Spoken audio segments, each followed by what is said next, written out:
Tales of the Reincarnated Lord. Singwa hung high in the sky as always, casting its radiant light and warmth onto the bustling streets below. At the heart of the shrine, a massive statue of Singwa, the god of sun, light, and war, gleamed brilliantly under the sunlight, exuding an aura of unmatched magnificence.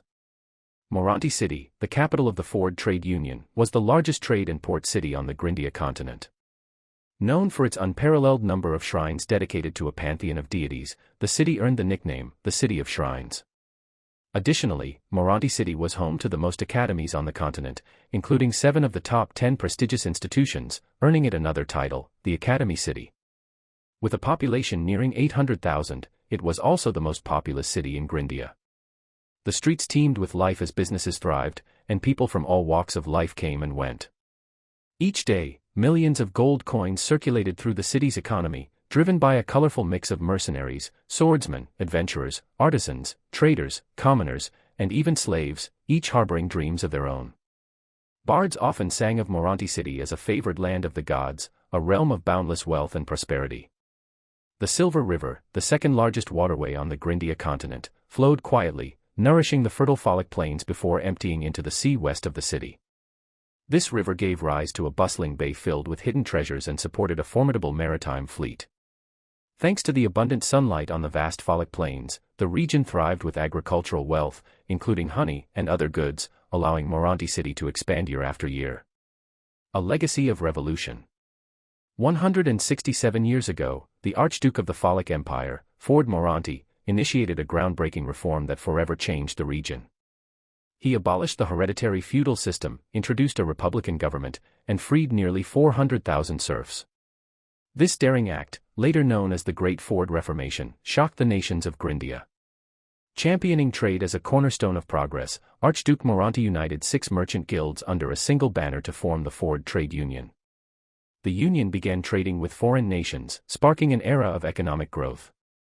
However, this newfound prosperity drew envy and hostility. The Christian Empire, one of the 3 great empires of Grindia, declared the Reformation illegal and invaded the Folic plains, igniting a brutal war that lasted over a century. Despite the odds, the Ford Trade Union stood firm. Rallying freed slaves under the banner of liberty, they fought back with fierce determination. For over 100 years, the plains ran red with blood as 2 Christian emperors, over 10 dukes, and countless elite soldiers fell to Morandi's forces. Through it all, the blue flag of the trade union soared high. The union's resilience eventually turned the tide. With strategic brilliance and a force of 100,000 warriors, they struck a decisive blow, defeating the Christian Empire's sword saint and securing 20 years of peace. The empire, weakened and riddled with internal strife, fell into decline, paving the way for the trade union's ascent as Grindia's dominant superpower. The modern Morandi.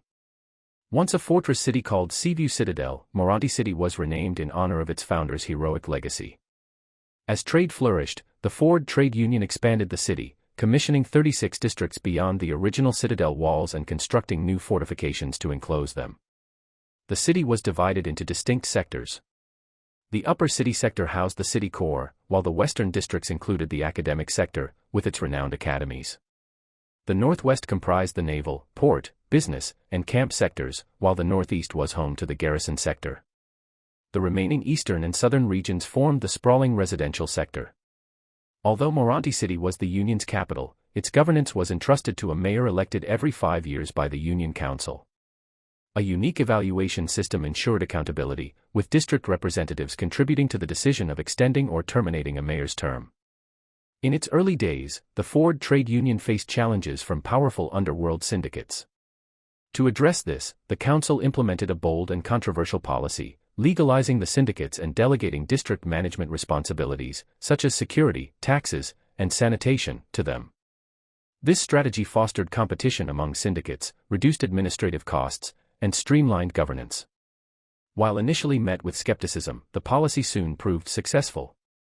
Crime rates plummeted, security improved, and the savings were reinvested in infrastructure, elevating the living standards of the city's residents. Morandi's innovative governance inspired other kingdoms to reconsider their own administrative systems. A city of contrast. Morandi City was a vibrant haven for merchants and a beacon of freedom. Some regarded it as a paradise, while others saw it as a city of temptation and excess. By day, its streets echoed with the lively chatter of merchants and the hymns of worshippers in the shrines. By night, the city came alive with revelry and indulgence. This was Morandi City, the capital of freedom, the city that never sleeps. Chapter 1 Red Grace Inn 1. 2 large bags were slung on each of Norton Lorist's shoulders, with another large shoulder-width rucksack hanging from his bag.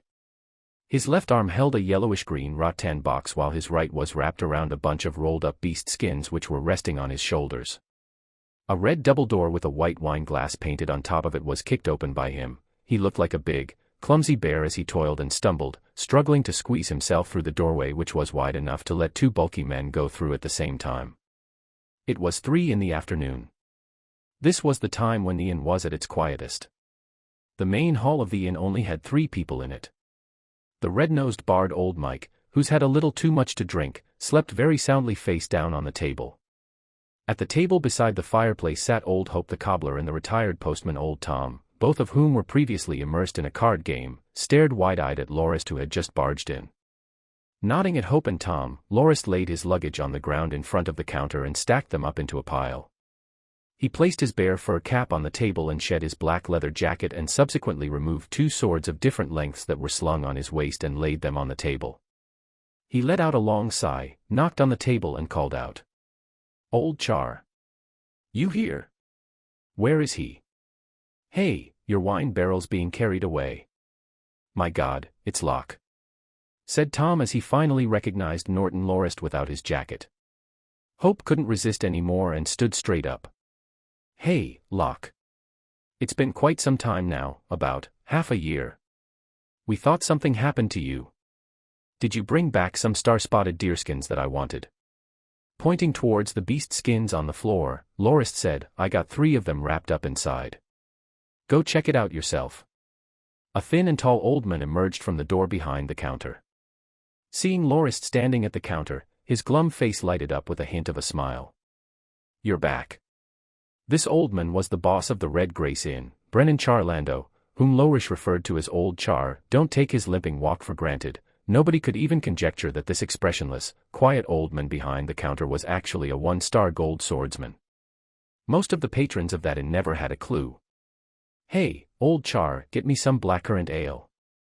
Oh, and ask McDuffin over there to cook me a big meal. For half a year I've been having meager rations. I miss the food here so much," said Lorist without a shred of hesitation. "I got it." Charlando served Lorist a large mug of blackcurrant ale. "Drink some of this first. I'll go wake McDuffin up. Oh, and, could you check the goods out for me? I brought a bunch of things back from this excursion. I wonder if it matches up," said Lorist as he watched Old Hope fumbling through the beast skins. Charlando nodded and disappeared behind the door. Yawn. A sleepy-eyed woman subsequently came out from the door. "Who is it?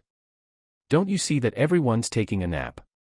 You must have a screw or 2 loose if you come at this hour for a meal, sheesh." That busty woman was dressed in tight clothing which accentuated her curvaceous figure. This was the head serving girl of the inn, Louise. Cough. Lorist choked up and blushed. No matter who it was, there was no way of completely staying calm when faced with the first woman they had a physical relationship with. That was especially the case with Lorist, who was even more nervous in front of Louise. Back then during his 20th birthday, the drunk Lorist had his virginity taken by Louise, who said that it was her gift for his passage into adulthood. Some amount of fear still lingered in Lorist's heart even after all these years. "Oh my. Our Locke's back. I've missed you so much over these 6 months. Come, give your big sis a hug." Louise's eyes gleamed as she saw Lorist and all traces of sleepiness vanished from her eyes as she spread her arms and leapt towards him. Louise hugged Lorist over the counter and forcefully planted 2 kisses on his cheeks. "Did you return just recently? Look at you, poor Locke. You've gotten so much thinner and tanned during the past 6 months. All of we're worried about you and couldn't get our minds off you. You didn't send us any letters for so long. We were really worried something bad happened to you." Louise started chattering on. "Come on, aren't I back here safe and sound? This expedition to the Relic Islands brought me far overseas, there was no way I could contact you. And, don't you know the ferry to the Relic Islands only operate once every 6 months? What are you worried about? Don't you guys have any confidence in my abilities? With your 3-star iron power level. Haven't you heard about all the silver swordsmen who perished on the Relic Islands? We hear a lot of stories like that in the inn, said Louise without holding back at all. Eh? But I, a 3-star iron swordsman, has never lost a match to even one silver swordsman, said Lorist as he scratched his nose, embarrassed. Those are just sparring matches in the academy. How could those compare to life and death battles with magical beasts? Your competitors were just going easy on you. I really don't get what those old bastards at the academy see in you. They could have just picked one silver swordsman out of so many others. Why did they bring you along as a bodyguard instead? Louise felt that it was extremely unfair to Lorist for him to be expected to carry out tasks meant for silver swordsmen given his rank as an iron swordsman. Lorist could only laugh bitterly. Louise was only concerned about him. How could she understand the pain of having his battle force stuck at the iron rank for so long? In order to join this expedition, Lorist had to pester and bug Academy head Levins and was even forced to agree to multiple unfair terms, including serving as the assistant for the whole expedition team before the old bastard agreed to bring him along. The adventurers of the Grindia continent all knew that it was suicidal to visit the Relic Islands without the power of a silver swordsman. Granted, non-combatant researchers who were protected by bodyguards were exceptions. Although Lorist had to serve the researchers throughout the expedition, he ventured just as much as the rest of the silver swordsmen. He managed to traverse a number of dangerous areas, even those that were potentially lethal to silver swordsmen. The time taken for the trip to and from the Relic Islands took up 2 months, while the actual time spent on them was 4 months. Lorist himself felt that his abilities had improved nevertheless after experiencing all those life and death battles with the magical beasts and walking the tightrope of life multiple times. His swordsmanship got sharper and his movements got more agile. Even the sensitivity of his senses improved. But the sole goal he had aspired to reach during this trip was never achieved. His battle force didn't manage to break through the iron rank. He was still stuck at the peak of the iron rank. How he had regretted his decision back then. For some reason unknown to even him, he decided to use key refining principles he remembered from his previous life to cultivate his battle force. One focused on the meridian's pathways while the other focused on the blood flow. One trained the internal parts of the body while the other trained the external. They were akin to oil and water. His brain must have cramped up for him to even decide to do that. In the end, even with the high-class blazing battle force technique passed down by his family throughout generations, he ended up at a dead end and has remained stuck at the iron rank for 3 years now, unable to progress to the rank of a silver swordsman. Originally a universally praised genius in swordsmanship, he has become a joke in the academy. Hey, Brother Locke, you're finally back. So glad to finally see you again. The fatty who snapped Lorist out from his self-brooding was the head chef of the inn, McDuffin. Wearing a mottled blue apron, he struggled as he squeezed his large belly through the door behind the counter. Hi, McDuffin. Man, am I glad to see you too, said Lorist as he raised his cup of ale. Do you have any nice food around? I just got back and haven't even had my breakfast and lunch yet. The only thing I had back on the boat was a black wheat bar. Oh my, why didn't you say so earlier? Stop drinking that ale, it won't go down well given your empty stomach. McDuffin, is there anything you can serve up quick? Louise said. There's some roasted goose in the oven, but it's still unseasoned. In the wok we have some bean and ribs, but it's still cold. I'll have to heat it up, so it'll have to wait. Ah, right. I have some goat meatballs still steaming over there which I can get you right away. Louise, go into my room and look into the chest beside my bed. There should be some cream bread inside. I was planning on having that for tea, but I guess you can go get that down for Locke, said McDuffin, who seemed reluctant to part from his cream bread. Louise went off in a hurried manner. All right. I'll have some roasted goose and ribs. McDuffin, fry me a herring, make me some green bean bloodwurst, fried eggs with shrimp, cabbage and mushroom, as well as another glass of fruit ale, said Lorist as he made his order. That much? Can you finish them? McDuffin looked at Lorist with a hint of doubt. I'm so hungry I can swallow a cow whole. Go make the food, after that we'll have a good drink together. Just after McDuffin returned to cooking, Louise brought a plate with some steaming hot goat meatballs and 2 pieces of cream bread over. Eat these quick. You don't want to upset your stomach. Whoa, Locke. This is great. These are the skins I want. Look at all these star spots. Before Lorist managed to stuff the bread into his mouth, Hope's praises rang out from behind him. He was raining praises upon the 3 beast skins he cradled so very dearly in his arms. Oh, I better go back to get some cash. I'll be right back. Old Hope let the deerskins down and rushed out of the inn with a speed that was unfit for a man of his age. Why's he in so much of a rush, mumbled Lorist with his mouth stuffed with meatballs. Louise only shrugged. This old bastard was talking about you non-stop that I actually thought he was worried for you. Turns out he was only looking forward to the skins you promised him, said Tom the retired postman as he raised his ale cup and took a swig. Just as Louise served up the green bean blood sausage, Old Hope burst through the door, sweaty and huffing ragged breaths as he rushed over to Lorist's table.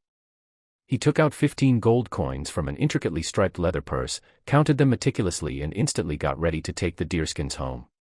Hey, wait a second, Old Hope. Are you sure you're paying the right price? Without others noticing, Boss Charlando appeared in front of Hope and pressed down on the skins on the table. What's wrong with you, Charlando? Locke doesn't have any objections, does he? Said Hope, glaring fiercely at Charlando. Just because he kept silent doesn't mean he doesn't have any opinions on the price. Right now, a skin like this costs 7 gold and 8 silver fords. Don't you think it's a little much to take 3 away for only 15 gold fords? Old Hope's face turned red. But 6 months ago we set the... You didn't set any exact price when you ordered the skins at that time and arbitrarily decided it to be at the market price back then. You'll have to have some rather thick skin to suggest a market price from 6 months ago. Right now, the supply of star-spotted deerskins on the market is getting lesser by the day, giving a significant boost to its value. I believe he can easily get 8 gold fords for one of these skins in the market. The shoes you make with these can already sell for 10 fords and you can make 10 of theme with these. If you don't agree, you better give up on buying it and I bet I can get a better price for Locke if I sell them at the market. That's right. 2 days ago there were 2 mercenaries who said that purchasing the star-spotted deerskins from the Relic Islands would cost 5 gold fords apiece. Think about the shipping and import fees. Aren't you just taking advantage of him?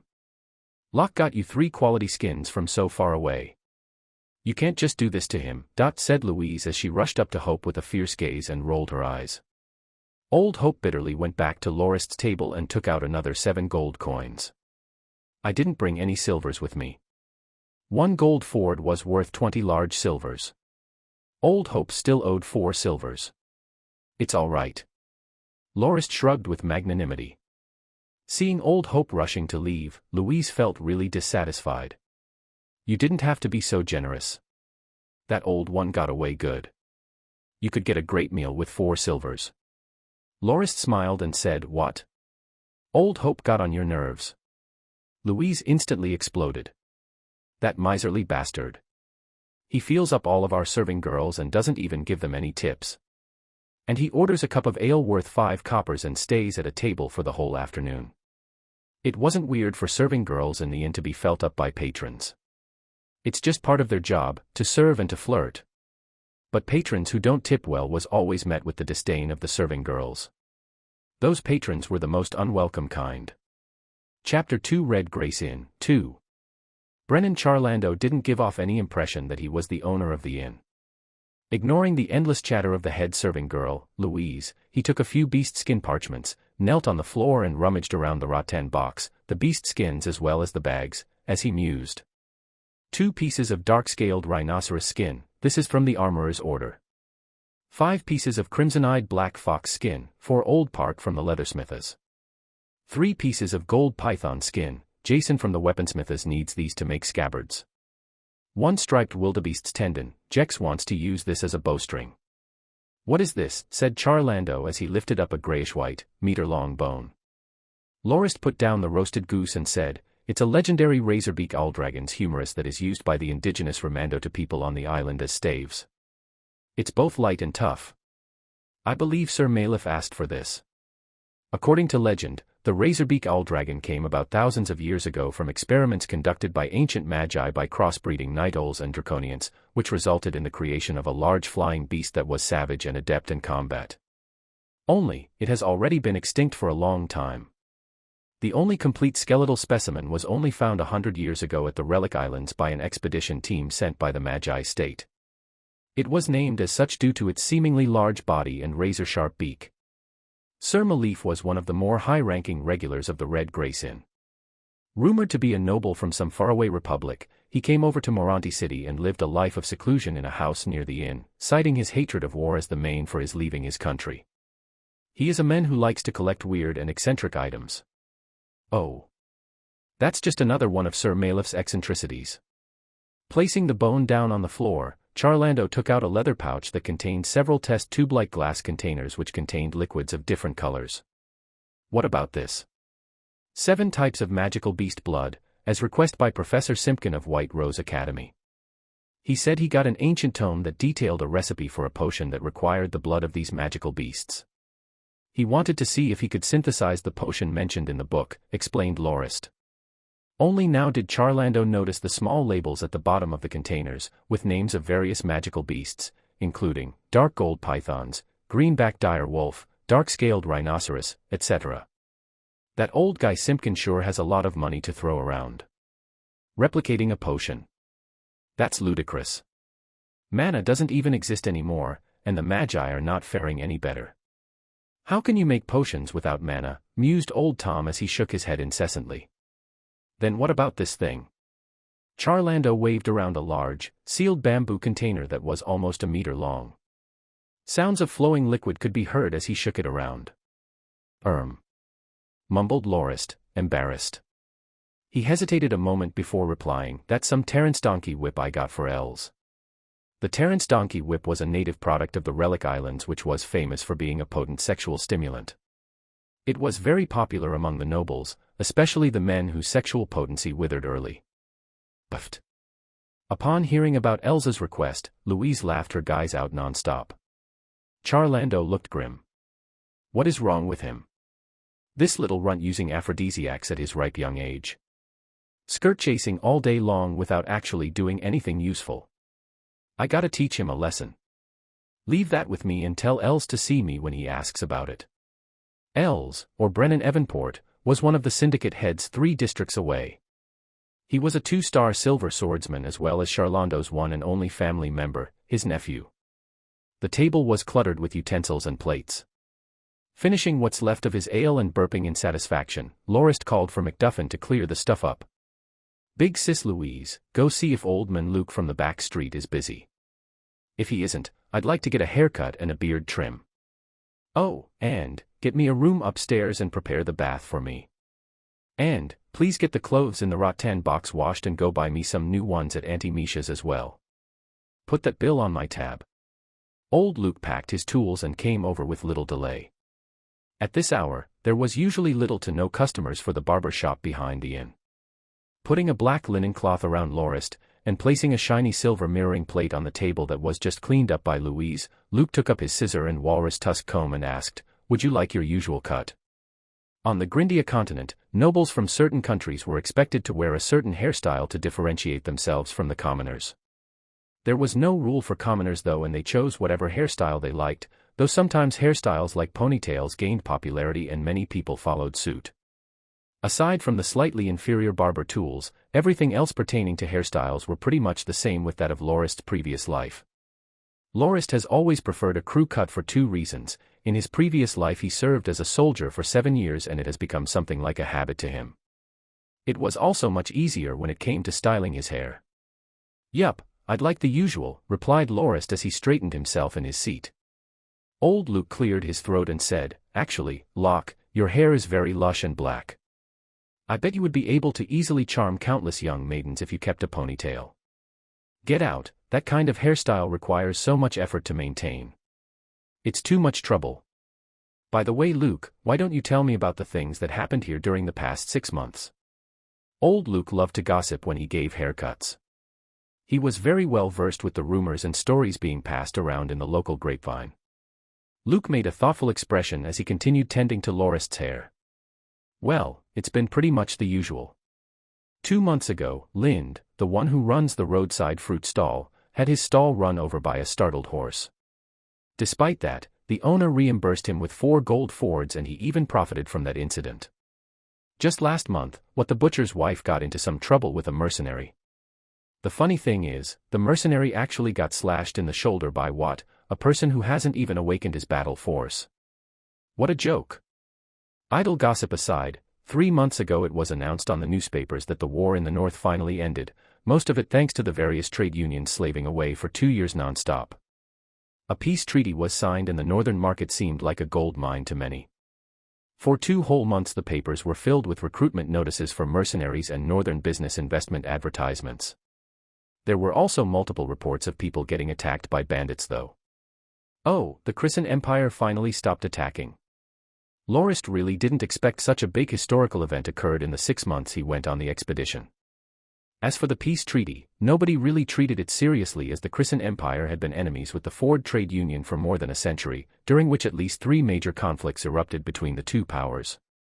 Why would the trade union bother to settle anything, given that the empire had already began to tear itself up since the start of the power struggle between the 3 princes for the throne of the late Christian emperor 6 years ago? It was already a blessing that the union did not take advantage of the empire's situation. What does the treaty entail, exactly? Lorist was very curious about the specific agreements between the 2 powers. The Northern Empire's princes and dukes has been at odds with each other for almost 6 years now, uprooting the once stable foundations of the empire and crippling the economy, causing much poverty and famine. Even the nobles had to rely on loans to maintain daily life. If anything, it was much more believable for the trade union to have been involved in putting the empire into this predicament. I really didn't pay much attention to the details of the treaty. I'm just a barber, you know. I've never really been into these confusing political things," said old Luke with a blush.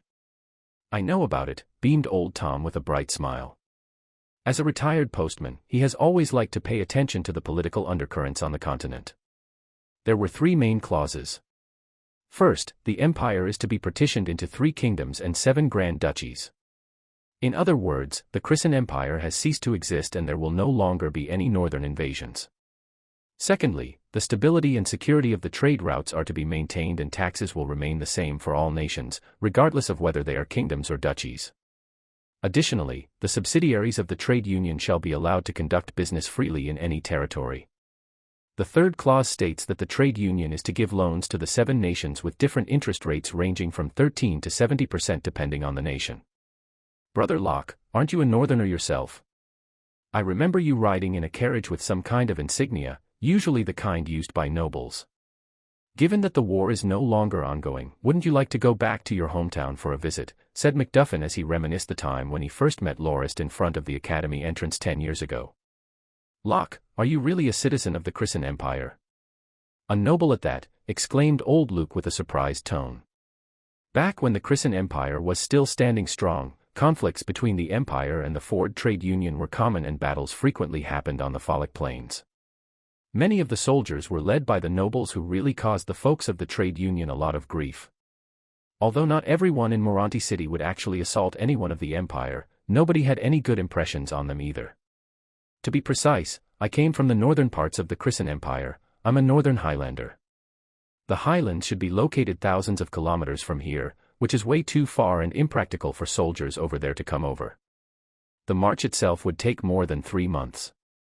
My father was a baron and his barony was situated in the far north. I have an elder brother as well as a younger brother. I guess that makes me the second son, which means I won't be inheriting the barony at any rate. The fact that I'm so far out here means that my family has abandoned me. I've had to rely on myself for 7 whole years since I lost all contact with them. That's why I now consider myself a Moranite and have nothing to do with the north or my family anymore, explained Lorist. That's right.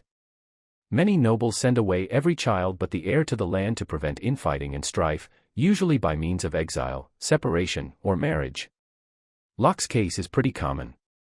After all, his family does have a hereditary title, appended old Tom. Luke worked quickly and finished the haircut as well as the shave. He ended the session by applying a final layer of oil to moisturize the skin. Lorist stroked his clean-shaven chin with satisfaction and paid old Luke a small silver coin. He subsequently asked MacDuffin to get Luke and Tom a glass of ale and put it on his tab. He took his swords and went upstairs with Louise. There were 8 rooms on the second floor of the inn, 4 on each side of the corridor. As they arrived on the second floor, loud sounds of men and women during intercourse resounded throughout the corridor. Lorist asked with much curiosity, "Who is the one getting it on at this kind of time?" "That's Jummel. She picked up the 3 Black Bear brothers from the streets for 7 large silvers. They've been at it for 3 hours or so. I wonder if she can still get up tonight." Jummel was also one of the serving girls of the inn. As for the Black Bear brothers, Lorist knew for a fact that all 3 of them were low-ranked mercenaries, usually only working on short escort missions and miscellaneous tasks for others. All 3 of them were burly and tanned, and people started calling them the Black Bear brothers, and eventually, the name caught on and stuck. Louise brought Lorist to his room, which was situated at the far right end of the corridor. The bathtub was already set up and filled with hot water. Taking out a pink fragrant bar of soap and a white linen cloth, she subsequently collected the clothes on the ground and placed the wallet, the sword belt and the waist bag on the table, and was just going to leave, before turning back and asking, "Locke, are you free on the night 3 days from now?" "I don't know, what for?" Lorist popped out from the water and took a deep breath. "There's this girl from the village who wants to work here as a serving girl. She's looking to sell her first time for quite the sum, about 2 gold coins. Since you've made quite a profit this time around, why don't you help me out?" Doesn't the inn already have you, Jummel, Shala and Nina? Is it going to hire another one? Nina just got married last month and isn't coming back. The girl from my village is also going to work here for 2 to 3 years for some money before going back to the village and finding someone to marry. I promised her that her first client would be a handsome and magnanimous young lad. Come on, Locke, help me out, won't you?" "I'll think about it later," said Lorist in an awkward muffled voice and submerged his head back into the bathwater. Dawn Academy, 1. Lorist slept soundly the whole night until he was awoken during noon the next day by the noises in the main hall. Lazily lying by the bedside, he waited some time until the hall had quieted down before slowly pulling himself out of bed.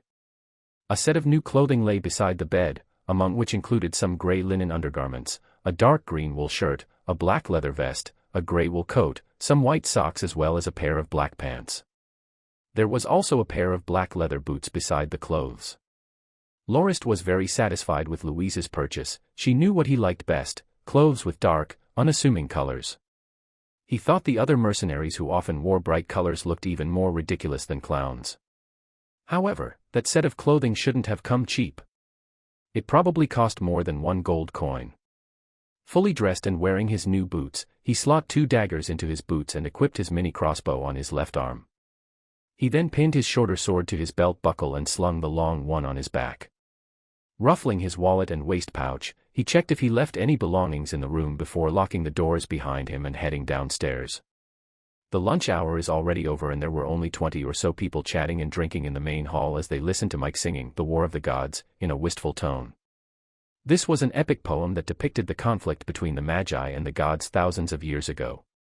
Only, the author of the poem was sympathetic towards the gods. The author described the humans who were led by the Magi as the frenzied attackers, and mourned for the fall of the gods. Aside from this one flaw, the poem had beautiful language, unpredictable plot twists, as well as brilliant pacing. The tale has always captivated the people of Grindia and has even been adapted into stage plays, musicals, as well as other entertaining performances in bars. Lorist went to an empty table and took a seat. Several acquaintances raised their cups and silently made a toast as a greeting, before refocusing their attentions on Mike's performance. Louise appeared before the table and said in a low voice, "When I saw you sleeping so soundly in the morning, I just couldn't bear to wake you. You look great in these clothes. Do they fit right?" Nodding, Lorist said, "They're great. Many thanks to you. Anything I can have to fill my belly with. We just got a fresh batch of cod just now. Do you want one?" "All right, get McDuffin to fry the fish for me. I'd like some rib soup, 1 omelette rice with some sausages and a cup of blackcurrant ale as well. I'm going to the academy later this afternoon. Coming right up. I'll get McDuffin to work faster since you're gonna be busy." "Wait," called Lorist as Louise was just about to leave. "I'm not in a rush to go to the academy later. Louise, I'd like the room for a few more nights, and leave my laundry inside when it's done. Get Mike a cup of ale too and put it on my tab." Full and satisfied, Lorist exited the inn and waited for a little while by the street until he saw a horse-cart taxi passing by. Rapidly waving, Lorist said, "Get me to the Dawn Academy." "All right, it'll be 15 coppers. Sit tight." The brown-clothed driver flicked the thip and the Delimont striped horse raced towards the destination. After 10 or so minutes, the horse-cart stopped in front of the entrance of the academy. Lorist paid the driver 1 silver coin, which was worth 20 coppers, with 5 coppers as a tip for the driver. The driver showered him with gratitude as he got off the cart. Dawn Academy was situated at the western part of the academy sector. It offered courses in multiple disciplines and was ranked the 5th among 20 or so academies in Morandi City and 9th among all the academies on the Grindia continent. A statue of a girl who looked about 12 to 13 years old slaying a gigantic dragon with a jeweled sword could be seen at the entrance. This brave young girl was the Dawn goddess Loria. She is the daughter of Singwa, the god of light, sun and war, and Daphlin, the silver moon goddess. In the Grindia mythos, it was said that the Dragon King of Darkness hated the light Singwa emitted as he patrolled the world. By means of a trap, it managed to send the 5 divine horses that were pulling Singwa's chariot down the road to the abyss. In this critical moment, Loria acted and successfully slayed the Dragon King of Darkness, returning the horses back onto their normal trajectory, allowing the god of the sun to once again illuminate the skies of darkness. It was at that moment Loria was granted the title of the Dawn Goddess. The dawn, the time when the day breaks, the time that signifies the coming of light. In the Grindia mythos, Loria the Dawn Goddess was emblematic of bravery and hope. Circling around the gigantic statue that was jokingly interpreted by some students of the academy as a lustful dragon pushing down a young girl, Lorist stood right in front of the main entrance of the academy. The entrance of the academy had no gates or doors. It only consisted of the statue and a boulevard that led straight into the academy. Sighing, he reached into his waist pouch and took out an iron badge which was about 1 inch large and pinned it in front of his chest. On the black badge was an embossed image of a greatsword with 3 stars on top of the blade. That represented his 3-star Iron Battle Force rank. There was nothing he could do about it, one had to wear one's Battle Force badge in order to enter the academy. Aside from that, professors, teaching staff and students all have their own respective badges that must be worn at all times within the premises. Lorist put on another badge beside his Battle Force badge. On it was an image of a long sword plunged straight into the ground with a half-risen sun beyond the horizon in the background. This badge was gold in color unlike his Battle Force badge. It represented his status as a dual instructor in both swordsmanship and Battle Force awakening. A few teenagers wearing the uniform of the academy came over from up front. They should all be freshmen. Lorist recalled that the recruitment day was almost 1 month ago. As he watched these teenagers jump around in excitement, he reminisced his own times as a student here 10 years ago. Time really flows quickly and unceasingly. At first, these students didn't pay Lorist much heed. After all, there were many students of his age in the academy. But once they saw his golden badge, they all hurried to pay their respects. Lorist merely nodded and smiled before continuing onward. At the Dawn Academy, students were required to pay the respects to the instructors. Some sounds of chatter could be heard behind Lorist. That must be Instructor Locke, the legendary black iron gold-ranked instructor of our academy. He has a gold instructor badge even with his Battle Force at the 3-star iron rank. The rumors were true. I even heard that he's invincible against silver swordsmen, earning him the nickname of Silver Undefeated. I really hope my Battle Force instructor will be him. I heard that all his students 3 years in a row have awakened their Battle Force without fail. They're already at the iron rank now. I heard the seniors say. On the Grindia continent, one's Battle Force and swordsmanship represented one's strength. The 4 different ranks of Battle Force included bronze, iron, silver, and gold, which were further divided into 3 sublevels for each rank. Beyond that was the level of Blade Masters and Sword Saints. People like Lorist who were stuck at the 3-star iron rank for more than 3 years were far and few. Aside from breaking through to the Blade Master level, which required deep levels of insight, when one reached the 3rd-star level of their rank, their Battle Force would usually break through to the next rank quite easily. This was why Lorist was so harshly berated in the academy. 10 years ago, a carriage with an insignia of a roaring bear brought a 14-year-old noble youth from the Crescent Empire to Dawn Academy. MacDuffin, who was selling food by the entrance of the academy with his parents, clearly remembered that scene. The youth that came down from the carriage had an ugly, unwilling expression on his face. He viewed Macduffin and his family with much disdain. That youth was extremely cold and prideful. Not even 1 month later, Macduffin heard that youth got into a fight with someone in the academy and got badly beaten up. He had to rest in bed for 3 whole months. The next time he met that youth, Macduffin didn't see any trace of who he was before. In front of him stood a smiling, bright young man whose face radiated endless curiosity. He stretched his hand out towards Macduffin and said, "Hi, nice to meet you. I'm Norton Lorist. What's your name?" In the coming months, Macduffin got to know that Lorist befriended him because he couldn't stand the food provided by the academy anymore. Stale rice, black bread, potato mash and vegetable soup were served for all 3 meals every single day. Lorist had no choice but to go to Macduffin's stall for some variety to sate his cravings. Macduffin couldn't forget the time when Lorist showed his culinary skills at his family's stall for the first time. His parents stared wide-eyed at the dishes he cooked up that emitted wafts of mouth-watering aroma. Even his siblings had their eyes glued to the food. At that time, Macduffin's parents' stall only sold baked apples and potatoes as well as smoked sausages, soybean, and some other common dishes. They were quite satisfied with a daily income of a few large silver coins. But after Lorist's arrival, their stall quickly became one of the must-visit places for food in the academy sector, reaching its peak of profit. The young Macduffin quickly learned all the hometown dishes of Lorist, who was also happy to teach him everything. Lorist himself pointed out that Macduffin had a knack for cooking. The young Macduffin even believed Lorist's hometown to be a haven for good food and was planning to go on a pilgrimage to the holy land of food. When Lorist finally had enough with Macduffin's annoying pestering, he told Macduffin that those recipes came from a secret cookbook passed down only in his family and that nobody else in his hometown could make food like that. It's a shame so many ingredients listed in the book could no longer be found.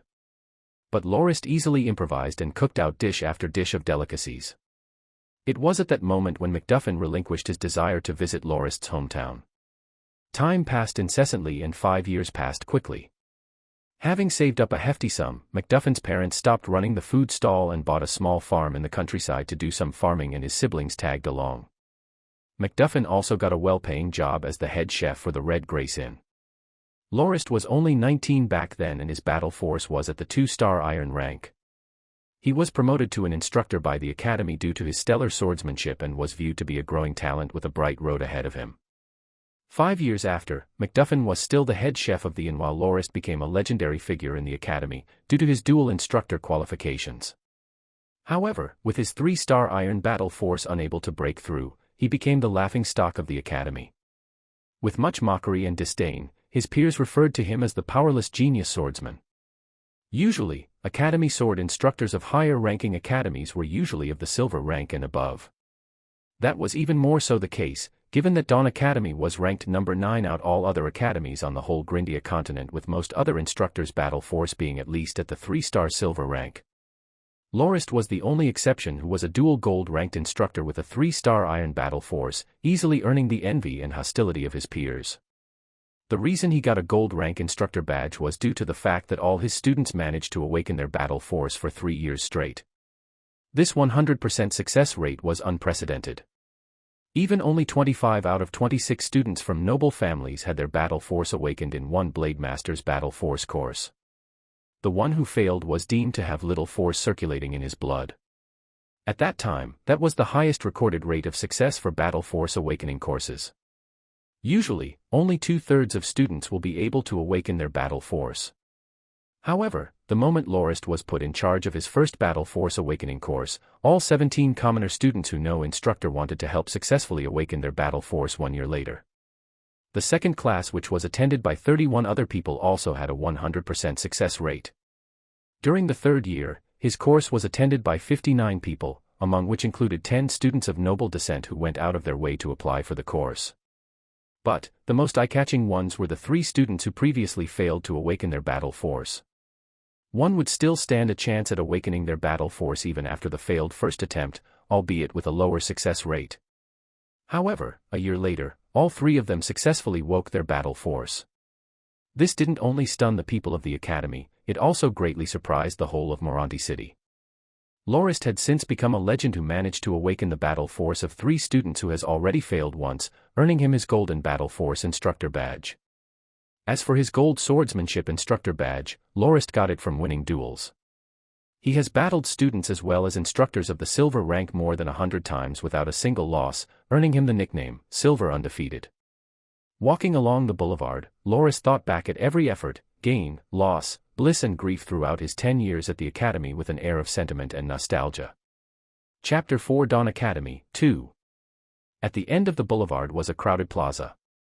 Lorist couldn't help but wonder why the plaza would be so crowded at a time like this. What was going on there? By the time Lorist arrived at the plaza, the sound of chatter rose audibly. Instructor Locke is here. That's Norton Lorist. Where? Which one of them is him? That one. That's Instructor Locke. Lorist emerged from the crowd of people. A rough-looking man with a bearded face wearing an old leather armor ran towards him while unsheathing his two-handed greatsword. Raising his blade high, he roared, "Aha, Lorist. I'm here to request a duel with you." The two-handed sword emitted a glowing light that signified his power as a 2-star silver swordsman. Different battle force ranks were easily distinguished. Bronze battle force gave one a slightly buffed look and greatly increased one's strength, agility, and endurance when it circulated through one's body. Iron battle force mainly focused on the protection of the body. For example, it can be used to fortify the hands, causing them to radiate a faint glow and have the toughness of iron, greatly increasing their defensive capabilities multiple times more than that of an average person's. Silver-ranked battle force excelled at the attacking aspect. Silver swordsmen can project their battle force onto their weapons and make them emit various forms of sword glows, with the length of the glow indicating the star rank of the swordsman.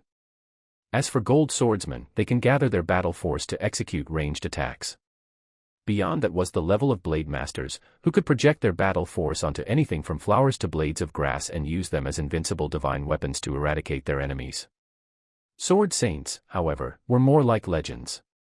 Not much was known about them, though it was said that they can utilize something along the lines of a domain. There were only about 4 or 5 known sword saints on the Grindia continent. Nations which had the backing of a saint had incredibly stable foundations. That's why these sword saints were kept hidden from the masses and were shrouded in mystery and enigma. Lorist looked at that man holding the raised greatsword with a look of admiration. That guy must have quite a few gold coins to spare for him to dare to draw his sword like this in the academy, he thought. Stop. A loud cry rang out as a troop of black-uniformed swordsmen marched towards the plaza. Sword glows pointed at his throat, lower torso, and chest. The brutishman stood still without moving an inch. The scary part was that 2 of the sword glows that were pointed at him were much longer than his own. The owners of those swords were definitely 3-star silver swordsmen. The few other men who came with the brutishman hurriedly attempted to hide their weapons. You, and you, the one wearing a chain mail, yes you. And that other one in the blue clothes. And that one wearing the leather hat. You guys are really brave. For you to even dare to unsheath your weapons in the academy. Bring them to the enforcement department. A fat man appeared before the men and shouted loudly. Those who were named by the fat man attempted to escape. You dare to run from me? You guys, apprehend them and double their fines, said the fatty with a cruel expression. Yes sir, said the black-robed men as they made the chase. If the students of the academy were asked to name one most wretched people in the academy, that person would definitely be that fat man who was also the head of the enforcement department. His name was Charade and was called by many as the Deathly Miser. As the head of the enforcement department of the academy, Charade never scolded or physically punished the transgressing students. Instead, he gave them a very huge fine. If the students couldn't pay up, the department has got just the solution for them. The enforcement department provides loans for the fined students. And to make sure they repaid their loans, the department also found jobs for them and made them work until their debts and interests were paid up in full. Once, there were 2 students who broke the rules and did not have the money to pay the fine. The fatty merely smiled and said, "Don't worry about the money. As long as you can work, it'll be fine." Without delay, they were sent to the mines for 3 whole months. It was also rumored that they almost got sodomized there. After the 3-month term, the fatty called for someone to go bring them back. A tear-jerking scene soon unfolded. the two students knelt and desperately hugged the ones who were sent to pick them up, refusing to let go. After the black-robed men apprehended the ones who tried to escape, the fatty walked towards the one who brandished the greatsword leisurely. He motioned for him to sheath his sword, which the men soon did with much haste. "Have you come to the academy to rob and kill?" asked the fatty with a courteous, wanting tone. The burly man replied with a flustered look, nope. I came here after seeing the notice issued by the academy." "Notice? What kind of notice allowed you to come terrorize our students?" "I don't ever recall seeing anything like that," said the fatty with an expression of intense curiosity. "What?" the man let out a startled cry. "It's that duel notice that you guys put up. It says that any silver rank contestant who can defeat the black iron gold ranked instructor Locke gets to take his place as gold ranked instructor and will be rewarded 100 gold coins. That's the reason I came." "Oh, it's that notice." "That's right, the academy did put up something like this." "But, are you sure you checked it out properly?" "Of course I did. The words on that notice were larger than my fists." "How could I have missed anything?" roared the burly man loudly. "Well, then. Tell me the fine print on the notice." "It was never stated that you could come in randomly and just pull your sword out in public," shouted the fatty, whose expression had suddenly turned dark, glaring at the burly man. That man winked and coughed out, "I was just worried that someone would beat me to Lorist. I didn't see no fine print. It was stated very clearly on the notice." "Didn't you say that you had read it carefully?" "You mean those words that were smaller than my fingernails?" "That was the fine print." "Who reads those?" "I only read the words at the top." The man's voice grew softer and softer. He looked like he just realized his grave error. "Did you think the academy would just let anyone barge in like that with a sword in hand?" "Of course there were terms and conditions. We at the Dawn Academy are the elites of the Grindia continent. Everything we do has to follow strict protocol. It is stated that any silver-ranked individual who wished to challenge Lorist was to report to the enforcement department. You see that white stone building over there? That's the enforcement department. You must go there and apply for a duel and pay a registration fee of 10 gold fords. After that, we will notify you the time and place for the duel within 2 or 3 days. If you don't show up at that time, it will be considered your loss by default and we will not return your registration fee. You won't profit if you don't invest. It might cost you 10 gold fords, but think about it, your opponent Lorist is but an iron-rank swordsman with somewhat better swordsmanship. If you had won, not only would you get 100 gold fords, you will also be employed by the academy as a gold-ranked sword instructor. A gold-ranked instructor's salary is 10 gold fords a month. You can easily buy a house in the city and settle down here with that kind of money." Charade talked like a patient salesman with the brawny man nodding to every one of the points Charade made. "It's such a shame," said Charade with his expression turning glum as his tone changed. "You actually ruined such a good chance by not reading the notice carefully and committed such an act at our academy. Not only have you broken the rules of our academy, you have also greatly insulted the academy and caused deep mental anguish in our students. That's why, you must be punished before you will be allowed to register for a duel." "Punishment? What kind of punishment?" asked the brawny man, scared. "Oh, don't worry. According to our academy's rules, we will not cause you any physical harm. We only ask you to pay a small fine. This matter will be settled if you hand over 5 gold fords," said Charade with a pleasant smile on his face. "What? 5 gold coins?" The brawny man could never imagine having to lose 5 gold coins just for drawing his blade. I don't have that kind of money." "That's perfectly okay. You can borrow it from some friends. If you can't do even that, the enforcement department can find you some work which will guarantee the repayment of your debt." The fatty got a little impatient after hearing the man's reply.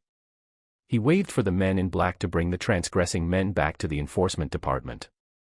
By the time this ended, only half the people who were at the plaza remained. Lorist turned to look at Charade with a grim expression. "Deathly miser. What are you up to this time?" The fatty replied with a face full of smiles, "Haha, isn't this Brother Locke? It's so nice to see you again. I've missed you so very much."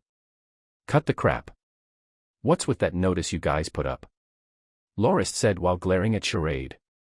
The fatty let out a long sigh and said, brother, weren't you troubled by the constant challenges you received from people last year? Didn't I come out with a solution to that problem that also profited us both by charging anyone who wanted a duel with you for 5 gold coins, from which I took 2 and the rest went to you? Us brothers earned quite a bit after 57 duels last year. However, that old bastard took note of our little business. Charade pointed at the sky, hinting at the pressure from his higher-ups. Just 2 days ago the old bastard came looking for me and told me that you still didn't manage to break through during your excursion at the Relic Islands. The other academies mocked that of all the people in Dawn Academy, you, a 3-star iron swordsman, was appointed a dual gold-ranked instructor. To teach those people a lesson, we decided to put up that notice, mainly to attract the silver swordsmen from other academies to challenge you and see for themselves your ability. Is that all it is? Lorist didn't believe for one moment that that was all it is.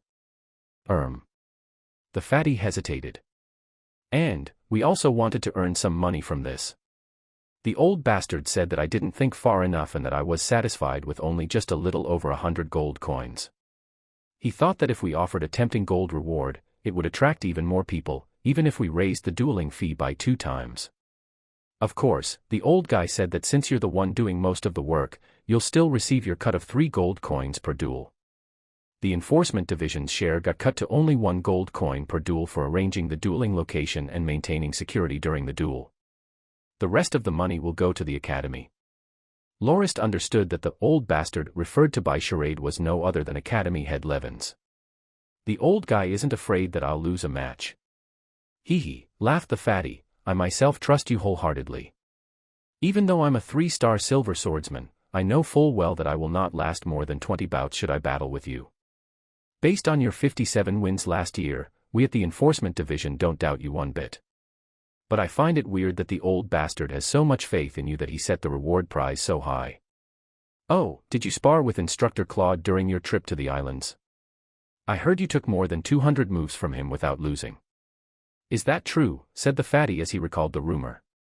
Instructor Kellen Claude was a 3-star gold swordsman and was heralded by most as a person who would one day break into the Blade Master level. He was the chief swordsmanship instructor and was the only other person in the academy other than Lorist who had a gold swordsmanship instructor badge. He got it because of his skill while Lorist got his by winning 30 straight duels against opponents of a higher battle force rank than him.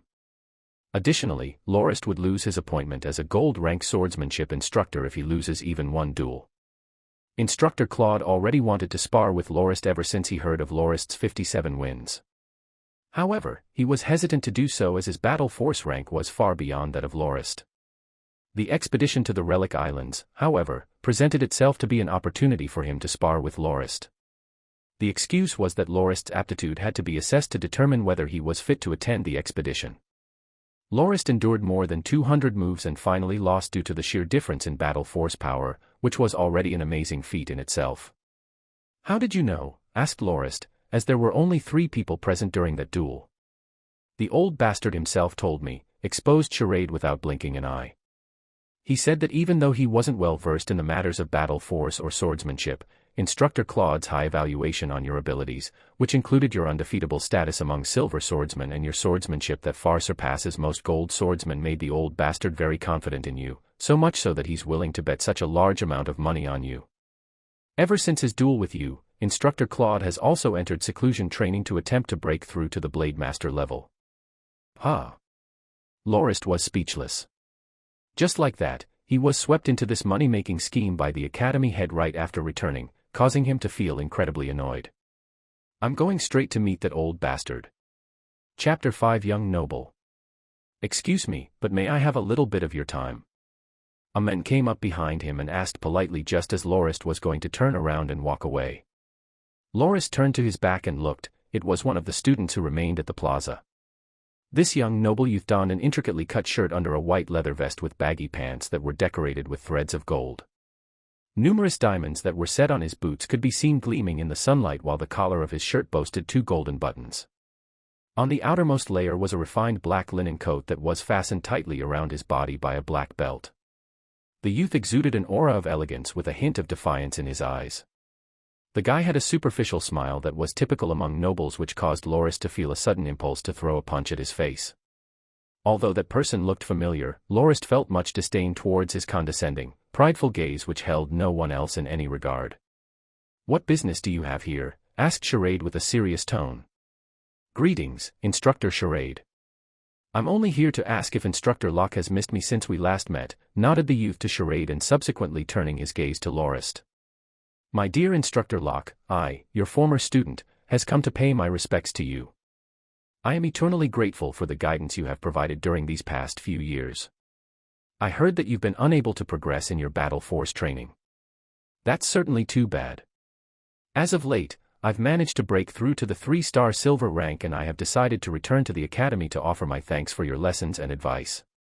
To my surprise, I've heard that you will be accepting duels from silver rank students, and that really awed me, since there's a great disparity between your battle force and that of silver swordsmen. I got the news a little too late and ended up being placed behind a number of your other challengers. My only hope is that you defeat all the others so that I may taste your blade and receive your education again. Please try hard for this student's sake." After saying all that, the noble youth bowed, before retreating a few steps and walking away. What's going on? He seemed sincere when he said all that, but something still felt off. What's up with that guy, thought Lorist. He proceeded to ask Charade, who was that guy? He just came up to me with 5 or 6 other followers and said some really weird stuff. Somehow, he looks kind of familiar.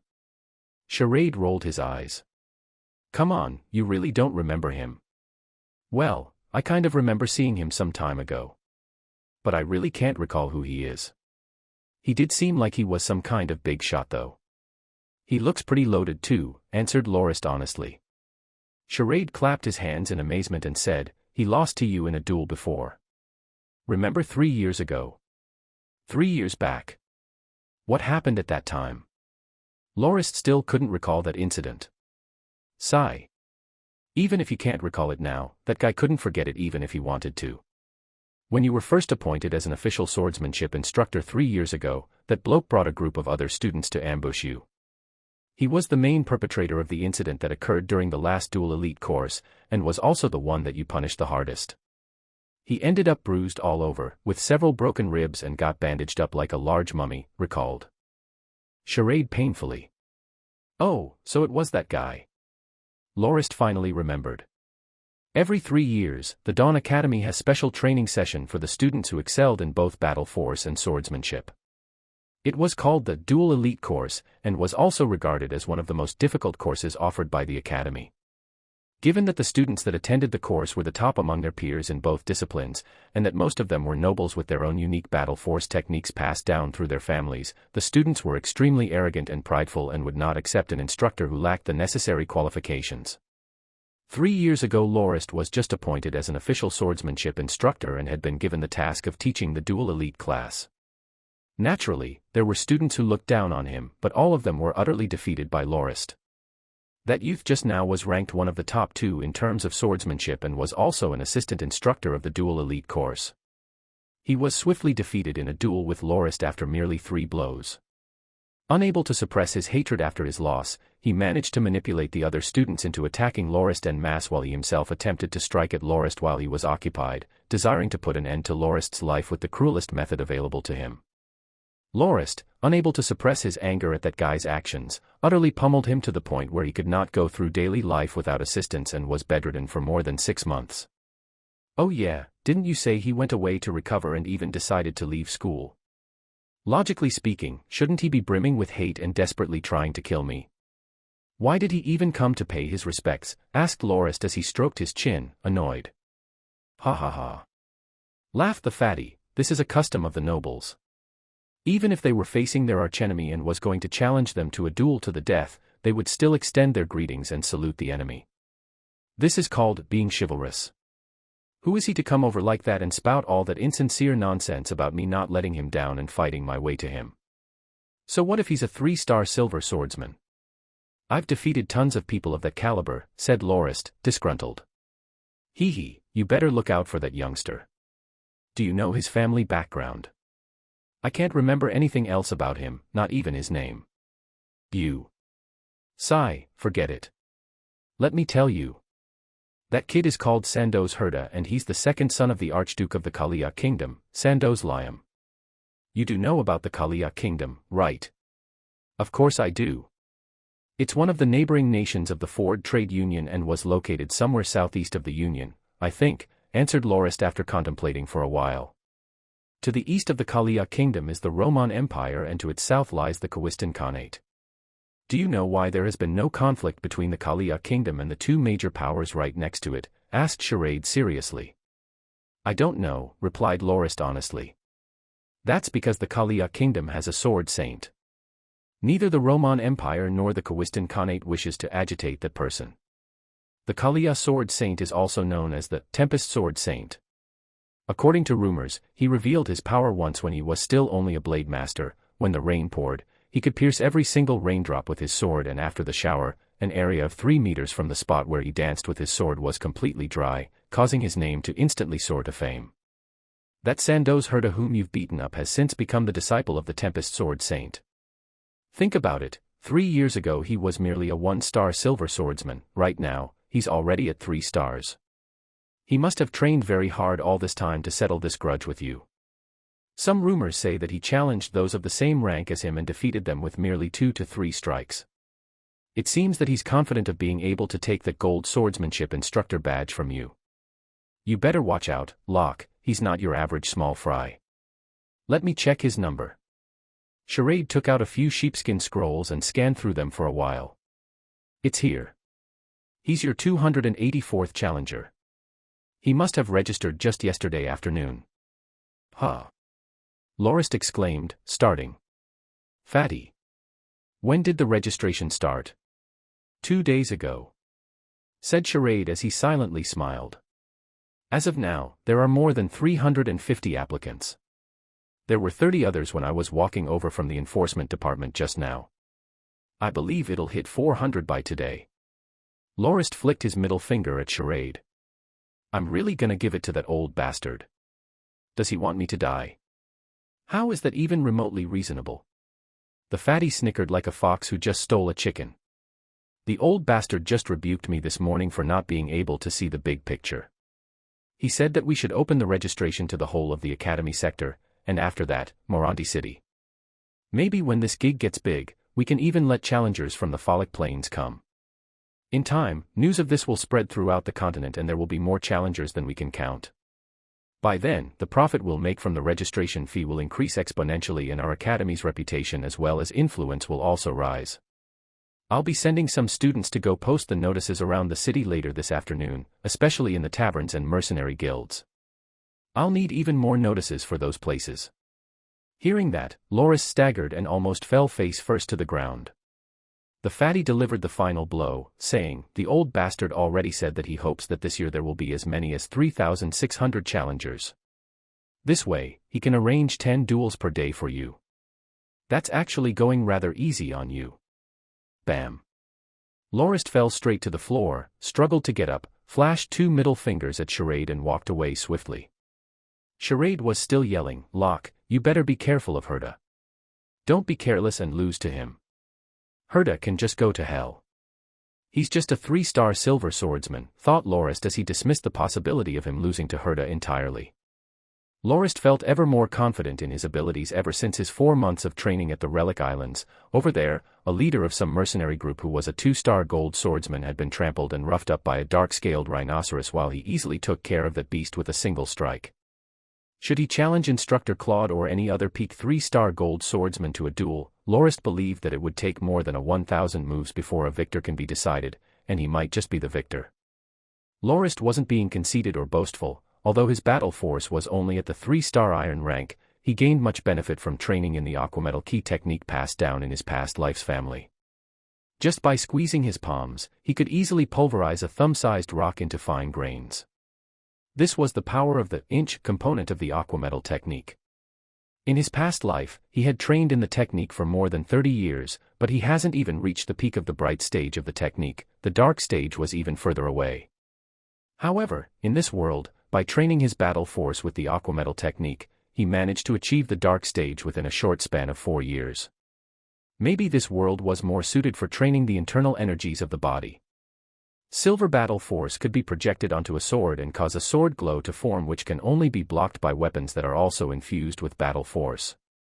Battle force-infused weapons could easily dominate and overcome common weapons or shields.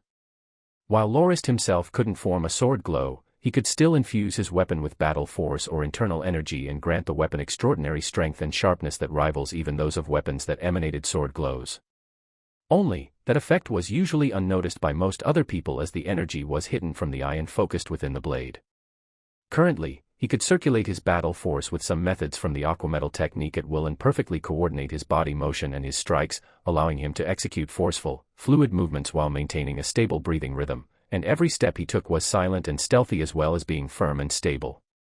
His dantian contained boundless ki energy which rapidly regenerated before he even got to use it up. That was the power of one who has reached the dark stage, as described by his family's technique manual.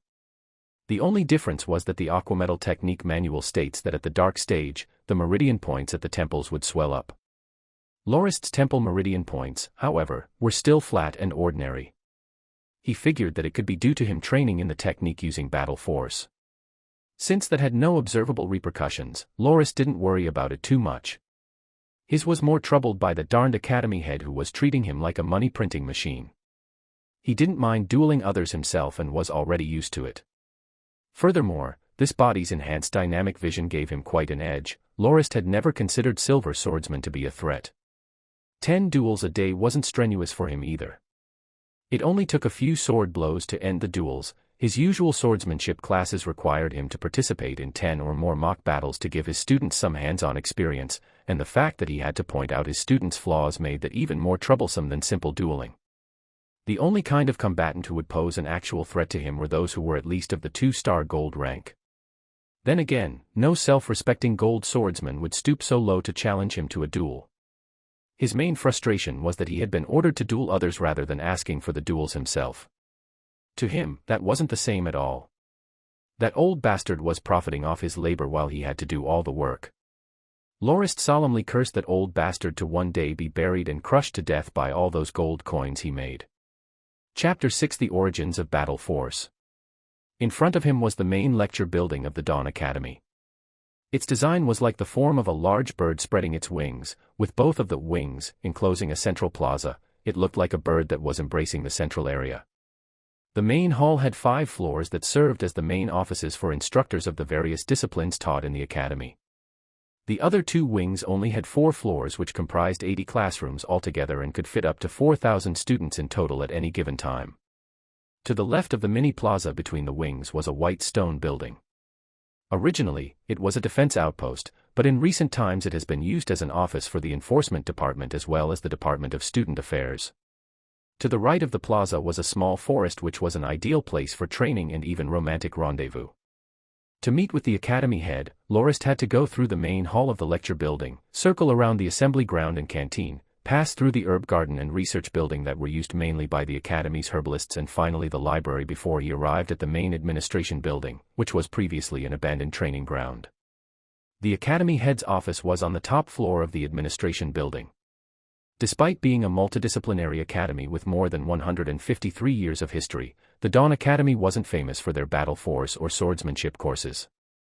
Most other schools that ranked above them usually had a blade master in charge for the 2 courses. Rather, the academy was more famous for accounting, archaeology, language studies, herbalism as well as magical beast studies. They were also quite renowned for their painting and music composition courses.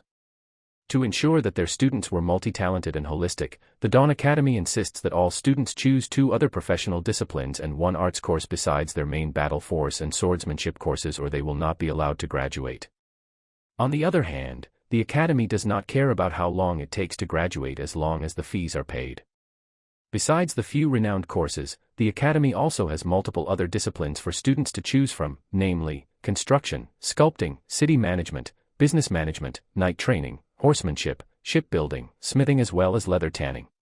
They even had 1 course specially designed for descendants of noble families among which included flower appreciation and fine dining courses. Although these other courses were not the academy's best ones, they still held a certain standard and only hired qualified instructors. As these courses only taught the basics of the disciplines, students could easily pass them and graduate, provided that they put in a decent amount of effort into it. Lorist took up accounting and night training as his additional professional courses. This was chosen 10 years ago by his uncle, who also handled all of his family's business affairs. His uncle thought that learning accounting would benefit Lorist even if he doesn't end up inheriting the title of the family head, as he can always inherit his position as the head of the family's trading group. As for knight training, that was chosen because his family had a glorious military history and considered martial prowess paragon. Lorist also showed tremendous talent, as he had awakened his battle force at the young age of 14. Had it not been for the grave error he committed in the past, he would not have been exiled to Morandi city by his father. Being exiled meant not being able to receive the traditional knight training of his family. At that time, Lorist's uncle thought that it was not good for Lorist to not have any training in this field and chose knight training as the other professional course he had to take. What his uncle didn't expect was that before even a month has passed since his precious nephew's enrollment, due to his overbearing arrogance, Lorist had got into some trouble with several other students and ended up beaten to the brink of death. It was at that time that another consciousness took over young Lorist's body. Because of that, Lorist only took 1 year to complete the accounting course, since to the current Lorist, the subject was merely some crude, simple arithmetic on the level of mathematics classes taught to 4th or 5th graders back in his previous life. However, the current Lorist had some initial trouble with his knight training. Had it not been for his already fit body, he would have suffered quite a bit during the arduous 3 years of the course. He had to start off as a squire of other knights and carry out many miscellaneous tasks for his seniors, as well as manage their armors and take care of their horses, on top of attending his own physical exercise and training sessions in the skills of a knight. After 3 years of bitter training, he finally obtained his pass for the course. Despite all that, he could only become a knight apprentice, unlike his other course mates. That was due to his iron-ranked battle force. Only silver swordsmen could become full-fledged knights. That being said, the main cause for his stunted battle force training was due to a mishap in the cultivation of the Norton family's blazing battle force.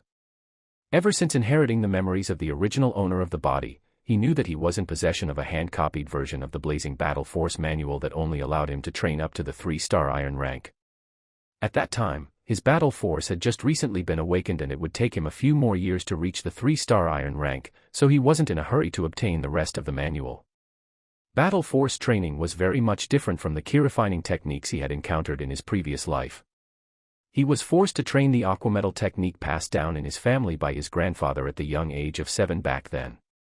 Battle force training, however, did not start until one reached the age of 15 or 16. One could not awaken one's battle force at too young an age when the pulse wasn't strong enough to agitate the magical beast factors present in the blood.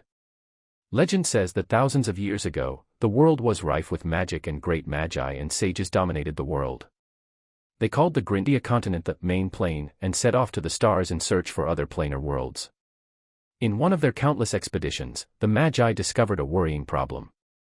The magi usually traveled in small numbers and did not have much prowess in close combat to fight the warriors of the other planes. Thus, they returned to the Grindia continent to figure out a solution for the problem. Initially, the magi resorted to taming magical beasts, but they soon felt that it wasn't that great of a choice, as the beasts had relatively low intelligence and could not efficiently comprehend the magi's instructions. Problems solved with magical beasts usually ended up messy or bloody. One day, after long periods of brainstorming, the magi got a spark of inspiration and injected blood from strong magical beasts into humans who could not train in the art of magic, and through the use of a magic formation, battle force was manifested.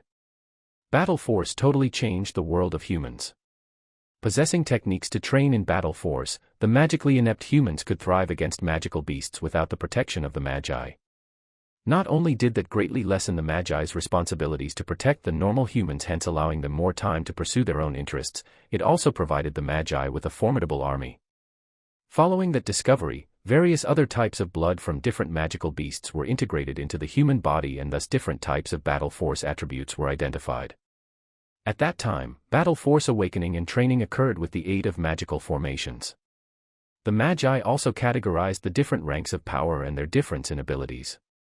With the extensive research conducted by the Magi, battle force training got easier and faster, and humans with battle force started showing up everywhere, with their training speeds getting faster and faster. In time, sword gods roamed the world and sword saints were littered all over the place. Those 1,000 years were the most glorious era of the humans. The countless plains conquered by them supplied Grindia with a massive amount of resources and riches. At that time, the fairies sang for the humans, the halflings cooked them wondrous delicacies, the dwarves built them majestic palaces, the dragons served as their mounts, the minotaurs plowed their fields, the beastmen herded their livestock, all the other races revered the humans and treated them with utmost respect. However, something happened and sparked the beginning of the end. Some magi explorers of the boundless void discovered the desolate ruins of a race of gods on an abandoned plain. The Magi soon got to know that all the resources available in the countless plains did not even add up to an iota of the resources on the plane of the god race. On that plane were countless high-grade magical materials, the purest of ore mines as well as the legendary, arcane secrets of immortality. All of the Magi turned their focus to the land of the gods. They formed large and powerful parties of Magi and rallied armies of sword gods and invaded the plane of the gods. The war waged by the Magi against the gods lasted 1,000 years. Countless different nations on that plane were eradicated and the blood of countless magi and sword gods tainted the battlefields. No side emerged victorious from the war, both parties were left crippled and ravaged. The event was just as described by the War of the Gods, blood stained the skies, countless brilliant stars fell like meteors, human greed triggered earth-shattering change and darkness enveloped the world. The actual factor that kick-started the downfall of the humans was the gradual depletion of the once omnipresent magical force, causing the great magi to lose their main source of power. Nobody knew the cause of such a phenomenon, but all of them were convinced that the era of magic was coming to an end. As the magi lost their last strands of power, the previously subordinate sword gods and saints reckoned that their time had come, and that the main driving force in the near future of Grindia was the battle force that they possessed. For their own selfish ambitions, they began to fight among each other. No longer bound by a pact with the Magi, they murdered, pillaged and destroyed to their heart's desires. They hated being under the control of the Magi and vented their anger on the majestic structures built during the age of magical civilization. They would not be satisfied until every one of them were reduced to ashes. Founding their own kingdoms or nations, they towered over the common folk and were worshipped by their subjects. But in their arrogance, they had forgotten that without the Magi's aid in the first place, they did not have the right to own what they had. As they grew older, they discovered that their descendants could not inherit their fantastical abilities and were only ordinary men as they didn't know how to draw out the innate battle force in their blood. Their empires and legacies they built were left with no eligible heir. When the last sword saint breathed his final breath, 1,000 years of darkness descended onto the human inhabitants of Grindia. Having lost their ultimate means of defense, the humans could not fend off the dreaded magical beasts and were helpless against their assaults. They had no choice but to live in seclusion for the sake of survival. The human population on the continent was reduced up to 2/3 during the 1,000 years of darkness. However, one lone warrior miraculously awakened his battle force in a battle to the death with a magical beast while he was hunting. Using the power of his newly awakened battle force, he killed the savage beast and survived. Fortunately, the settlement he lived still had an ancient battle force manual that was passed down by his ancestors. The curtains of the night were lifted and the rays of dawn once again shone upon the humans. The awakening of this soul warrior's battle force was a silver lining and brought great hope to the human race, prompting the survivors to cooperate and research alternative ways to awaken battle force. In the long years of battling against magical beasts, the humans slowly began to understand the dynamics of battle force and grasp the means of battle force awakening. Without the magical formations of the Magi and given that the battle force manuals left by their ancestors were not applicable to them, the humans could only learn from their experiences in battle through the process of trial and error. Their progress was slow, but steady. Another 1,000 years elapsed and the humans have once again become the overlords of the Grindia continent. Battle force was no longer an arcane discipline and has become common knowledge. Stimulating the innate magical beast factor in their blood to awaken their battle force and training to achieve higher levels of power allowed the humans to turn the tables against their once again thrive over magical beasts and become the predators instead. No longer having any threats to their survival, the once unified humans broke apart again into different tribes and creeds and once again competed among each other for their own agendas and goals for hundreds of years up until present time. Historians opine that the end of the magic civilization marked the end of magic age as the foundations for their technology had long been eroded. According to them, magical energy did not just disappear. It was actually replaced by another force that could resonate with the magical beast factors in the blood of humans that once again allowed the awakening of battle force. It was thought that if a family had produced sword gods or sword saints in the past, their descendants would have a higher chance of awakening their battle force, as the magical beast blood that their ancestors had assimilated were from stronger magical beasts, and that was believed to be the main factor of the relatively high success rate for battle force awakening of the descendants of such families. That line of thought caused many noble families to pay more attention to their families' marriages in the name of maintaining a purer bloodline, even forcing siblings into marriage in certain instances. Chapter 7: The First Days Since Reincarnation. To Lorist, that theory regarding battle force awakening couldn't be more wrong, and he held the opinion that research efforts into battle force awakening was heading down the wrong path. It was just like one of the Confucian sayings in his past life: everything starts off pure and unblemished until it is tainted by the whims and agendas of those in power. The sycophantic Grindian historians were somewhat like that. For the sake of gaining favor with the nobles, they were willing to come up with nonsensical theories regarding the relationship between battle force awakening and noble family bloodlines to justify the necessity for the exalted, towering existences of the noble families. That line of thinking was contradictory as well. If the history on the origins of battle force was true, then that would mean that the sword gods and saints from whom the noble families had descended were merely cannon fodder created by the Magi. In the battles depicted in The War of the Gods, army after army of sword gods were sent to die on the battlefield. There were easily thousands of sword gods in an army, and most of them perished anyway. Even most sword saints could only barely survive should they possess miraculous luck. Lorist really wondered what the nobles thought about the fact that their ancestors were created to be expendable human shields. Even though the original owner of Lorist's body was a noble, having been raised in a society based not on familial heritage but rather individual merits in his past life, he could not appreciate the difference in status between the nobles and the common folk as the inhabitants of this world did. To him, he still felt like he was that small-time urbanite craftsman past his 40s who's busy managing his little workshop.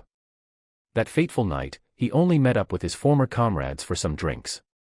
How and why did he wake up in Norton Lorist's body the next day? The small-time workshop owner was shocked and frantic. Fortunately, the body unto which his soul had reincarnated had been badly hurt and could not move in bed for 2 whole months, giving him enough time to reorient himself and assimilate the memories of the body's owner. And given the original owner's detestable personality, his caretakers could not be bothered to pay much attention to him, allowing the sudden switch in behavior go unnoticed. In his past life, he was born in a small town in the Jiangnan province of China into a relatively well-off family, which, incidentally, also had a tradition of martial cultivation. His grandfather was a practitioner in the ancient Chinese medicinal arts and was also a martial arts expert who had trained to the realm of the dark stage. He recalled that his house had an 8 immortals table that had a small bump on the surface with the diameter of a small wine cup. In his childhood, a red-faced man from Hunan came to challenge his grandfather. His grandfather poured himself and the man a cup of wine, made a toast, and slowly pushed the wine cup against the bump on the table until the surface of the table was completely level and flat. The red-faced man stared wide-eyed, saluted his grandfather, and left without touching his wine.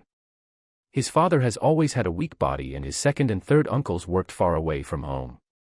His grandfather raised his father and his siblings very strictly and had forced them to learn Chinese medicine since their childhood.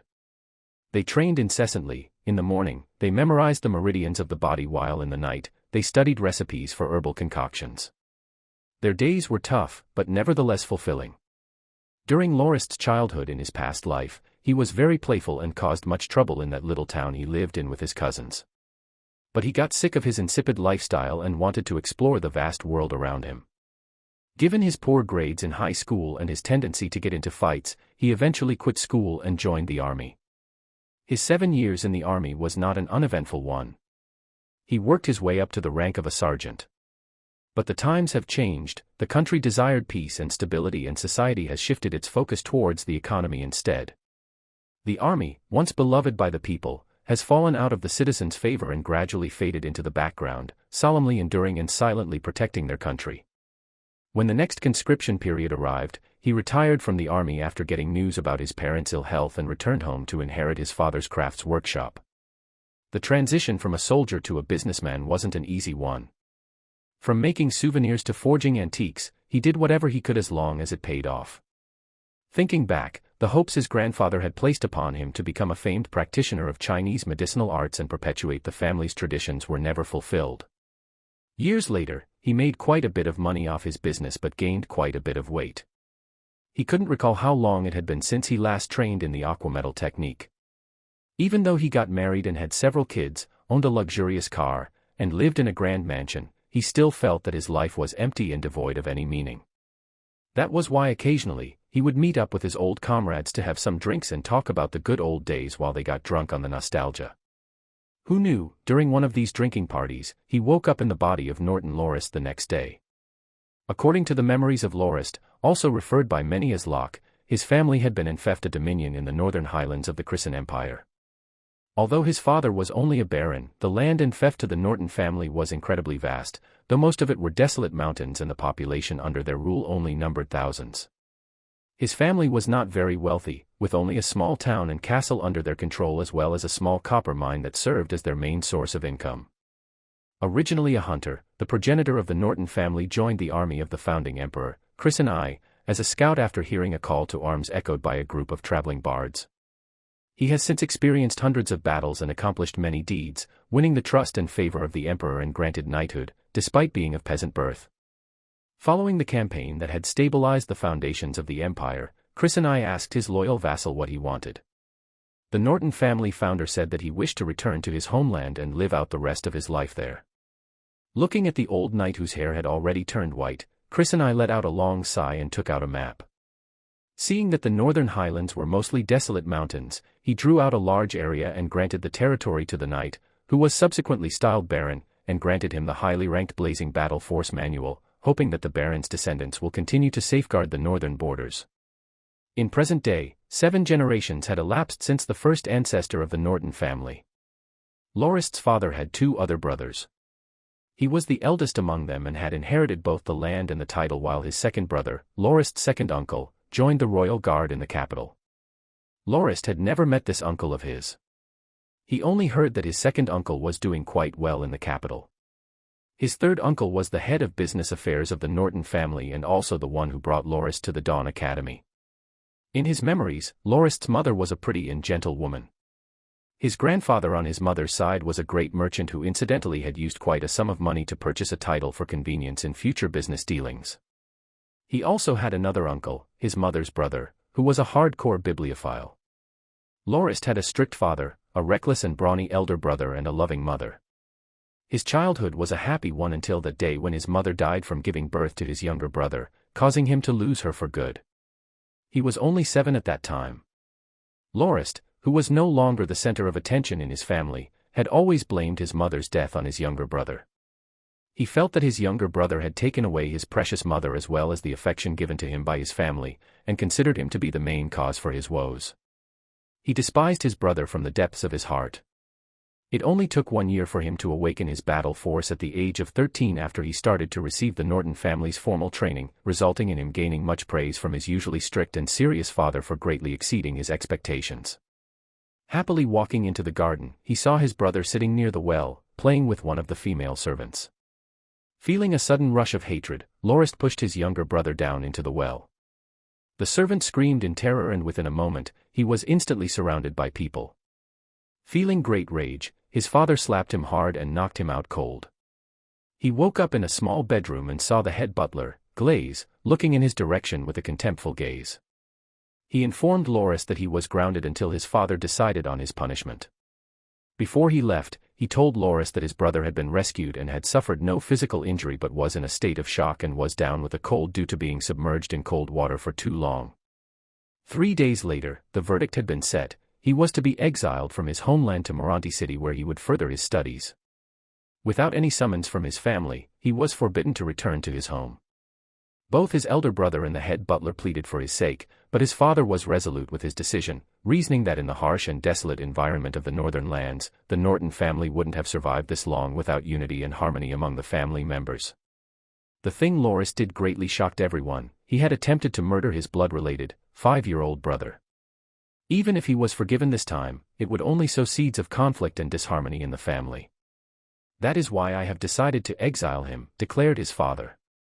Frightened beyond his wits after waking up in a body of a 14-year-old youth, the confused workshop owner suffered from conflicting and intertwining memories and couldn't reconcile his 2 contrasting identities. 10 days later, he managed to calm down and conjectured that maybe he had crossed into a parallel world, much like the plotlines of the many Reed novelfuls he had read. Although he had inherited the memories of the young Locke, the world in which he had reincarnated still awed and mystified him to no end. Given the extent of his injuries, he was wrapped up in bandages and looked very much like a mummy. Unable to move and racked with pain, coupled with the longing for his folks of his past life, it wasn't uncommon for tears to be streaming down from his eyes. After more than 10 days, the workshop owner finally accepted his predicament and steeled his resolve to continue to live on as Norton Lorist, or Locke. To better understand this new environment, he paid his plump, freckled caretaker more money and requested her to read to him books about the history of this world. The original owner of the body took no interest in such topics and had little information about it in his memories. The plump female caretaker brought him a book titled, The 10,000-Year Annals of Grindia. Lorist was initially shocked at the title because a civilization that could have 10,000 years of recorded history must be a rather advanced one. Though, after the caretaker started reading, Lorist understood that most of it weren't proper historical records but rather a collection of myths and legends one after another. Only the final 2,000 to 3,000 years sounded more accurate. According to the legends, the fairy race ruled Grindia millenniums ago and humans were merely a small race that lived under the rule of the fairies. At that time, the fairy race had been in conflict with the dragon race for thousands of years and the humans, who were under their protection, also suffered as a result. Amidst the long years of war, a tribe of gremlins used their wisdom and intellect to create a never-before-seen type of magically powered war machines and achieved victory for the fairy race. However, the machines greatly polluted and damaged the environment and a faction of nature-loving fairies revolted, causing another conflict to erupt. The surprising thing was, the lofty, nature-loving fairies who vowed to teach the other faction a lesson were decimated under the might of the gremlin-made magical war machines. In the end, the gremlins rose to supremacy and became the masters of Grindia. Despite that, the gremlins who were by nature curious and intrigued by the mysteries of technological discoveries and inventions had no intention of ruling the continent. After 100 years of chaos and anarchy, the beastmen from the western part of the continent invaded and brought with them a bloody trail of death and destruction. The gremlins' mighty war machines fell one after another to the suicidal, savage assaults of the blood-drinking beastmen with their thick, tough hides, bringing an end to the rule of the gremlins. The beastmen who had just ascended to the apex of the Grindia continent erected a reign of fear and violence, eventually prompting all the other races to unite and revolt. This was the start of yet another war that lasted hundreds of years. The humans strived to learn every type of craft from the many other races who were struggling against the beastmen. They studied the arcane arts of magic and warfare from the fairies, construction and forging from the dwarves as well as trading and engineering from the gremlins, and, with their large numbers, became an indispensable force in the war against the beastmen. When their beastly oppressors had finally been chased back to the wilderness in the west, the humans took up the mantle of the strongest race of Grindia. After that came the prosperous golden age of the magical civilization which lasted thousands of years until the mages initiated a large-scale war with the gods. The end of the magical age came suddenly as the magical energy on the continent started to dwindle inexplicably. Chapter 8 Battle Force and His Days as a Mercenary. During the 2 months he lay in bed recovering from his injuries, Lorist spent all his time to gather information about Grindia's history, geography, folk tales as well as travel journals to gain a rough understanding about this new world he found himself in. To Lorist, this world seemed quite similar to medieval Europe at first glance, given that it had stuff like titles and knights. In his past life, he had also forged a number of knight armor replicas and sold them for a high price online. The people here greatly resembled white Caucasian Europeans, but according to his observations, the culture in this world was far more advanced than that of the people of the Middle Ages in his previous world. However, the food culture did seem quite primitive here. He was served oatmeal, black bread and mashed potatoes with salt almost every day and suffered without end to the point where he suspected that the reason his caretaker was so plump was due to her sneaking away all the delicious stuff from his meals. With his mind full of such thoughts, he asked one of his caretakers, Kelly, to see if he could have a different menu for his meals. Kelly said that this was the staple menu for the 6 students of the academy. Lorist responded by insisting to be served the regular meals instead. And so on the second day, Kelly brought over a piece of black bread, some mashed potatoes and a bowl of vegetable soup, with only 2 leaves in it, which replaced the usual oatmeal. With a face full of tears, Lorist ate the food feeling utter anguish and despair. One of the differences between the people here and Europeans was the way they put their surnames in front followed by their given names at the back in a way that was similar to the Chinese naming scheme. In a book covering the topic of noble family history, it was stated that during the 1,000 Years of Darkness, brave warriors who challenged the magical beasts on their own and returned alive would be granted a title by the village chief. Names like Whitemont, Tusk, Hawksoar, etc. would be appended before their names and, in time, those titles became family names. Norton, for example, meant raging bear in the ancient language of the fairies. The most glaring difference between this world and his own was the presence of the two moons in the sky. The first larger silver moon was called Daphlin, and it was personified as the silver moon goddess and also known as the goddess of love. The smaller, blood-red-colored moon which hung in the night sky like a crimson crescent fawn was called Sapphana, the blood moon goddess, and also served as the goddess of vengeance. According to the legends, when Sapphana reveals itself as a full moon, it would signify the beginning of another major conflict on the continent. Both the silver moon goddess and the blood moon goddess were wives of Singwa, the god of the sun, light and war. That was also the reason why in Grindia, marriage between a man and two women was permitted. But one could only be allowed to do so if one was economically able to support having two wives. The status of the second wife was not one whit inferior to that of the first wife, and both wives were entitled to the same amount of love and care from the husband. That was why most people, even nobles, only took one wife to avoid too much hassle. The more Lorist read about the history of the world, the more confused he felt. That was because the Grindia continent was very large and humans only occupied a third of it. The rest of the uncharted territory were comprised mostly of desolate plains, forests, or mountain ranges. But the many culture and history books he had browsed through had maps of the continent that were mostly similar to each other. It is said that these maps were left over from the Age of Magic and had been mapped by the Magi during their travels around the continent. The language used on the continent was known as the Common Language. All people on the continent spoke that language, and no alternative dialects had ever developed. The script resembled alphabets and were comprised of 32 characters which could be formed into words by putting 2 or 3 characters into a diamond-like shape. In the books, it was said that this language had been developed by the Magi specially for the humans' use. The Magi also knew several other languages of other races, including that of the ancient fairies, dragons, gremlins, as well as some other tongues that contained mysterious magical power. The most surprising part was the maps shown in most books were drawn on a planet. The only difference is the planets in this world were known of as planar worlds. Some books from the Age of Magic described that there were other planar worlds, and they were also sphere-like objects that were suspended in the empty void of space. If the maps accurately depicted the Grindia continent, then the legends about the Magi must have been true. There was simply no other explanation. If that were the case, that meant that the civilizations on the continent evolved in a straight path that greatly relied on an individual's training in magic followed by battle force, unlike the civilizations in his previous life which pursued advancements in science and technology instead. It was at this moment when Lorist suddenly felt interested in the mysteries of battle force. After carefully researching his hand-copied version of the Blazing Battle Force manual and using it to train, he came to understand that the key to channeling battle force was blood circulation. The people of Grindia call the points where blood vessels intersect nodes. The human body has 72 major nodes and 360 minor nodes, as well as another 1080 miscellaneous nodes. Through sensing the elemental energy in the surrounding environment, one can increase one's blood circulation rate and will the blood to circulate through specific nodes in the body, resulting in the generation of a unique, explosive life energy that can be harnessed to greatly increase one's strength, speed as well as reaction time. This was the power of battle force. To Lorist's surprise, battle force also came in various types or attributes. Recalling the Chinese medical books he had memorized in his childhood, different parts of the human body corresponded to one of the 5 different elements.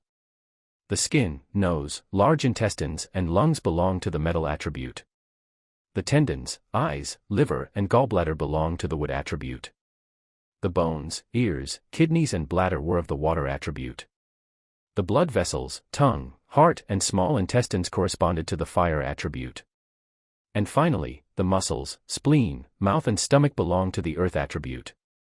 However, battle force had more than 5 different attributes categories. The nodes from the eyes to the jaw produced light-type battle force. The nodes from the back of the head down to the tailbone produced dark-type battle force. Water-type battle force came from the nodes around the kidneys and bladder. Nodes from the right chest up to the gallbladder and liver produced wood-type battle force, while the nodes around the right abdomen corresponded to the fire type. The left chest trained in metal-type battle force, while the left abdomen nodes trained in the earth attribute. Finally, the several major nodes from the shoulders up to the upper thighs produced wind-type battle force. Besides the more common attributes, some exotic kinds of battle force attributes like the blood attribute or the ice attribute existed as well. In most cases, the training of battle force involved picking several major nodes on the body to form a pentagram, a 5-pointed star, or a hexagram, a 6-pointed star, and speeding up and isolating the circulation of the blood in the body through the minor nodes in between the star shape to manifest battle force. To reach the point where manifested battle force can be projected according to one's will was the main aim of training. Lorist felt that the theory behind battle force training was very similar to the art of training the internal energy of the body that he had come across in his past life. However, battle force training was not as flexible in that one cannot train in battle force of different attributes. For example, if one trained in an earth attribute battle force, one cannot train in any other battle force with different attributes. While training in other attributes would not cause one any serious harm, one would be forever stuck and be unable to advance to the next level. Then again, many different types of battle force techniques existed. There were roughly more than 10 low-ranked null attribute basic battle force techniques that only allowed one to train up to the iron rank at most. These were commonly used by armies to train their soldiers. There were two main advantages that came with training null attribute battle force. First, there was no attribute requirement and anybody could train in them.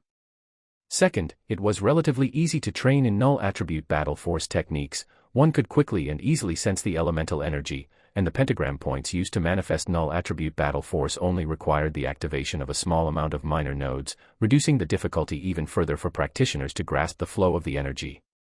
It is common practice to introduce students in battle force awakening courses to basic battle force techniques before allowing them to pick a mid-ranked or high-ranked technique with attributes that suit them when they reach the iron rank.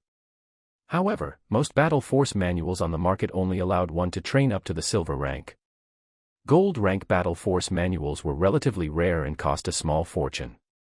Very much interested in the blazing battle force technique he possessed, Lorist trained hard in the technique and was not worried about not having the rest of the technique from silver rank onwards because according to his inherited memories, his third uncle comes to visit him once a year to check up on him and provide him with some money to pay for the school fees. That's why, he thought he could ask for the rest of the technique once he trained to the peak of the iron rank. But who knew right after 3 years he came to the world, his uncle stopped visiting without notice and vanished without a trace. The year after, the third prince of the Christian Empire sparked a civil war and permanently cut Lorist's contact with his family in the far north. Lorist wasn't too perturbed by the loss of contact with his family and was even a little thrilled, given that the original owner of his body was exiled from home in the first place. He would no longer have to worry about his identity being exposed anymore. The problem was his living cost. He probably wouldn't have any trouble with food. He could always go to McDuffin's roadside stall, or, in the worst case, eat the meals provided by the academy as all 3 meals of the day were already included in the school fees. The food provided definitely wasn't delicious, but he could live with it. The real problem was paying the tuition fee. At that time, Lorist had already been at the academy for 3.5 years. Having obtained his certification for both his night training and accounting professional courses, he could already graduate without problems. However, in the 3 years since Lorist had crossed over to this world, he had already formed close relationships and familiarized himself with the city and already considered Morandi city his home. Where would he go even if he were to graduate? Having just broken through to the iron rank at the age of 18, with Lorist's abilities, it was indeed a little bit early for him to go exploring the foreign world. Additionally, for the sake of better understanding the world of Grindia, Lorist applied for another 2 extra courses just last year in herbalism and magical beast studies. He subconsciously thought that the more he learned, the better off he would fare and adapt in this world. And, much to his advantage, he was reincarnated into the most developed and civilized city on the continent and not some run-down village in the desolate wilderness, saving him much time and effort in learning about the world through trial and error. Who knew where he would end up should he be a little less fortunate as he was?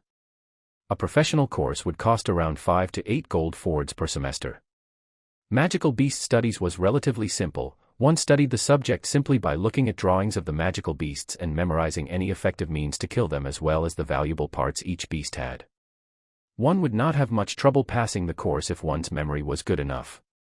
Herbalism, on the other hand, was much more demanding. One had to be able to differentiate one herbal plant from another, understand the appropriate methods of storing different herbs as well as experimenting with different combinations of herbs. the experiments usually took up quite a bit of money. During the first 3 years, Lorist's third uncle usually brought him some new clothing and delicacies every time he came over to visit him, and also left 30 or so gold coins, sometimes even more when business was good, for him to cover his living costs and tuition. Lorist wasn't reckless with his spending either. He only used the money on paying servants and buying books from time to time, and ended up with up to 30 gold fords in his savings. To MacDuffin, 30 gold fords was a rather large sum. But to Lorist, it was only enough for about a year and a half to fund his studies and other necessities. So, he searched for other means to earn money for the sake of remaining in the city. He was subsequently brought to a mercenary guild by some of his friends and successfully registered as a low-ranked bronze mercenary and started taking up missions. Despite that, given Lorist's experiences in his past life and his good eye for opportunity, he got a good idea for a business during one of his missions and roped a few friends in to gather some starting capital. Buying a large number of beast furs, he commissioned some tailors to sew them into backpacks that were very commonly seen in his past life. Being a new design that did not hamper movement and was conveniently and quickly equipped onto one's back, his stock of 400 bags got sold out in an instant the moment he brought them back to the mercenary guild. Lorist and his friends each earned a share of more than 10 gold fords and struck a few more times when the iron was still hot, earning him another 70 to 80 gold coins. Right when he was about to start a leather factory with his friends to mass-produce these backpacks, he noticed that there were a lot of rip-offs on the market which greatly lowered the price of each bag, causing Lorist and his friends immense anger and frustration as he gave up on the notion. That business venture made Lorist quite a name among the people of the mercenary guild and earned himself some respect from his friends. In actuality, Lorist had a bunch of other ideas that could earn him more money, but he thought it was better to stay low-key and not attract too much attention to himself. The money he had on hand at that time was already more than enough for him to live without worries. Since then, he spent most of his time at the academy studying and occasionally took up some mercenary missions. During the holidays, he would form small teams with several close friends and go on expeditions to kill some low-ranked magical beasts. Spending his days rather leisurely, he was already among the ranks of the mercenary veterans within merely 3 years. Chapter 9 Dynamic Vision. On the 6th year of his new life, when his current body was 20 years old, Lorist discovered something troubling. Lorist had fared pretty well for the past few years and had already grown from being a low-ranked errand-running bronze mercenary into an iron-ranked mercenary veteran. Lorist was also quite well known in the Dawn Academy, given that he applied for another 3 professions after completing his magical beast studies and herbalism courses, among which included archaeology, ruin exploration as well as language studies. Having been among the ranks of the mercenaries for quite some time, he came to understand that the legend surrounding the magical civilization was not without basis and was true to a certain extent. In one of his excursions with his buddies a year before, Lorist visited an already excavated small ruin that was said to be a tower that used to be a magus's residence. The colossal tower that reached out beyond the clouds described in books was no longer standing, but the discovery of the 3 basement floors shocked them. Large, smooth walls made from stainless steel shone like a mirror, seemingly unworn from the passing of time. Lines stretched across the floor up to the walls and intersected to form a complicated, 3-dimensional magical formation diagram, and chunks of neatly arranged rocks with archaic fairy script could be seen in the vicinity. These could be the cornerstones that served as the foundation of the magical formation. Every one of them in his group dreamed about gaining boundless wealth and fame for discovering this ruin, but felt it wasn't too realistic. Most of the ruins that humans once inhabited had already been excavated and studied and were no longer of much value, with only a few exceptions that possibly lay hidden somewhere in the lush, dense forests or the desolate mountains. Given their abilities and the magical beasts that lurked around such areas, however, it would have been a suicidal effort. They could only daydream in vain of the glory and riches that awaited. Lorist, however, was ecstatic and marched forward with enthusiasm. Having read Harry Potter and the Philosopher's Stone in his past life, he had always been fascinated with magic and wanted to become a mage himself. Too bad he arrived on the Grindia continent a little too late. Had he crossed over to a few thousand years earlier into the age of magic, his dreams in becoming a great magus might just come true. At that time, Lorist, having just recently obtained his qualifications in magical beast studies and herbalism, was wondering which courses to sign up for next. Given that Dawn Academy's archaeology, language studies, and ruin exploration courses were quite highly ranked, he decided to sign up for them during the following semester. Ruin exploration refers to the research and study of the architecture and the purpose of buildings left behind from the age of magic, as well as the means to excavate such ruins with as much care as possible to avoid damaging the ruins. Archaeology dealt with the distinguishing and handling of artifacts found in ruins and was concerned with determining the purpose and worth of such artifacts. Language studies was the hardest of the three, given that the languages of the fairies, dragons, gremlins that the Magi used were said to contain mystical power, and people without magical affinity could not truly grasp the language. Even if someone did manage to learn a couple of words, he would only be able to make similar sounds but be unable to reproduce the archaic power contained within each word. These magical languages by nature could not be easily passed down through the generations. But the Magi of the time frequently inscribed the script of these languages onto stone tablets to record important information. These days, the field of language studies can only rely on the characters on the tablets to slowly decipher the actual meaning of the words by matching the drawings that was occasionally found next to the characters. So far, the largest achievement in the field of language studies was the ability to distinguish words of the fairy language from that of the gremlin language. Not much progress had been made, however, in understanding the language of the dragons. These three courses were closely related. Lorist quite cynically summed up the essence of these three courses into two words: grave robbery. The only difference between this and actual grave robbing was that it was legally endorsed by the various powers on the continent, and it was common practice for people to raid and explore such ruins, loot the artifacts inside and auction them off to gain wealth and fame. Archaeologists, however, were dissatisfied with such a phenomenon and deemed such acts destructive and unethical. Lorist believed that once he obtained those qualifications, he would live a rather adventurous life as both a researcher and explorer, venturing around the continent in search of thrills. What he didn't expect was that the act of applying for all three courses would draw so much attention to him. If he were to graduate with qualifications in 7 professional courses, while he may not be the first in the Academy's history to do so, he wouldn't be too far off from being the last one. Attending these courses weren't that much of a burden to Lorist. What he was truly worried about was his stunted battle force training due to the lack of the following blazing battle force manuals for the higher levels. This wasn't an uncommon occurrence in Grindia. Descendants of noble families intentionally brought battle force or swordsmanship-style manuals and parts with them in fear of the techniques being leaked out, and would only request for the rest of the manuals when they reached a certain level. But Lorist could not do so, as he had already lost contact with his family for years.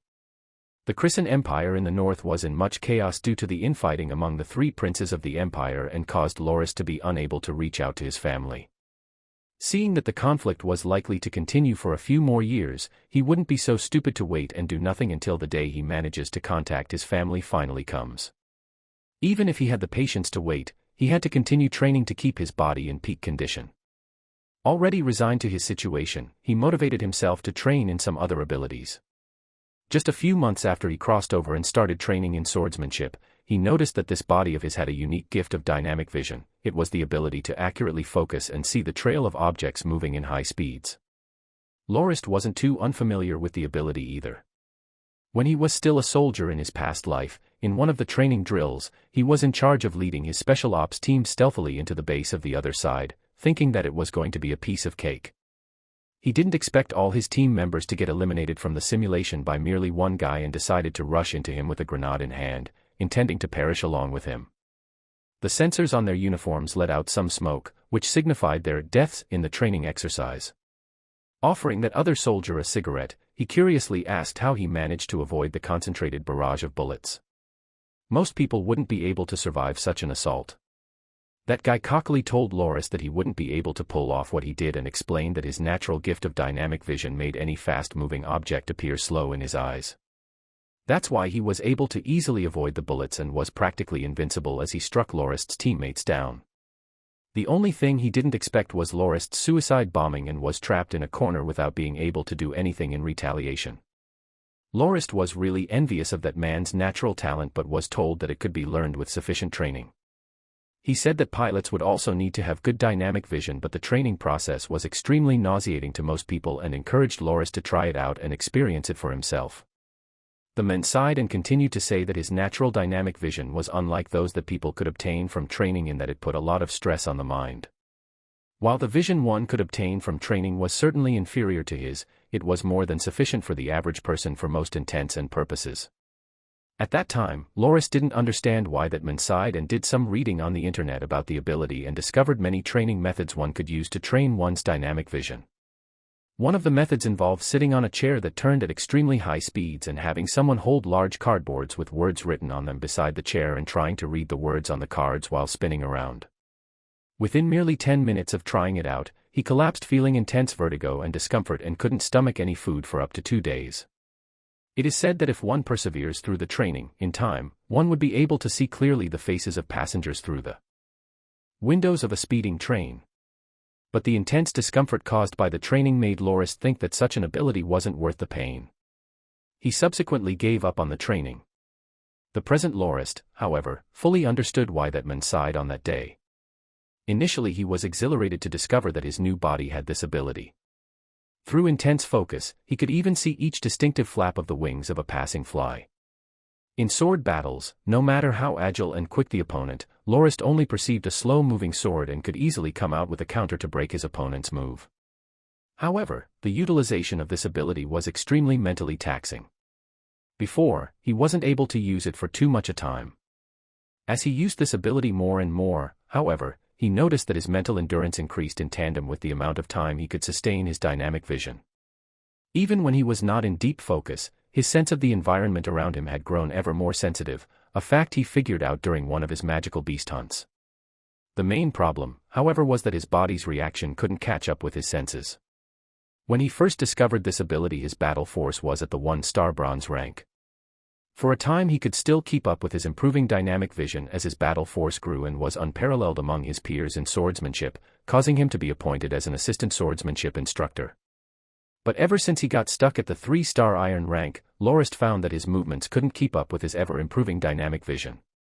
In time, his body would no longer be able to keep up with his reaction time. Given his performance as an assistant instructor a year before, he was then promoted to a full-fledged instructor. But that incident caused many silver-ranked instructors and students much dissatisfaction and even prompted many silver-ranked students to challenge him to duels. It was then when Lorist first encountered the problem of his body's movement speed. Given the complete defeat of the first few silver-ranked students who challenged Lorist on behalf of a swordsmanship instructor, that instructor decided to join the fray himself. When the duel started, Lorist began to feel pressure. This was a man who had rich experience in real-life battles and was not like some people whose skills were visually impressive but outright impractical. Every strike of his was fast, damaging and straightforward. Some of his moves were even willing to suffer a small hit in order to land a bigger one. Under Lorist's intense concentration, the moves of the enemy were broken one by one. To the people watching the duel, Lorist's moves were flexible and flawless. But he himself felt the opposite. There were a few times when he clearly found weak points in his opponent's strike but his body wasn't able to move in time. There were also a number of times when he could clearly see the trajectory of the sword but was only barely able to avoid them. That duel only ended with his narrow victory. Chapter 10 Aquametal Technique. I can't continue on like this, thought Lorist as he decided to use a very troublesome method to get out of his training limb, training in another mid-ranked battle force technique of the same attribute up to the silver rank temporarily and return to the blazing battle force once he obtains the rest of the technique. This method of training was not unprecedented, but it really pushed the cultivator's perseverance and concentration to the limit. Even if certain battle force techniques had the same attributes, there were fine differences between the nodes used to form the hexagram circulation path in the body. That was especially the case with the minor nodes involved in the circulation. If any unnatural changes occur, such as the formation of unintentional connections between certain circulation nodes, it would cause even more complications. The cultivator must first forget and suppress their previous training habits before training in another technique from scratch. There really was no easy way to go about this. By the sound of its name, the blazing battle force seemed to be of the fire attribute.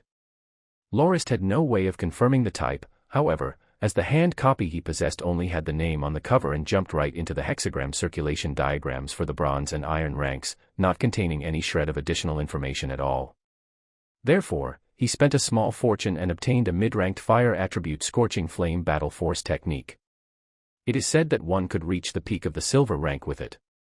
But, when Lorist opened the page, he was dumbfounded. The scorching flame battle force technique's hexagram circulation diagram differed too much from that of his own technique. That was especially the case with all of the major nodes. How could he bring himself to train in that? At first, he reasoned that the difference was due to the technique being mid-ranked while his own blazing battle force being a high-ranked technique. But then again, no matter the rank, battle force techniques of the same attribute should not differ so much in terms of the major nodes. To further investigate the issue, Lorist purchased a few more mid-ranked fire attribute techniques and compared them. The rest of the techniques had node points that were largely similar to those of the Scorching Flame battle force but were all incompatible with those of his own Blazing battle force. That could only mean that the Blazing battle force was not a fire attribute technique. Gosh, what other attribute could it be if it wasn't a fire-type technique? Without a choice, Lorist got several other mid-ranked techniques of different attributes among which included water, wood, metal, earth, even ones with light and wind attributes. After some careful research, he concluded that the Blazing battle force had no connection to any of the attributes of these other techniques. This was a very worrisome conclusion for Lorist and made him reconsider whether the Blazing battle force was a fire attribute technique after all, with the cause for the different diagrams being the difference in rank. But something happened during this time which removed the notion from his mind. Due to the lack of progress in his training, Lorist decided to focus his thoughts elsewhere during the academy holidays. He formed a small party with a few other friends and decided to go to the Sunset Mountains to hunt some low-ranked magical beasts. The Sunset Mountains was the home of a rare magical beast called the gold-horned flame fox. Its fur could change according to the seasons. The colder the temperature, the redder its fur would turn, making the demand for its fur very high in the market. And the golden horn of the fox also emitted a fragrance which repelled bugs. It was also rumored that once the horn was ground to dust, it could improve the endurance and performance of the male organ. This caused the gold-horned flame fox to be hunted to the point of near extinction. Lorist and his gang were fortunate enough to discover the trails of a gold-horned flame fox during the trip and had spent 3 days and nights before finally tracking down and slaying the beast. However, as they prepared to depart from the mountains, they discovered some people who lusted after their haul. Places like the Sunset Mountains had always been lawless areas where the strong devoured the weak. It was common for adventurers or mercenaries to be on their guard for other humans as they hunted magical beasts. Having been hunting low-ranked beasts around the outskirts of the mountains, Lorist's group did not attract any unwanted attention from the other hunters. But that changed after they got the gold-horned flame fox. The ones who blocked their path were 7 silver-ranked mercenaries who belonged to a mercenary group with a reputation for robbery which was based at a town near the mountains. That mercenary group probably started paying attention to Lorist and gang when they were purchasing some necessities at the town and decided to send 7 silver-ranked experts to take the spoils by force. Lorist's group only had 5 people with 3 iron ranks and 2 silver ranks. Fully aware of the disparity in power, the robbers not only demanded Lorist's group to hand over their haul, but also to leave every equipment they had on their hands besides their undergarments behind. Charade was also present in the group at that time and was at the 1-star silver rank. Being the miser he is, he got enraged by their demands and attacked without another word. The rest of the group soon followed suit and went all out on their attackers. To the robbers' surprise, 3 of them instantly fell to Lorist and his gang. 2 of the remaining 4 were preoccupied with keeping Lorist at bay while the other 2 cried out for help under the relentless attacks of Charade and the other 3 of Lorist's gang. The struggle ended with Lorist sticking his blade through the back of an escaping robber. Of the 7 silver-ranked mercenaries, 2 were dead and 5 others were hurt badly. This was the first time Lorist had killed since he crossed over to the Grindia continent, and to his surprise, he did not feel an ounce of rejection or nausea following the act of killing. The deathly miser stripped the 7 mercenaries of all their belongings, staying true to his name and leaving them stark naked. The group of 5 profited a little from this fight and even found a high-ranked Earth Attribute Battle Force manual on the body of the guy who attempted to escape but was struck down by Lorist. It was called the Myriad Mountains Battle Force. But nobody in his squad trained in the Earth Attribute and Lorist himself didn't know what his attribute was. The Battle Force manual was useless to them and was better off sold off for a few hundred gold coins. But Charade remembered that Lorist was collecting Battle Force manuals for research purposes in order to break through the iron rank. Additionally, Lorist contributed most to the previous fight and handled 5 of the robbers himself. Had it not been for Lorist's abilities, they would be hard-pressed fending off 7 silver-ranked mercenaries.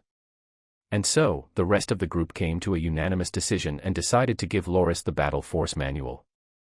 After splitting the spoils and returning to Morandi City, Lorist started to analyze the high-ranked Earth Attribute Battle Force manual. Comparing it to a mid-ranked Earth attribute battle force, he discovered that they had many similarities.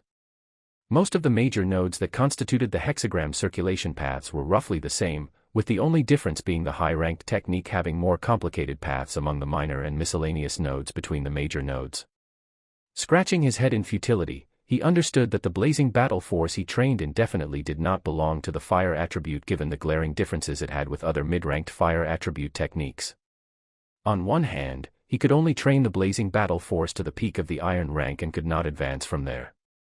On the other, he couldn't figure out what attribute his technique belonged to and didn't dare to rashly pick up any other mid-ranked technique to train in. In time, his body would no longer be able to keep up with his ever-improving dynamic vision. He didn't want his movements to be slower than his awareness during battle. What should he do? How would he progress in his training? These thoughts kept Lorist awake for nights. Ugh! What's with this accursed blazing battle force technique? As he tossed about in bed one night, Lorist suddenly recalled the sight of his grandfather training in the aquametal technique. Startled by his sudden insight, he thought, that's right. Why don't I try training in the aquametal technique? That technique held an even higher place in his heart than the blazing battle force, as it was the hereditary technique of his real family in his past life. He remembered the scene when he struggled to maintain the horse stance with his cousins under the instruction of his grandfather. He was surprised that he could still recall the training methods, key pathways, the body meridian map, the aquametal foundations as well as the aquametal sword techniques. It was like they were imprinted upon his soul. With his eyes tearing up in nostalgia, he got off his bed and took up the horse stance, basking in the moonlight that shined through the window in his room. The first form of the bright stage of the aquametal technique, immutability of 1,000 cliffs. Be focused with a calm heart, breathe in thrice and let it out all at once. Let me meld into the void and forget my physical existence. All of a sudden, a red sun leaped up from the oceans, illuminating the world. For some time, the oceans and rivers remained calm without a wave. Without warning, a giant tide rose from the seas and formed a great cliff in the middle of the ocean. The peak resembled a blade which cut through the giant, crashing waves with unwavering and everlasting vitality. After some time, the raging waves started to weaken and calm. The vast ocean quickly returned to its former tranquil state and was smooth as a mirror. Only that towering cliff stood unmoving, proudly overseeing this vast realm. Full of delight and surprise, Lorist slowly opened his eyes. The training speed was too fast. In his previous life, it took him 3 years of training under his grandfather's tutelage to reach the point when he could visualize that scene of the vast ocean in his mind. In this life, however, it only took him one try to enter that realm. This was unimaginable. Now that he had mastered the first form, it would only take him 2 or 3 months of training for him to be able to start the second form, timeless waterflow. In his previous life, he took 3 years to master the first form and 6 for the second. After that, he enlisted in the army but never quite reached the third form, the robust warhorse. After he retired and inherited his father's workshop, he often neglected his training and only practiced half-heartedly. That was one of the greatest regrets he had in his past life. The first 3 forms of the aquametal technique wasn't actually that complicated. The first form focused on the 12 standard meridians, whereas the second and the third prioritized the unleashing of the 8 extraordinary meridians. Once the 8 meridians worked in concert with the 12 standard meridians to form the major cycle, one would reach the peak of the bright stage and had a chance to progress into the dark stage. But training in the first form required one to be able to feel the ki flowing through the 12 standard meridians as well as visualize the realm of the raging sea to train and fortify one's mind and soul to the point that it would be unshakable by anything and be able to remain calm at all times, even if MT-Tai itself were to come crashing in front of oneself. Lorist didn't expect to be able to reach this point in only one training session. Even though his body was sweating heavily, he felt energized and refreshed like never before. In his excitement, he picked up his sword and started swinging away. His body moved as his mind willed as his sword soared through the air. This feeling was hard to put into words. The lag between his intentions and his movements did not exist anymore. Sheathing his sword, Lorist decided to continue training and stabilizing his foundations by practicing in the first form once more. However, just as he went into the horse stance, he was startled to find that his battle force had disappeared. The battle force that lurked in his veins could not be felt anymore. Lorist let out a cold sweat, quickly sat down with his legs crossed and started to meditate. He tried to manifest them like he usually did and felt the circulation of battle force within the hexagram circulation path in his body. Just as he was about to let out a sigh of release, the battle force dissipated from his body. What is going on? Frustrated that his battle force kept giving him problems, he tried again for a few times, but the same thing happened over and over. Sheesh. I don't even want to care anymore. Let's go back to training in the aquametal technique, thought Lorist, disheartened. Just as he was preparing to visualize the small realm after he got into the horse stance, Lorist felt that his meridians was filled to the brink with some kind of energy. Why does this feel so familiar? He calmed himself down and continued his inspection.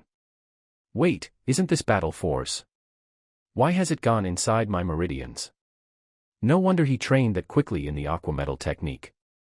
It was due to the presence of battle force. But he didn't know whether training in the aquametal technique using battle force was a healthy practice or not. Nevertheless, the increase in his body's strength and agility that allowed his movements to synchronize with his will was beneficial. Lorist decided that he'll keep on training like this and cross that bridge when the time comes. Chapter 11 Incator Metal. After 1 year of cultivating the aquametal technique, Lorist reached the second form of the bright stage, timeless waterflow. The second and third forms of the bright stage prioritized unleashing the 8 extraordinary meridians and linking it with the 12 standard meridians to form the major cycle to achieve a state of robust vitality and harmonizing the polar energies of yin and yang within the body. Following the unleashing of the 8 extraordinary meridians, it would only take a few months to unleash the Yangwei and Yinwei meridians, after which one can train in the third form of the bright stage, the robust warhorse. Lorist had not reached this level before in his past life. This technique he had inherited from previous family was pretty beneficial after all. The astonishingly fast training speed of the aquametal technique was so great a source of joy for Lorist that he forgot he was using battle force to train in it and made him feel extremely hopeful of his progress in the future. But Lorist, deeply engrossed in his training, did not pay attention to the way others around him viewed him. He went to the academy as usual to attend his courses as well as coach his students in swordsmanship. Eventually, he stunned everyone in the academy with the 100% success rate of his first battle force awakening course. Lorist met his first love since coming to this world around this time. Their similar history with their respective families served as a pivot for their growing intimacy and motivated them to strive and build their own happy future. Nothing much changed until the day when Lorist had a talk with the fat, deathly miser. Hey, fatty. Aren't you looking at me a little funny? Is there something on my face? I feel sorry for you. I don't know if you even know about it. What are you feeling sorry for?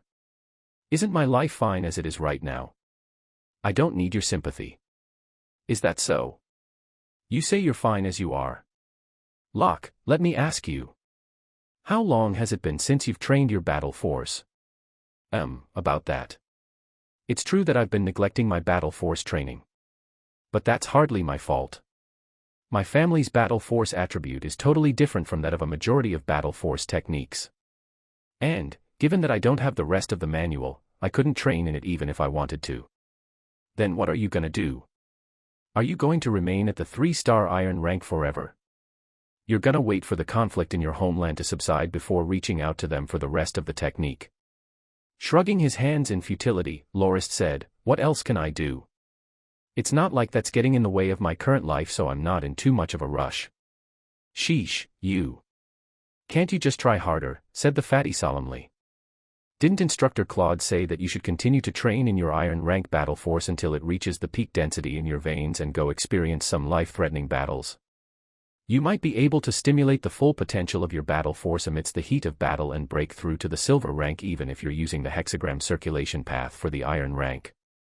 Brother, you're already at the peak of the iron rank. Perhaps, if you took another step and got a little push, you might just break through and become a silver swordsman. You can't just give up like that. That's not the point. What are you so worried about? I'm passing my days just fine, why would I go out of my way to go fight life and death battles? I can afford to wait a few years. Who knows if I might encounter a high-ranked magical beast and perish if I did decide to go train. That's not a decision I can make lightly. Look at you. You're still so young, where has your ambition gone? You were not like this before.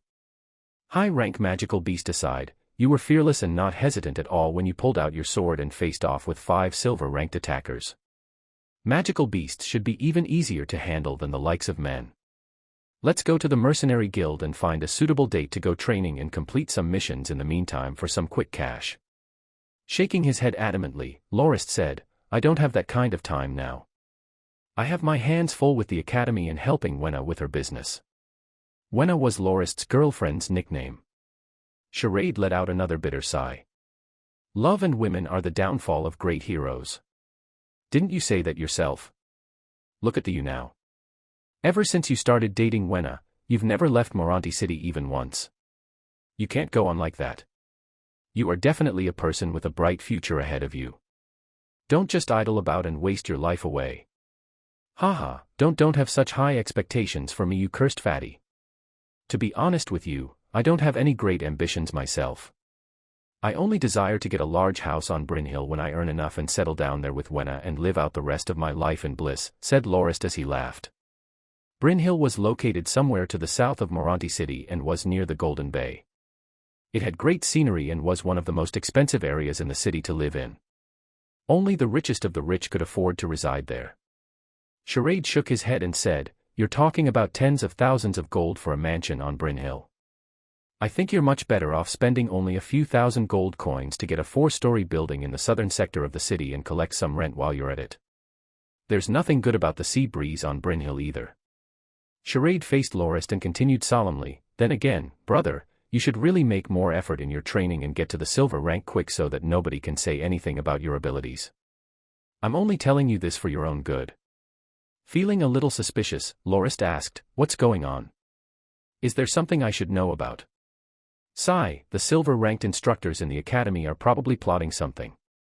I think they want the academy to fire you as a swordsmanship instructor because of your iron rank battle force. They think you're not fit to be an instructor for an academy that's ranked the top 9th on the whole continent. That's all I have to say. You go back to see your Wenna if there's nothing else. Surprised, Lorist exclaimed, What the heck? What does my battle force rank have anything to do with them? They can't make me resign as a swordsmanship instructor. Even with their silver battle force rank, there's no one among them who can match up to me in a duel. It's not uncommon for people to get jealous, said the fatty faintly. Even with your iron rank battle force, they wouldn't mind if you had better swordsmanship than them. What they didn't expect was that all the students in your battle force awakening course successfully awakened their battle force. Not only was this a miracle, it made them feel even more worthless. How do you think they'd feel when they can't even match up to an iron rank instructor? They won't be satisfied until they kick you out of the academy. If all of the silver rank instructor grouped together, the academy would probably be pressured to remove Lorist from his post. The best solution as it is now is for you to try breaking through to the silver rank. Once you're a silver swordsman, they won't be able to do anything to you. That's why I suggested you to go experience some life and death battles, said Charade earnestly. Letting out a bitter laugh, Lorist shook his head. He couldn't bear to tell Charade, who was earnestly concerned about him, that he was training in the aquametal technique he got from his past life and that his battle force constantly leaked through his hexagram circulation path into his meridians. There was no way he could explain it to him. It's too hard. Without my family's battle force manual, there's almost no way for me to break through without the following hexagram circulation path diagrams. You yourself said that the hexagram path of my battle force technique was like nothing you've ever seen. Even if I were to engage in life and death battles, there's no guarantee that I would be able to break through within a short time frame. Then there's only one other way for you to secure your position in the academy. Have you heard about our academy's gold instructor badge? I know about that. Didn't Instructor Claude have one himself? Instructor Welder, who's in charge of the night training course, Instructor Winson from the horse training course, and even Instructor Loboff from the herbalism department possess those too. Isn't that badge given to anyone whose battle force is at the gold rank? No, I'm not talking about that badge. There's another gold swordsmanship instructor badge in our academy. 100 years ago, there was a 1-star silver rank student in our academy who had won 30 straight duels against 2-star silver instructors and rose to fame instantly.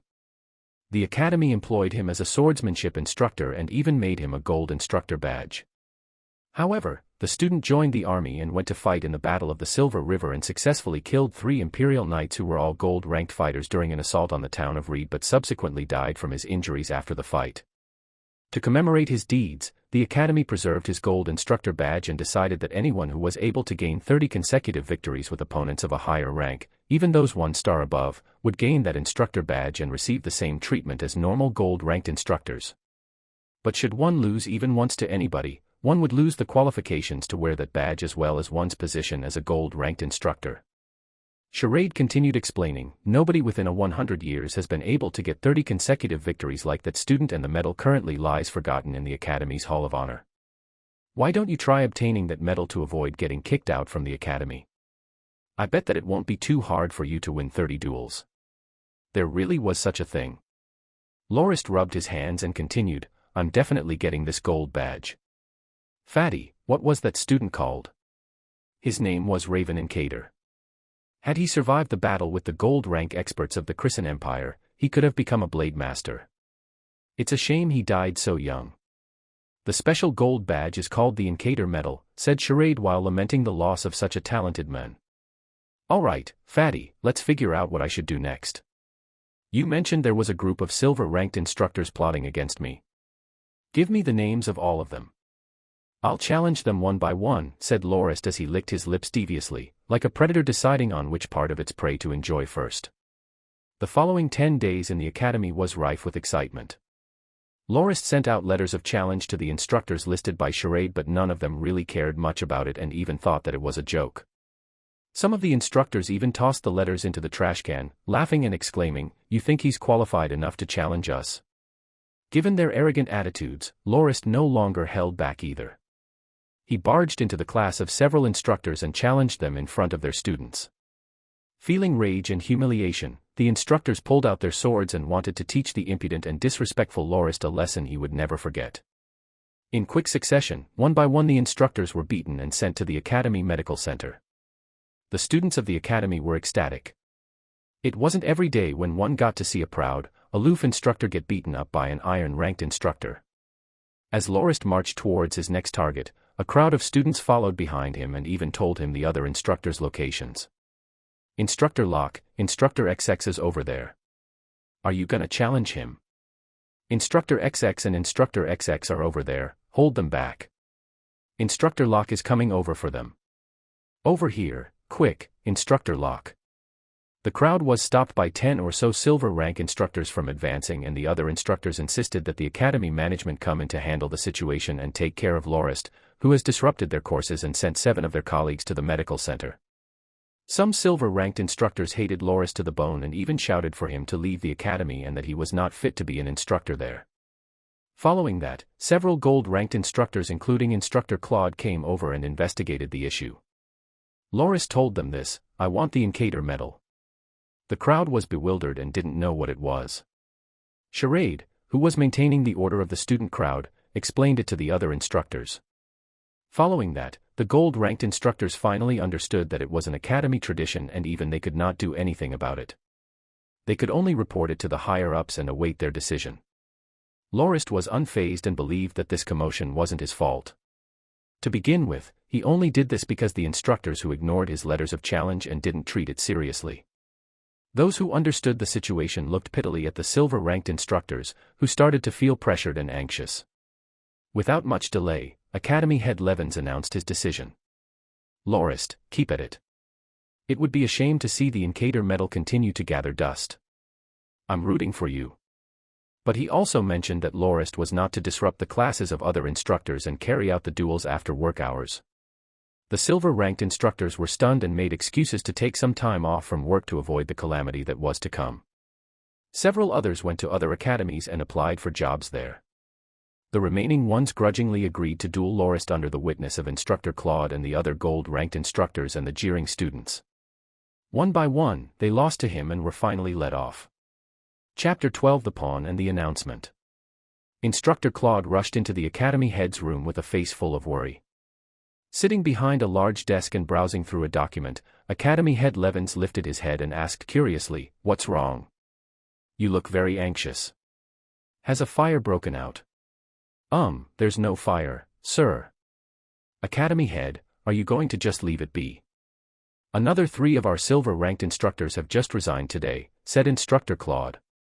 Oh, I know that, nodded Levins as he stood up. Would you like some tea or some Max? Max was a beverage that was quite similar to a chocolate drink. The beans would let out a rich, fragrant aroma when ground and boiled with water. It was even rumored to be the favorite drink of ancient fairies as well as the legendary magi of the past and was quite highly priced. I'll be fine with some plain water. Right now the silver-ranked instructors are extremely afraid of being challenged to a duel by Lorist.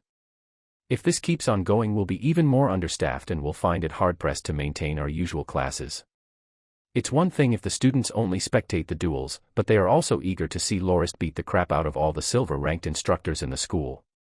Every day a whole bunch of them would follow him around in anticipation of such a scene. It's quite pressuring and humiliating to the instructors' Lorist challenges, explained Claude.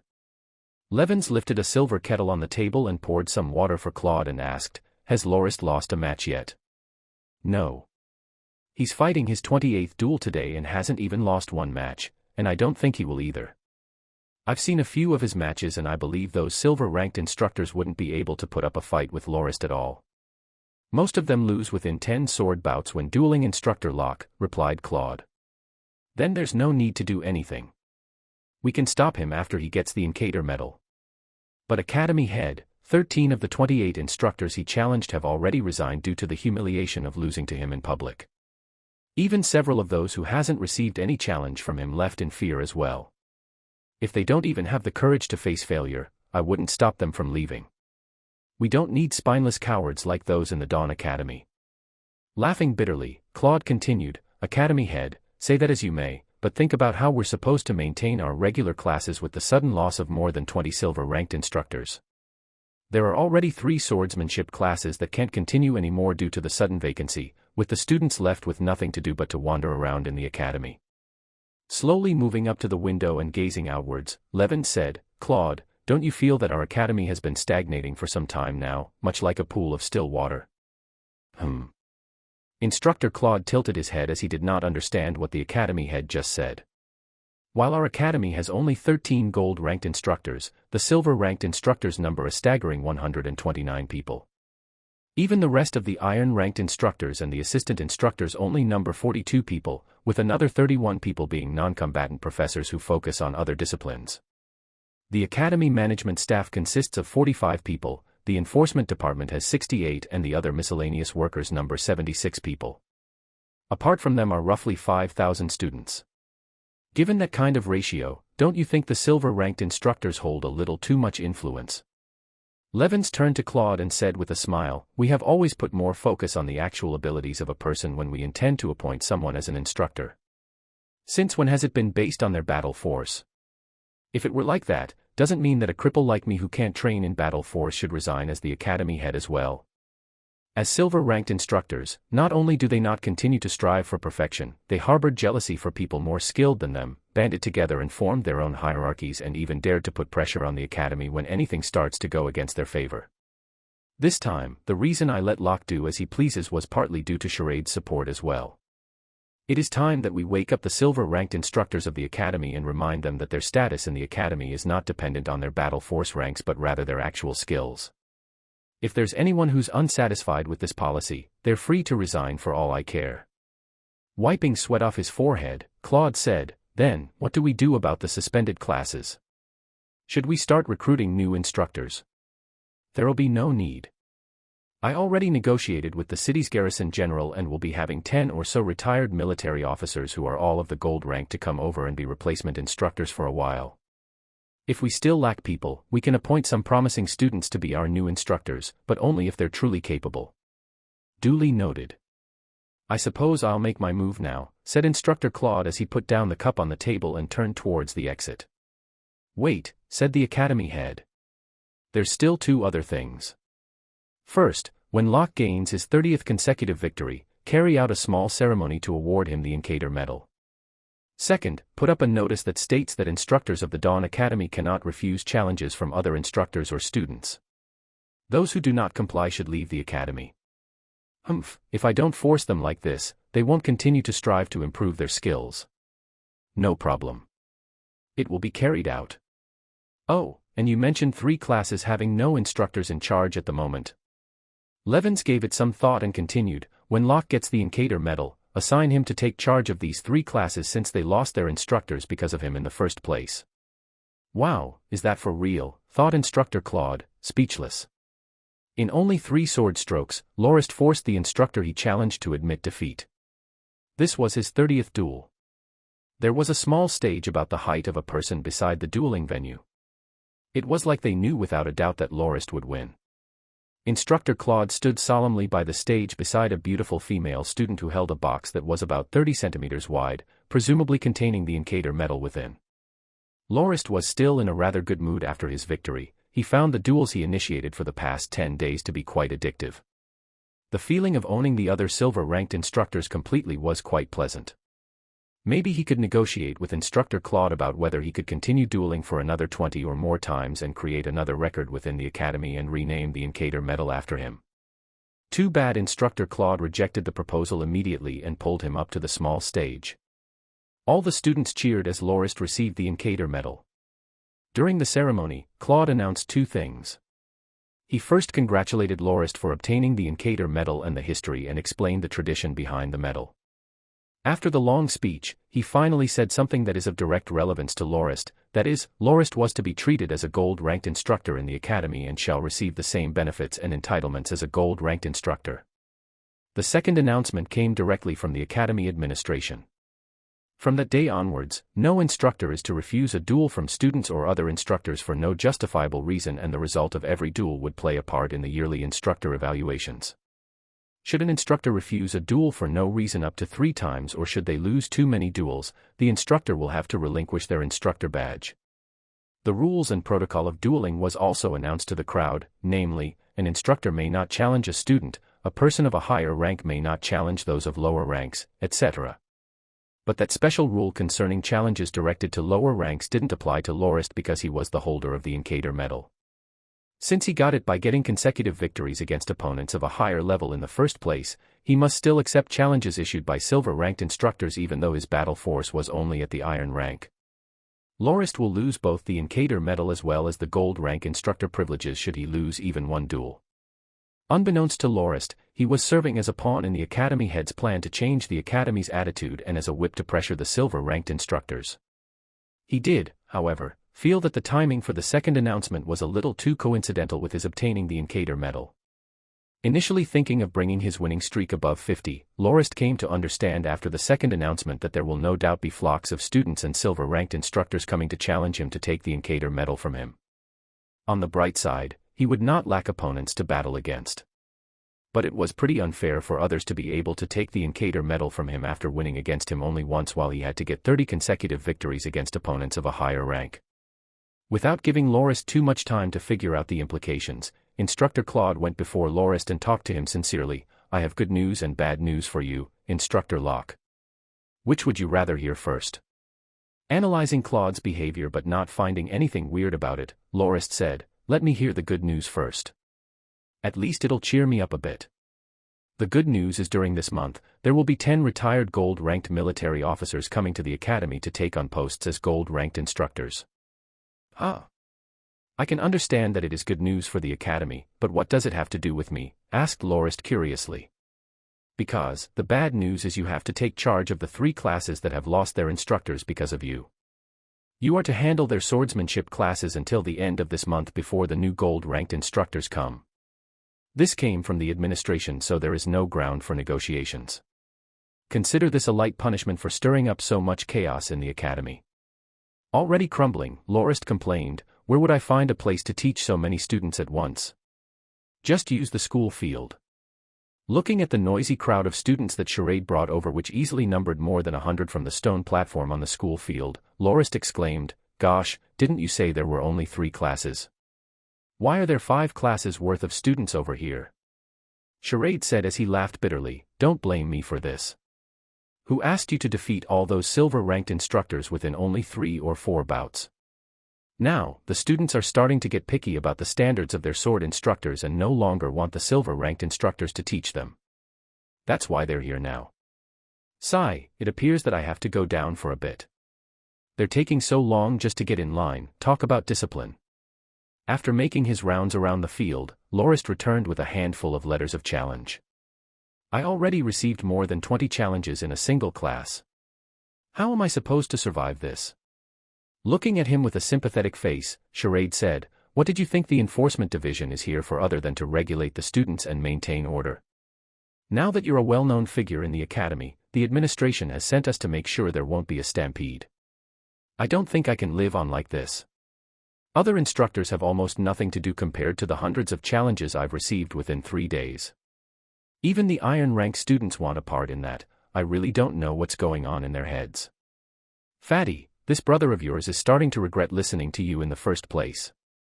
"The Incator medal has brought me nothing but trouble," said Lorist miserably. Charade replied in an encouraging tone, "Keep it together, brother. Even though you got a lot of challenges, I bet most of them were made in the heat of the moment. They are no threat to you, given that you can easily take care of them in 2 or 3 strikes. Even taking on 20 of them is only a warm-up session for you. These are just small fry. What you should watch out for are those with actual skills that will come later." "Oh, the students have got into their lines. Aren't you gonna start your class?" Lorist looked at the students who were lined up messily across the field and savagely barked, "Practice the 8 basic sword moves for 1,000 times. Chapter 13 Academy Head Levens. Overlooking the vast school field, Lorist stopped in his tracks and reminisced the times when he stood on the old platform instructing the hundreds of students who attended his swordsmanship class. "Ah. You want to learn a high-level sword skill, but not the basic sword moves. You're saying that even 3-year-olds can pull that off? Bullshit. You're trying to run even before you've mastered walking. Do you know the difference between sword skills and swordsmanship? Yeah, you. Answer my question." "Wrong. Your explanation only barely scrapes on the surface of the truth. Listen up to what I have to say, no one else will be so good-hearted to tell you this in the future. Swordsmanship is about using the most suitable and efficient method to take down your enemy in the least amount of time. Sword skills, on the other hand, is the combined execution of several efficient sword moves. It's still too early for you to start training in sword skills. To do so would be akin to trying to build a house without first laying the foundation. The house would crumble instantly once a strong wind blows by. Now, as to why I asked you to focus on the 8 basic sword moves, the answer is simple. No matter what kind of sword skill, it would definitely involve a combination of these actions: thrusting, slashing, raising, parrying, flicking, sweeping, swiping and guarding. I want you to train it to the point where all 8 moves become a natural reflex movement of your body. This way, even if you can't see the path of your opponent's sword, your body would be able to react to the strike by using these basic moves and save you from certain death. Only when one trains to this point can one claim that they are able to defend themselves with swordsmanship. Oh, I forgot to mention that this is how I personally train as well. I believe you guys have seen how I took out those silver-ranked instructors. The main reason I won was because these 8 basic sword moves have been ingrained into my body so deeply that they have become a natural reflex. What I relied on to win was the most reliable 8 basic sword moves rather than some ultimate sword skill. That's why I could win easily in only a few bouts. As for sword skills, I would only be harming you if I let you train in them before you master the 8 basic sword moves. Without the basics, your sword skills are only good for spectacle and showing off and are of no practical use. Alright, enough of that. Focus and train in the basics seriously for 1,000 times. 20 of you whom I deem most focused will personally receive further instruction from me. Time really flies. It has already been 3 years since then. The Incator medal had already been returned to the Hall of Honor and is awaiting its next owner. Ever since Lorist got the gold-ranked Battle Force Instructor badge, he requested the Academy to custom-make a new badge which represented the status of a gold-ranked instructor in both Battle Force and Swordsmanship and returned the Incator medal to the Academy. Anyone who wants that medal must once again gain 30 consecutive wins against higher-level opponents. When he asked for the special medal to be made, he said, "Wearing 3 different medals on my chest is way too unseemly. Someone might even take me for a badge seller. Why don't the Academy make another medal that will represent these 2? The Academy administration found his reasoning to be sound and agreed to the request. What is the old bastard up to this time, Lorist thought. He didn't believe what Charade had said about the Academy desperately needing the money gained from the registration fee. If the Academy was really that financially unable, it wouldn't be able to stay among the ranks of the top 10 on the Grindia continent. In the 3 years Lorist has been interacting with Academy head Levens, he came to the conclusion that Levens was a cunning and devious person. If one was not careful, one might end up counting the money Levens gained from selling oneself out without knowing. It was always wise to keep one's guard up when dealing with him. Back when Lorist had decided to join the expedition to the Relic Islands to clear his mind of his relationship troubles as well as to take the opportunity to train against mid to high-ranked magical beasts and try to break through to the dark stage from the bright stage, he went to see the Academy head to sign up for the expedition. It ended up with instructor Claude battling him to test his abilities. After that, Academy head Levens used the excuse that Lorist didn't qualify to join the expedition with his battle force rank and forced him to agree to several conditions before finally giving him the green light. Standing outside the office of the Academy head, Lorist took a deep breath, calmed his ragged breathing from climbing up 5 flights of stairs and knocked on the office door. "Come in." Lorist pushed the door open and walked into the room. "Oh, Locke, you're back." Nodding, Lorist said, "Yes, Academy head. I've returned." With a sincere smile, Academy head Levens said, "Come over here and take a seat. Let me make you a cup of Max. The Max beans this year taste pretty good." "Oh, Academy head, you don't have to be so courteous." "I'm not thirsty at all," said Lorist politely as he refused the offer. "Just take a seat. You don't have to show any restraint here. Just treat this as you would your own home," replied Levens as he ground the Max beans in a small silver cup and poured the grinds into a silver kettle before adding some water to it and boiling it. "Locke, have you heard about the duel notice the Academy released on your behalf?" "Yes, I have. But, there's one thing I don't understand. Has the administration set this up just to collect registration fees from the challengers like Charade has mentioned? Is there some other reason that I'm not aware of?" Lorist was slightly dissatisfied as he was the one who had to duel all those people. "Hee, Locke, I know you have some thoughts on this, since the plan has been passed without your approval. I would feel the same if I were you. But I really have to trouble you as this is an urgent matter. I hope you can gain some face back for our Academy and teach the other academies a lesson." Leaning towards Lorist from his chair, Levens said, "The situation right now is a little complicated. Let me explain it to you from the beginning. I hope you will understand my woes. Do you know about the Yellow Ribbon Academy that's situated right next to us?" "I do. They are quite famous for their butler training and bodyguard training courses," replied Lorist. 2 months ago, their academy head, Sir Knight Yarisborg, passed away from a heart attack. It happened before he managed to write a will, and to nobody's surprise, his children started squabbling over the inheritance. None of them wanted to succeed Yarisborg's position as the academy head, and they decided to sell the place and split the money among themselves. Our academy immediately sent some people to negotiate and acquired the academy for a price of 180,000 gold fords. Levens seemed really proud of himself as he talked about the acquisition. Although the Yellow Ribbon Academy was not particularly highly ranked, it was ranked at the lower bottom among the 20 or so academies in Morandi City. The academy did have a history of 60 years, and the grounds it covered was 1/3 of that of the Dawn Academy. 180,000 gold fords for all that was a pretty good deal, even more so if one takes note of the fact that the Yellow Ribbon Academy is right next to the Dawn Academy. The Dawn Academy could easily assimilate the Yellow Ribbon Academy's resources and facilities by removing the separating walls between them. "Oh, that's great. By assimilating that academy, ours will become more impressive as well. We might even rise in the ranks among the top 10 academies on the continent," praised Lorist. "That might be the case, but the burden of emptying our treasury of 180,000 gold fords puts a bit of pressure on us as well," said Levens as he poured Lorist a cup of steaming hot Max. "Here's some milk and honey crystals. Add as much as you please.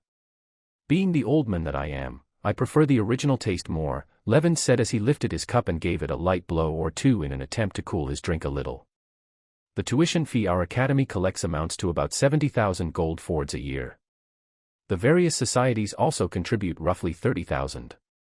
Including some miscellaneous business our academy owns, the yearly income of the academy amounts to 110,000 gold coins more or less. It might look like a lot, but our expenditures aren't a small figure either. Every year the Academy pays about 60,000 gold coins to our staff and instructors and use 10,000 to 20,000 gold on teaching materials, most of which goes to the maintenance of lances and swords used in our knight training and swordsmanship courses respectively.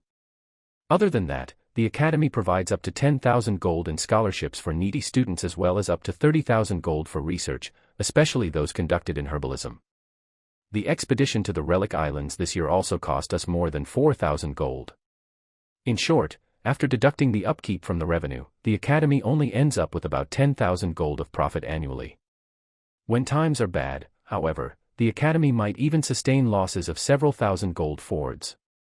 Letting out a long sigh, Levins continued, the 180,000 gold fords used in acquiring the Yellow Ribbon Academy was no doubt an astronomical amount, but it was an opportunity that couldn't be missed to further strengthen and expand our Academy. But from the day our Academy was first formed till now, the highest amount of money the administration could bring out even after mortgaging several of our side businesses amounted to only 15,000 gold fords. After the assimilation of the Yellow Ribbon Academy, some more money would need to be spent on modifying some infrastructure. That's why I decided to go to the Association of Academies to apply for a loan of 50,000 gold fords for our Academy's development. The Academy head seemed a little agitated at this point. What I didn't expect was there was someone who dared to humiliate our Academy. That bastard Weston said, "Why don't you fire all your silver and gold ranked instructors? That way you'll be able to afford the assimilation. After all, I heard your Academy has a gold ranked instructor whose battle force is merely at the iron rank. Maybe you should promote the rest of your iron ranked instructors to gold rank and make up for the deficit. I bet their salaries are certainly much lower than instructors with higher battle force ranks. What the heck is with that guy? He's just spewing rubbish." I immediately started arguing with him. You know what else he said? He accused us of making up a rumor about you, Lock the Silver Undefeated, for the purpose of attracting more students to our Academy. He even said that several of the instructors that left after losing to you that year was actually forced to let you in on purpose so that you can get the Incator medal to trick students into joining us. Seeing Lorist clasp his cup until veins showed up on his arms, the Academy head's expression showed a satisfied smile. In a fit of rage, I made a bet with that bastard. I said that you wouldn't lose even one match against all the silver-ranked instructors of the St. Marceau Academy. Immediately after that, the rest of the Academy heads wanted to join in the fray as well. In the end, the Dawn Academy made a bet against the rest of the academies, stating that if you defeat their silver-ranked instructors, we will get the loan of 50,000 gold fords without having to repay it. If you are to lose even one match, we will have to pay back double the amount and even host a banquet to publicly apologize to them. Locke, please forgive me for my recklessness. I am truly apologetic for having signed you up for so many duels.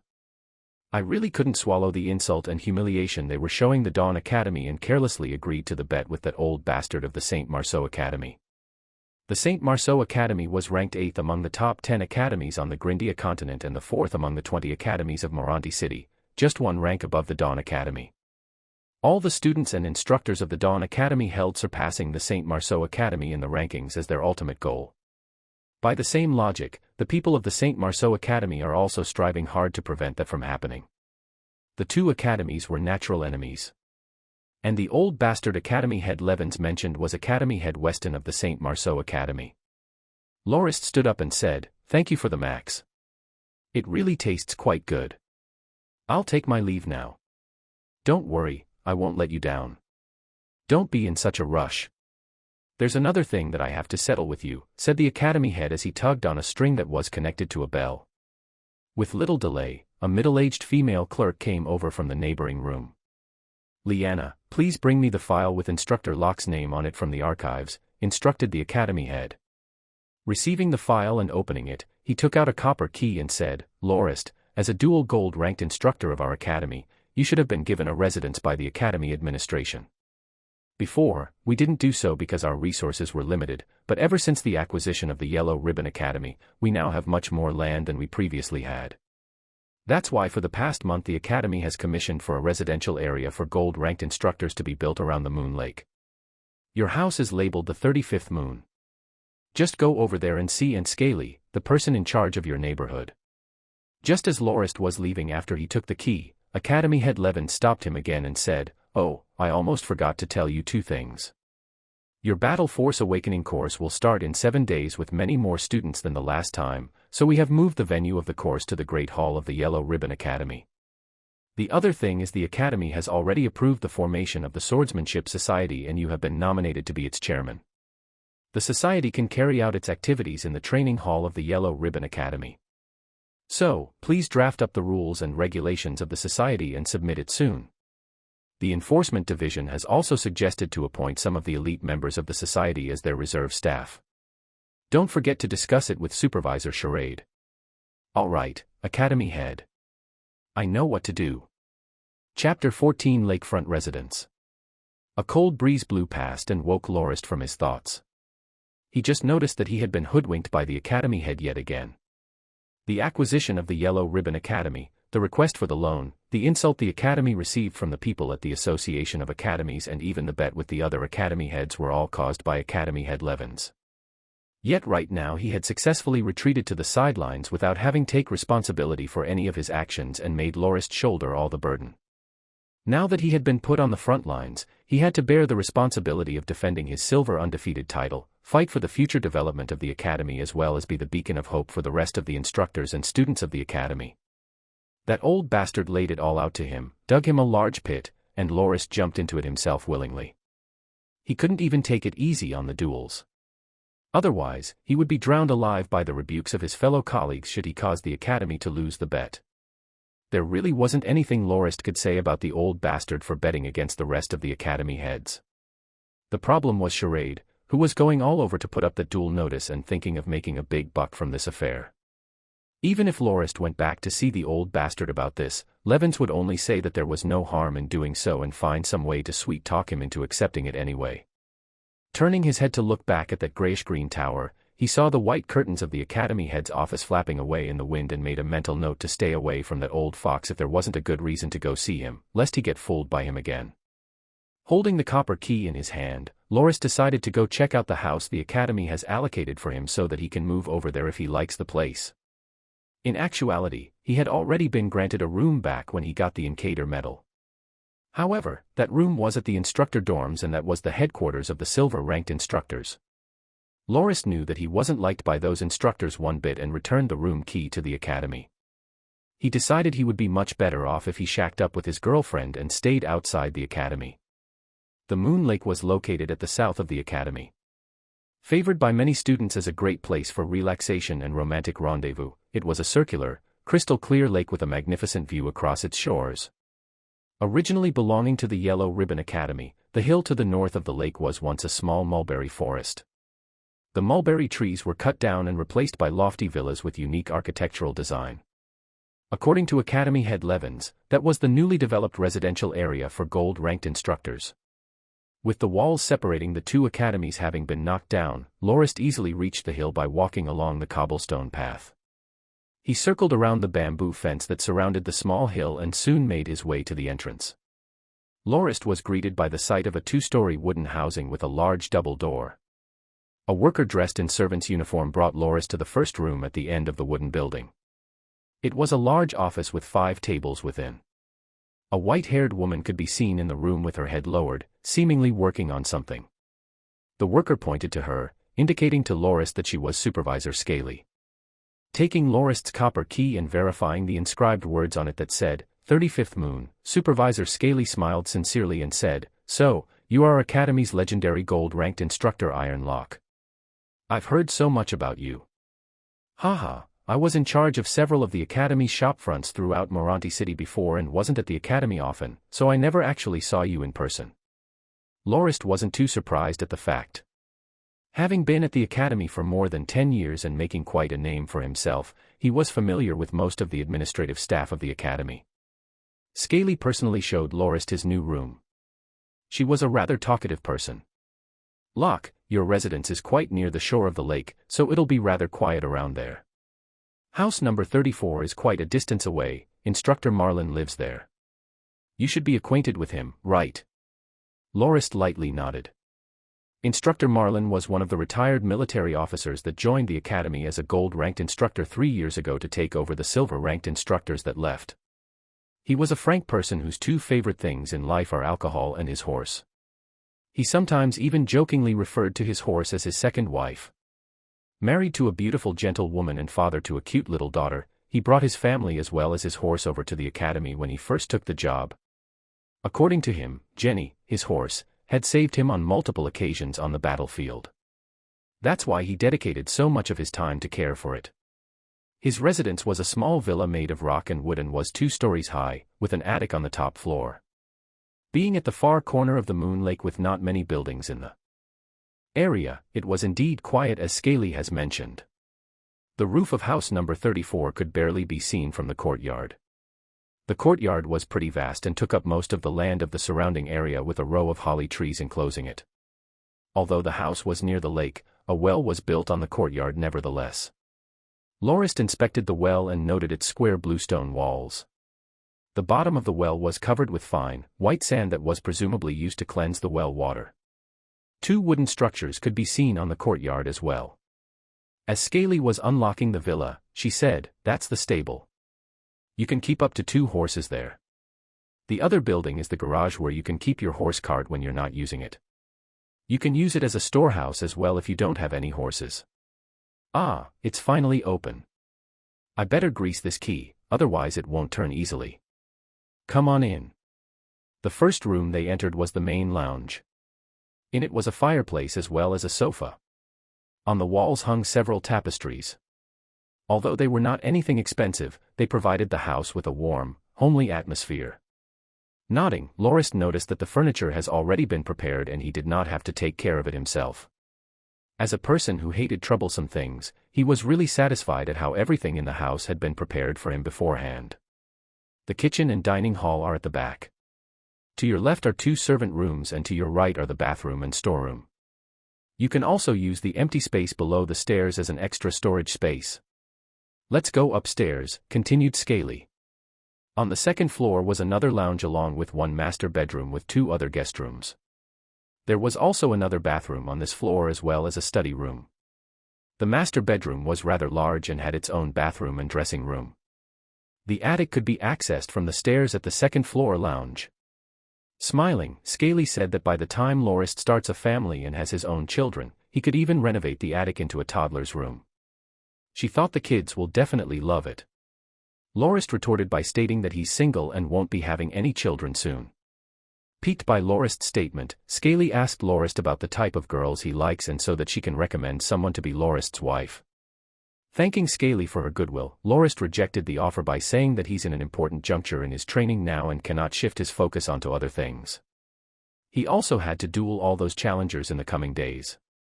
That finally diffused Scaly's eagerness in finding Lorist a new partner.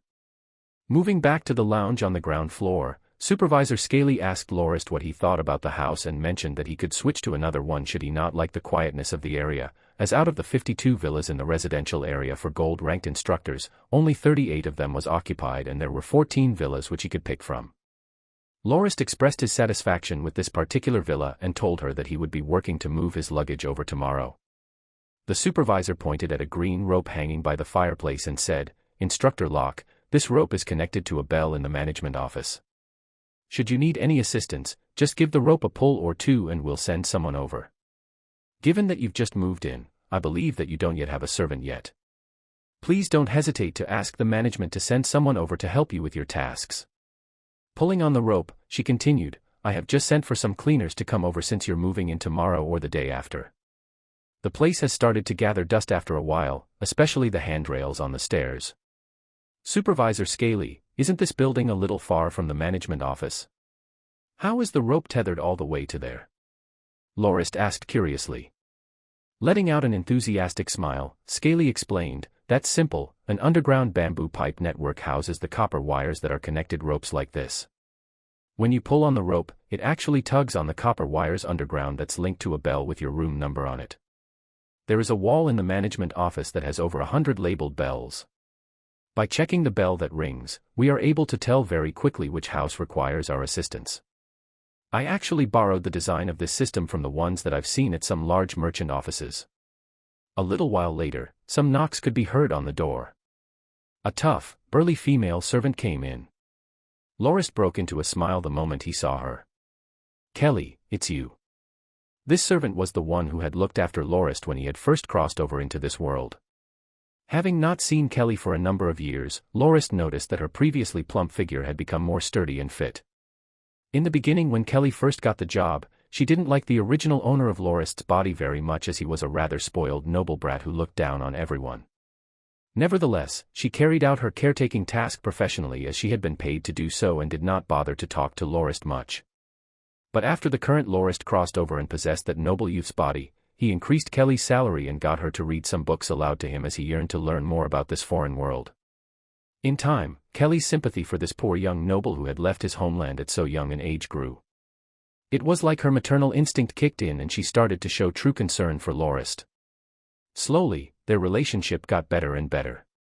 Had it not been for Kelly's sudden family circumstances that prompted her to return home, Lorist would have wanted her to work for him for the long term.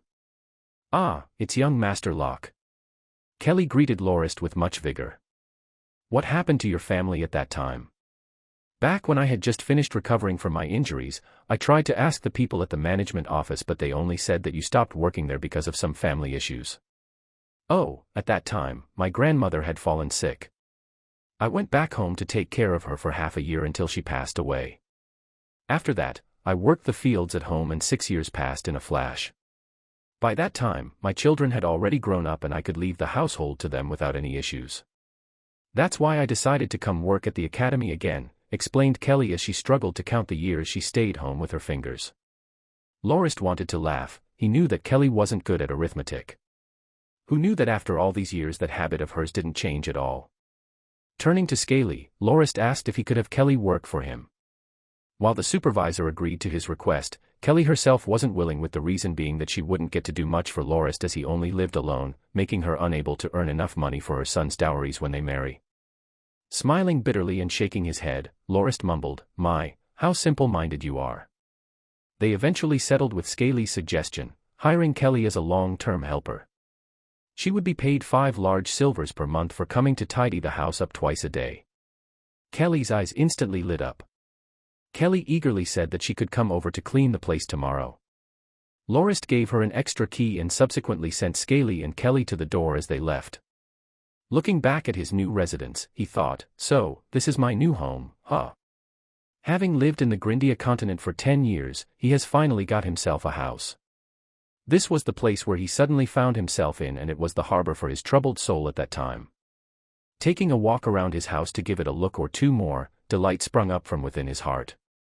Even though his mood had been spoiled from his meeting with the academy head before this, he really felt like singing at the top of his voice right now. "There's still one thing I have to settle," thought Lorist as he stood by the window of the master bedroom on the second floor with his eyes focused on the moon lake, recalling the scene when he first met her. He felt a hint of pain deep in his heart. That relationship he had spent 3 years in had evaporated just like that. Was the title and power of a noble that important, so much so that she ditched him for another man despite all he had done for her, even at the cost of casting away the business they had built together? Well, let bygones be bygones. I should probably settle this today. Grasping his fists and sending a forceful punch towards the wall, Lorist steeled his resolve.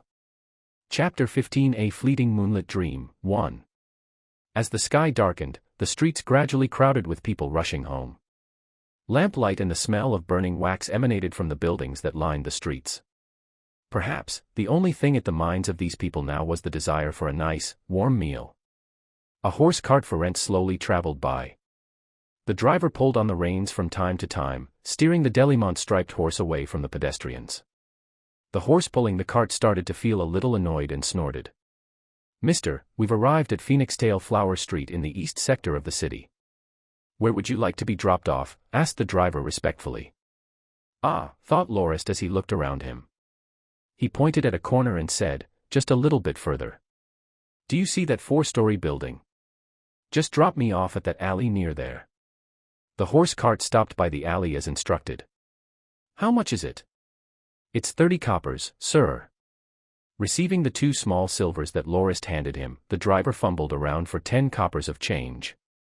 Lorist only took 5 and said, "Keep the rest. Take it as a tip for your great service." Happily removing his hat and bowing his head in gratitude, the driver said, "Thank you very much for your generosity. I wish you a good night."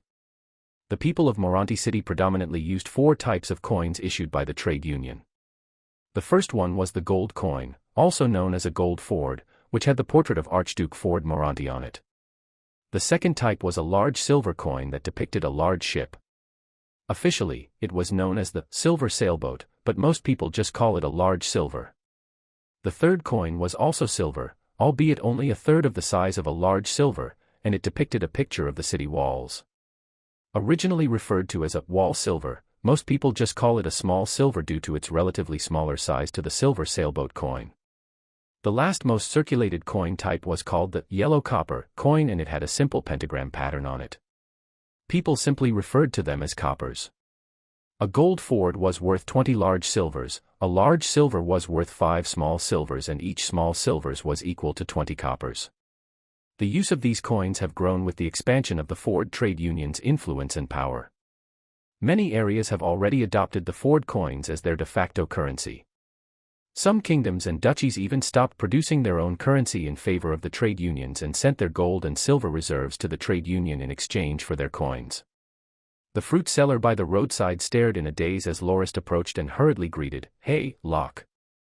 It's been quite some time since I've seen you, almost half a year I think. Come, try some strawberries. It's really sweet." Smiling, Lorist returned the greeting, "Uncle Gerald, how's business? I went somewhere overseas on an assignment from the academy a while back and just got back recently." Taking a bite out of the strawberry, Lorist said, "Wow, this is great. Uncle Gerald, give me 2 kilos of this.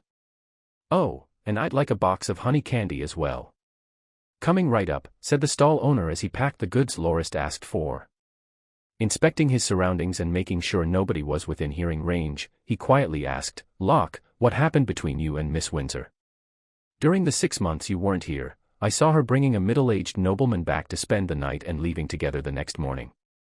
Oh, and last month a group of bodyguards and knights came by and caused quite a ruckus by chasing away a few horse carts.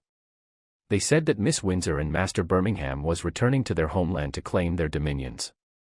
Do you know about this?" Half nodding and shaking his head, Lorist said, "I know some of it, but not everything. Uncle Gerald, I've already broken up with her before I left. I'm only here today to move my stuff. If you need anything from me in the future, you can find me at the academy as I'm living there now." "Oh, so that was it. Sigh, it's such a shame it didn't work out for you too. Oh well, I'll give you a discount. 3 small silvers will do," said the stall owner as he sighed and packed the strawberries and candy into a paper bag. Lorist paid the man and said with a smile, "Sometimes people are meant to go their own separate ways and relationships can't be forced. If it doesn't work out, there's no point in getting disappointed over it. See you, Uncle Gerald." Lorist's face darkened as his smile vanished once he turned away. She actually brought a man back to spend a night here and caused rumors to spread. This was done to force their relationship to a close. My, isn't she ruthless? The alley was quite narrow and only allowed for 1 horse cart to pass through at any given time. Beyond the 10-meter-long alley was a small lot with 3 4-story crimson-red buildings in the center with some other wooden houses beside it. A 4-year-old girl wearing a flowery skirt sat alone in a corner of one of the wooden houses with her head down, seemingly playing with something. Seeing Lorist come out from the alley, the girl blinked, stared in a daze, and rubbed her eyes before jumping up and down in joy and rushed towards him. Her smile was as refreshing as spring water to a thirsty traveler, and it warmed Lorist's heart from deep down. Laughing, Lorist knelt down, held the girl up, and spun her around for a few times. "Hey, little Loney. What are you doing here? Where's your grandma?" "I'm waiting for Dad to come home." "Grandma is cooking," replied Loney with a childish tone. "Hee hee, my little Loney's so cute. Come here, let Brother Locke give you a kiss." "I don't wanna," complained Loney as she laughed and struggled to avoid Lorist's kisses. But Lorist managed to do it anyway. "Ew." Little Loney rubbed her face with her hands and pouted. "Brother Locke's a bad man, you didn't come visit me for so long and now you scrape my face with hair stubs on your face. I'm gonna tell my dad and have him smack your buttocks." "Ha ha ha," laughed Lorist heartily. He took out the box of candies and said, "Look at what I've got here. Ah. Those are Loney's favorite honey candies. Brother Locke is the best."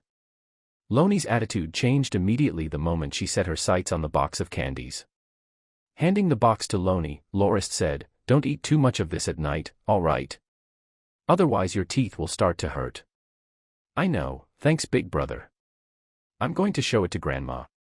Hugging the box of candies, Loney ran away at full speed. Loney's father was called Morandi and he was a silver swordsman that served in the city garrison. As Loney's mother had passed away at a young age, Loney was brought up mostly by her grandmother.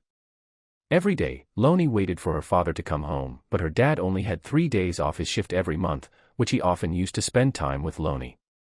Seeing Loney's silhouette vanish into the building, Lorist carried his paper bag and turned towards one of the 4-story crimson buildings. This was the place where he had lived for the past 3 years. The door opened soon after Lorist used the knocker.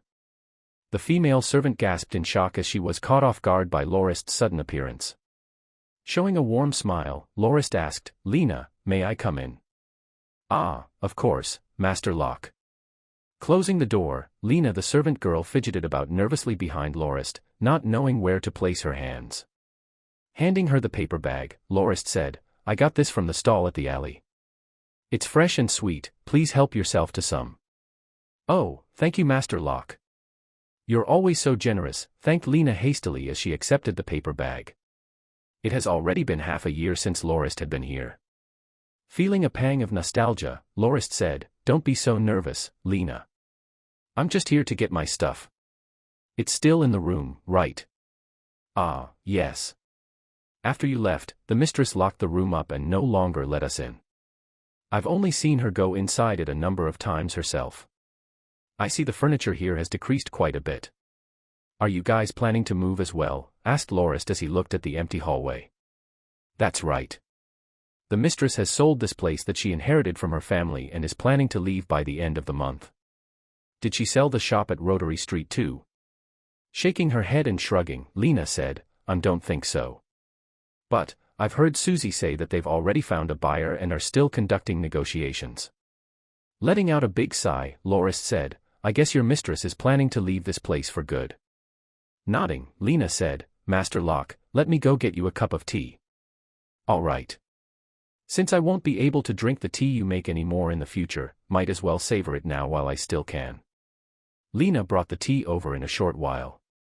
Lorist breathed the aroma in deeply and praised, "It still smells great. Lena, your tea-making skills are still good as ever."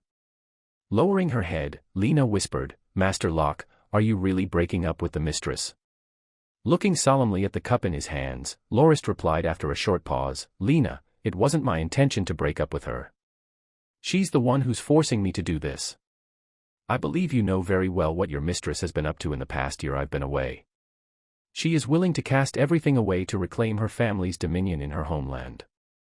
As for me, I can't do anything besides wishing her the best." Lena hesitated for a bit before adamantly saying, But I think that our mistress was wrong in this. She shouldn't have broken up with you. Lena, not everyone thinks the way you do. Your mistress has her own considerations as well," Lorist replied with a smile. Standing up, Lorist continued, "All right, thanks for the tea, Lena. I'm going to go upstairs to arrange my stuff and move it away by tomorrow. Ah, Master Locke, let me go get you a candle." Pushing the door open, Lorist stood outside the room he was so familiar with in deep thought.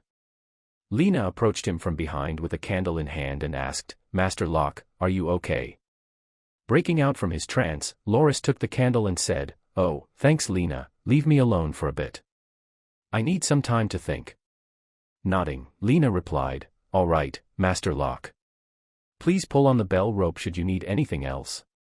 I will be downstairs." Placing the candle on the table, Lorist slowly sat on the chair by his study table and reminisced the old days, the days when he sat at that very table designing clothes non-stop with her. The times when the both of them cut and sewed the cloth on the floor themselves to save cost on materials. The arguments they had over the store decorations.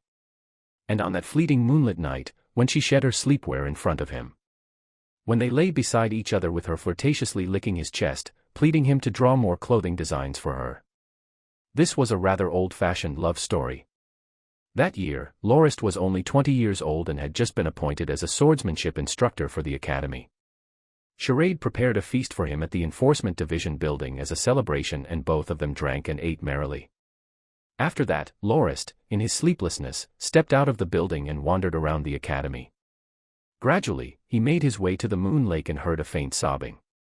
Intrigued, Lorist approached the source of the sound and discovered a lone girl bawling by the lake. At that time, Lorist didn't know what to do, as he thought that consoling someone with a broken heart wouldn't do much help. But that changed the moment the girl leapt into the lake. Carrying the unconscious girl back to the Enforcement Division building, he woke Charade up and they both cared for the girl until she regained consciousness. That girl was rather beautiful, but she did not utter even one word. But that didn't stop the fatty from finding out about her situation the day after. That girl was the daughter of a viscount of the Jigda Kingdom. Her name was Windsor and she was 18 years old. For reasons unknown, two Grand Dukes of the Jigda Kingdom broke into armed conflict. The unfortunate Viscount Windsor had sided with the losing side and had his castle and dominion invaded, effectively becoming the first sacrifice of the conflict. His dominion was split up between several powers, and the Viscount heeded the war god's call and left the mortal realm for the afterlife. Naturally, Madame Windsor and her 7-year-old son became captives. In a conflict between nobles, while the losing side would not suffer any direct harm, it wasn't uncommon to hear the women provide entertainment and companionship for guests at drinking parties. While Madame Windsor was middle-aged, she still retained the air and beauty of a lady and was quite popular in the soldier camps. Half a year later, the two Grand Dukes started peace talks and the conflict in the kingdom subsided.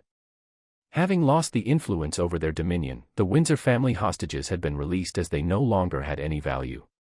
But Madame Windsor had already become pregnant with a child of someone she didn't know. To spare herself from the shame and humiliation, she left the place and sought out her eldest daughter Prina, who was studying in Morandi city, for help. The young Miss Windsor, who had lived a life of ease and luxury, could not ever imagine for something like this to happen. When her mother came over with her brother, she was like a majestic phoenix who had suddenly turned into a common hen, as she had lost her father's support as well as her source of income. The once prideful young mistress humbled herself and asked some of her admirers to lend a hand, hoping that they could reclaim her family's land for her. However, she was harshly humiliated. The nobles, knowing that the Windsor family had lost their dominion, did not extend any shred of help. The despairing young mistress couldn't take it anymore and decided to end her life and slipped away from the dorms midnight to the Moon Lake nearby. Charade also discovered that Viscount Windsor had some other properties in the east sector of Morandi city, namely, a mansion and 2 shop lots. They could still live quite a comfortable life even without their power over their dominion. Lorist noted aloud that the property could be used as capital to rebuild the Windsor family. Suddenly, the girl who kept quiet the whole time appeared before Lorist, greatly startling him, and said with her charming eyes wide opened, "Did you just say that the Windsor house could start over?" Chapter 16: A Fleeting Moonlit Dream, 2. The young Miss Windsor, with her wide, charming eyes, was truly beautiful. At that moment, she seemed like a lone rice plant standing amidst a rice field that had been destroyed by a flood, as she stared hard at Lorist with a hint of hope in her eyes despite her hopeless situation. Being a person who had experienced many things in 2 very different worlds, Lorist was surprised to find that the desperate pleading of a weak, gentle girl had managed to shake him to the core and temporarily depriving him of his rationality. He gulped down a cup of water in one go, avoided the gaze of those mesmerizing eyes and said in a stuttering voice, Miss, if you don't mind. I can try to help you, analyze the SI situation of the Windsor family, and see if there's something we can do about it. Naturally, the young Miss Windsor agreed. Charade handed Lorist another cup of water and said, "Drink up. You're already stammering." Gulping another cup of water down and calming his mind, Lorist looked at the poor, fragile mistress of the Windsor house who had a woolen blanket wrapped around her. Feeling pity for the poor girl, he made a cup of hot tea, placed it on the table, and beckoned Charade to bring some snacks over. Looking towards the blanket-clad girl, Lorist let out a warm smile and said, "Miss, why don't you warm yourself up and help yourself to some food first before we start our discussion?" When Lorist brought the girl back from the lake yesterday, she was already unconscious, not from choking on water but rather her languish and suffering. While Lorist and Charade feasted their eyes on her beauty, they did not dare to change her into a new set of clothes and tried to dry them instead by laying her down beside 2 braziers. After that, they wrapped a blanket around her to keep her warm. Only just noticing her predicament, she clasped the woolen blanket and nodded her head lightly with a slight blush on her face. After she ate some food and tidied herself up in the bathroom, she changed into a female student uniform Charade brought her and showed herself in front of the two men, who were subsequently stunned by her refreshed, beautiful look. Snapping out of his daze, Lorist noticed her lips curve slightly. That girl was obviously delighted at the men's reaction. Taking out a white sheepskin scroll, Lorist started scribbling down the situation of the Windsor family. Let me list out the troubles the Windsor family is facing according to what I heard from Charade. Please let me know if I miss something out. Number 1. The Windsor family lost their dominion due to the conflict and had it divided among 4 other neighboring families. The original garrison soldiers and the local officials have been relieved of their duties and the remaining members of the Windsor family has been chased out of the land. It was apparent that the new lords of the land wished to relinquish any influence the Windsor family members still had on the people of the Dominion. Number 2. None of the nobles of the Jigda kingdom, including the Duke to whom the Windsor house pledged their allegiance, wished to lend the Windsor house any aid. Although the Windsor family had a rightful claim to that land according to the kingdom's laws, the other nobles have already unofficially recognized the 4 neighboring families as the rulers of the land and refused to say anything on the Windsor house's behalf. Number 3. As Viscount Windsor had perished due to his injuries from battle, there was no one else within the Windsor family that had the ability to lead the Dominion soldiers. As the heir of the Viscount was still only a 7-year-old boy, he was of no direct use to the current situation. Madame Windsor, on the other hand, was busy worrying about who the father of her child she was pregnant with was. There were more than 45 suspects, but there was no way to determine the father within a short period of time. The young mistress of the Windsor house was a girl who had not awakened her battle force, so she was of no immediate help to the situation either. She's actually my stepmother, not my biological mother. Right now, only I can call the shots in the Windsor house, proclaimed the blushing girl with a hint of anger and embarrassment. After some more explanation on the young mistress's part, Lorist came to understand that the current Madame Windsor used to be a widow to another baron. She got to know Viscount Windsor and eventually had an affair with him and got pregnant with the current young master, after which she got married and officially became his second wife. She had lived in the capital with her son until she moved to the Dominion 3 years prior when the first wife of the Viscount passed away. She was only 35 this year. Charade, before knowing of her actual age, joked about the desperateness of the invading soldiers who had managed to knock her up, as he had estimated Madame Windsor's age based on that of this young mistress. In actuality, she was still under 35 years old and was still in the prime of her womanhood. The stricken young maiden did not even notice the thoughts of the 2 men wander.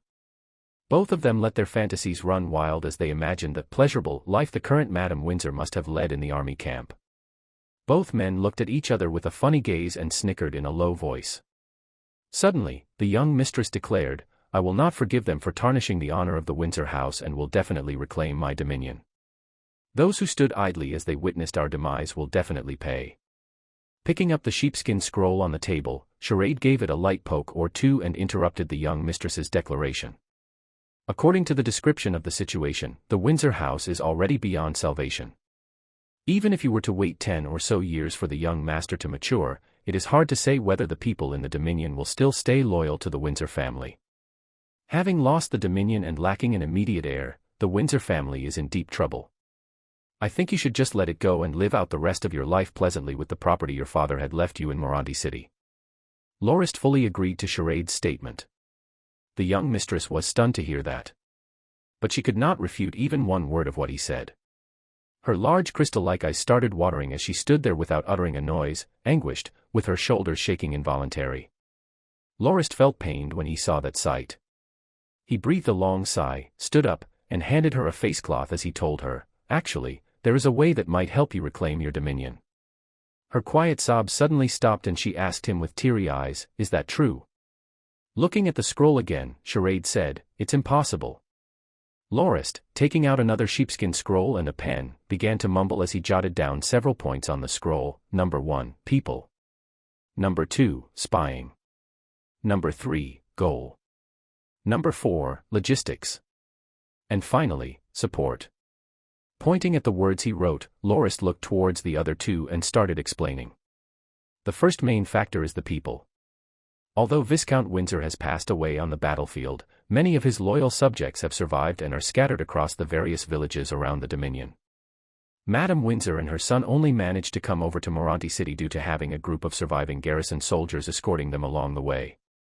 The Windsor family should not give up on the people who are still loyal to them and rally them up so that they can be sent into the Dominion and seek out others who still hold the Windsor family in their hearts. These people who will eventually form a resistance against the current lords will serve as a reminder to the people in the Dominion that the Windsor family has not given up on them. However, the leader for the resistance army must not be casually appointed. Ideally, it would be someone who is highly respected who used to serve under the Viscount directly and is powerful enough to defend himself. Do you have such a person in mind? The girl gave it some thought and nodded. I think Uncle Sam is perfect for this. He used to be a knight of our family and is of the 2-star silver rank. He was a trusted subordinate of my father and served in his personal cavalry guard. Right before my dad died on the battlefield, Uncle Sam got wounded and was sent along with his family to my father's manor to undergo treatment. My mother's escort brought a letter from him that states that he had already mostly recovered, still couldn't ride a horse properly yet. He will be coming over to join me in another 1 or 2 months. Oh, and Uncle Sam's daughter, Lena, used to be my personal handmaiden. Not bad. According to your description, he indeed is an ideal candidate for the leader of the resistance. Let's move on to the second point, spying. Looking at the slightly confused girl and Charade, he asked, do you know what spying is about? I know, the girl scrambled to answer, isn't it about secretly hiring spies to gather information? They'll hang out at places like taverns and pay attention to any strangers that show up. The Dominion Lord in turn pays them for the information they gather. Charade nodded and agreed to her description. Lorist shook his head and disagreed, no, not that kind. It's way too obvious. If it were me, I would pick the tavern owners, servants, smiths, fishermen, farmers, tailors as well as the guards to be my eyes and ears. These people are the ones who can really observe the enemy's every action, even their every meal, without arousing any suspicion. But what's the point of knowing what they eat? Wait, are you going to use poison? Asked the girl with her face pale, as if she had come to understand the sinister truth. Charade was surprised by the sudden enlightenment. Of course. As long as we have these people working for us, nothing can escape us and we can easily respond to any of the enemy's moves. Looking at the confused young mistress, Lorist said, Miss, did you hear what the fatty said just now? Think about it, if we have this network of people feeding us information, we can anticipate the enemy's every move and respond accordingly. This would also serve to cover the resistance army's tracks and set the enemy forces on a goose chase, hence allowing the resistance more freedom to expand their influence. The girl blushed as she came to understand what Lorist had just said. The non-combatants, ex-officials, and the ex-soldiers in the Dominion who are still loyal to the Windsor family would be the perfect for this job. They can serve as your resistance's eyes and watch the enemy's every move and find the perfect opportunity for the resistance to strike. The next factor would be the goal of the resistance. The focus of the resistance army should not be on attacking the castles of the rulers nor their soldiers but rather their tax collectors, officials, spies, convoys as well as their storehouses. This would effectively blind the current rulers and make them unable to effectively take action against the resistance. Eventually, these attacks would serve to bleed out the current rulers and wear them out gradually. The army must be organized into many discrete units so that they can react to any situation swiftly and effectively. The fourth point we have to emphasize is logistics. To ensure the resistance has enough momentum to keep their operations going, there must be secret bases where the fighters can rest and recuperate.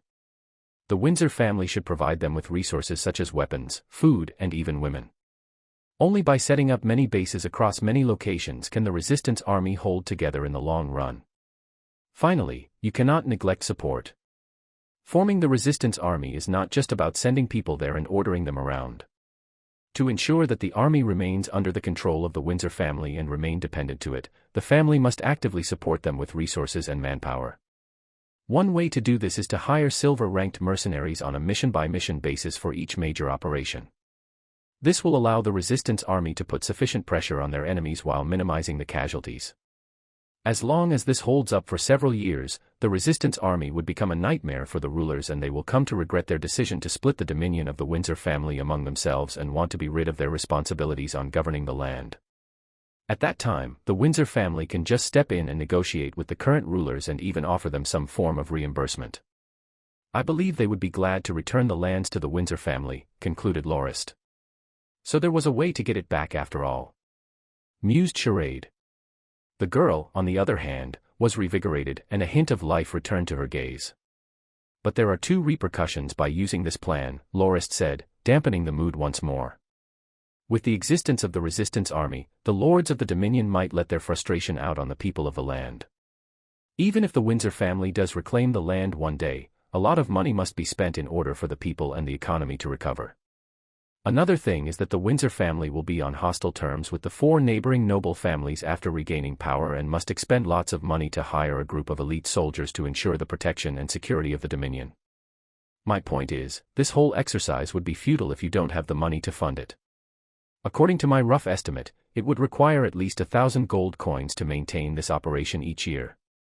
Gathering 1,000 gold coins per year was definitely not an easy task. Even Lorist, who was recently appointed to be a swordsmanship instructor for the academy, only had a monthly salary of 3 gold fords. As for Charade, being the head of the enforcement division, he boasts a monthly salary of 5 gold fords. Their job was already considered to be among the most high-paying ones in Morandi City. MacDuffin's family, before meeting Lorist, only earned up to 6 large silvers every day, and even that was enough for them to live a comfortable life and have some plenty left over for savings. How was the Windsor house going to reclaim their dominion given the state of affairs of their finances? Chapter 17, A Fleeting Moonlit Dream, 3. The young mistress of the Windsor house snapped out of her delusion, re-evaluated her family's situation and started to tear up again. But I'm already running out of money.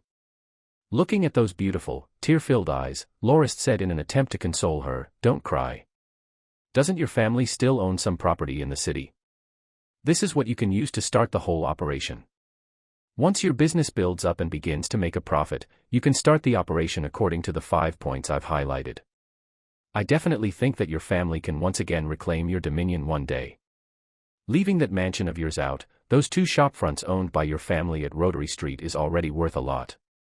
They are situated at the city center of Morandi City and the rent there is rather high. The fact that you own 2 shopfronts in that area gives you an edge over many others in starting a new business. Even the multi-million Goldhorn Merchant Guild started as a small establishment that did petty errands for others 6 years ago. I believe that with adequate management and a good business model, it would not be too hard for you to earn a profit of 1,000 gold coins per year," added Charade. The girl lifted her face, rubbed her cloudy eyes, and asked, "Then what kind of business do you reckon would earn me 1,000 gold coins per year?" "Oh no." The fatty seemed to have remembered something and left in a hurry. "I forgot that I have to patrol the academy. With the weather being so hot recently, I bet many of the students would feel way edgier than normal and start to cause trouble. The enforcement division should be rather busy during these days. Heck, now we even have people trying to drown themselves in the Moon Lake. Now, we can even take it easy at night. You guys keep talking, I'll take my leave." The girl's face reddened at the comment. Gracefully bowing towards the girl, he whispered beside her ear, "He'll have a way for you," and whooshed outside the room. Lorist was beginning to have a headache as it seemed very likely that the young mistress of the Windsor house already had her eyes set on him. She followed him in and out all day and even waited outside when he had to go to the washroom, attracting the attention of many students and causing rumors to spread. "Come on, young mistress. Cut me some slack, will you?" "What do you want?" pleaded Lorist towards the stubborn girl. "Who asked you to rescue me? Now, you have to take responsibility for it. My gosh, what's wrong with me saving your life? How should I fulfill that responsibility? I want you to help me." "No way, that's too complicated and troublesome. Since you could think up a plan for me to get my dominion back, surely you could also figure something out for me to start my business," the girl said coquettishly as she stomped her leg like a spoiled brat. Lorist's resolve wavered. "I won't do it if there's nothing in it for me." Smiling brightly with a hint of embarrassment, the girl said, "Then, how about I become your girlfriend?" Lorist was instantly entranced by her seductive smile and yielded. The suggestion Lorist gave his new girlfriend was to stop all business proceedings of the shops at Rotary Street with the Jigda Kingdom and to revamp them into a premium women's boutique. The girl stared wide-eyed at Lorist as he explained, not knowing what a premium boutique was. From her experience, noble women usually wore tailor-made clothes by personal tailors or their handmaidens and never purchased them from anyone else. Most of the clothes at the stores focused more on utility rather than aesthetics and was usually marketed to smiths, mercenaries, office workers, housemakers, hawkers, and other common city folk. No noble would ever lower themselves to wear clothes like that lest they want to end up walking jokes. Lorist followed up with a patient explanation. What we're trying to do is not to make common clothes like most other clothing stores out there. We are trying to appeal to the noble market, especially the women. We will focus on party dresses and accessories that cost at least 10 gold coins per set. Is that really viable? Why would anyone in their right mind buy something at that price? Asked the girl to her new lover with much doubt in her eyes. Of course. As long as the designs are unique, a fashion trend would no doubt start. Given the nature of the nobles to only buy the best and most expensive things and their tendency to compare and compete with one another, we would succeed in no time. Then, who will be in charge of designing the clothes? Me, of course, proclaimed Lorist with a face full of confidence. In actuality, he had already come out with this idea for quite some time and only decided to start working on it for the sake of his girlfriend. Being a craftsman and a forger, he naturally had a certification for fashion design in his past life. It would not be an overstatement to even say that he was an expert in making dresses and gowns fit for even princesses.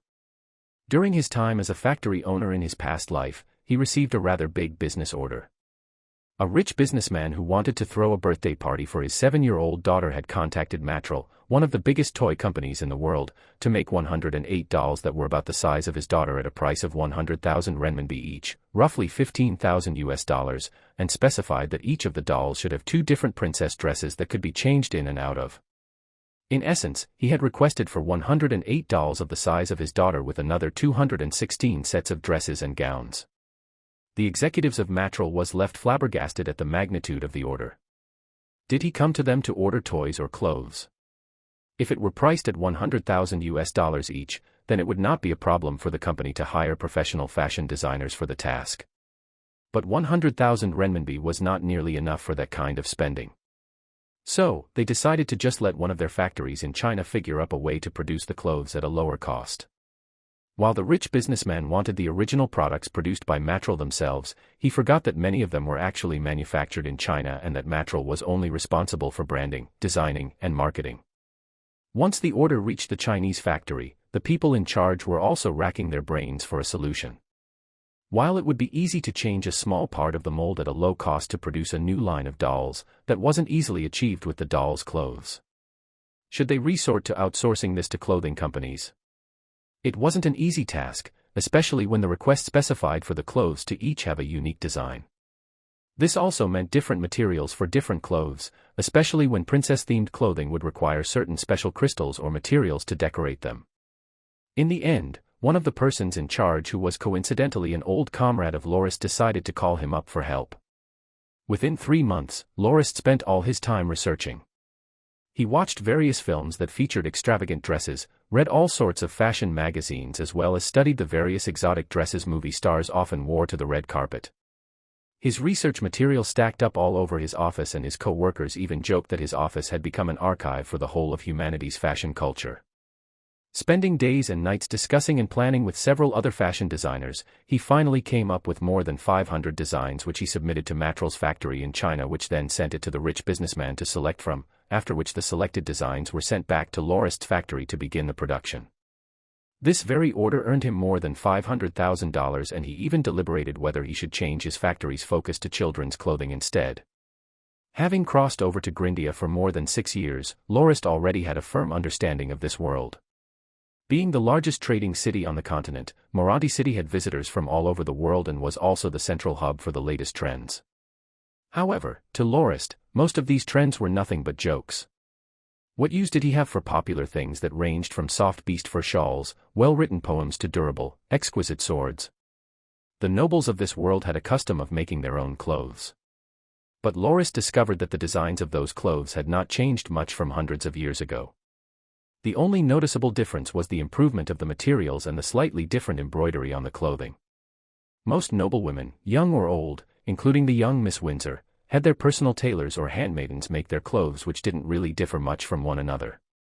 The only things the ladies talked about during parties or banquets pertaining to clothing was the intricacies or details of the embroidery. That's why Lorist firmly believed that the dresses he designed would definitely make most noble women go crazy for them. It was natural for women to continually beautify themselves. It's a shame that Grindia's fashion culture was so primitive and undeveloped, unlike that of his previous world, where fashion designers brainstormed day and night to come out with a new, novel design. So, to dispel any suspicions his new girlfriend might have about his ability that was painfully apparent in her gaze, he decided to show off a bit by drawing her a rough sketch.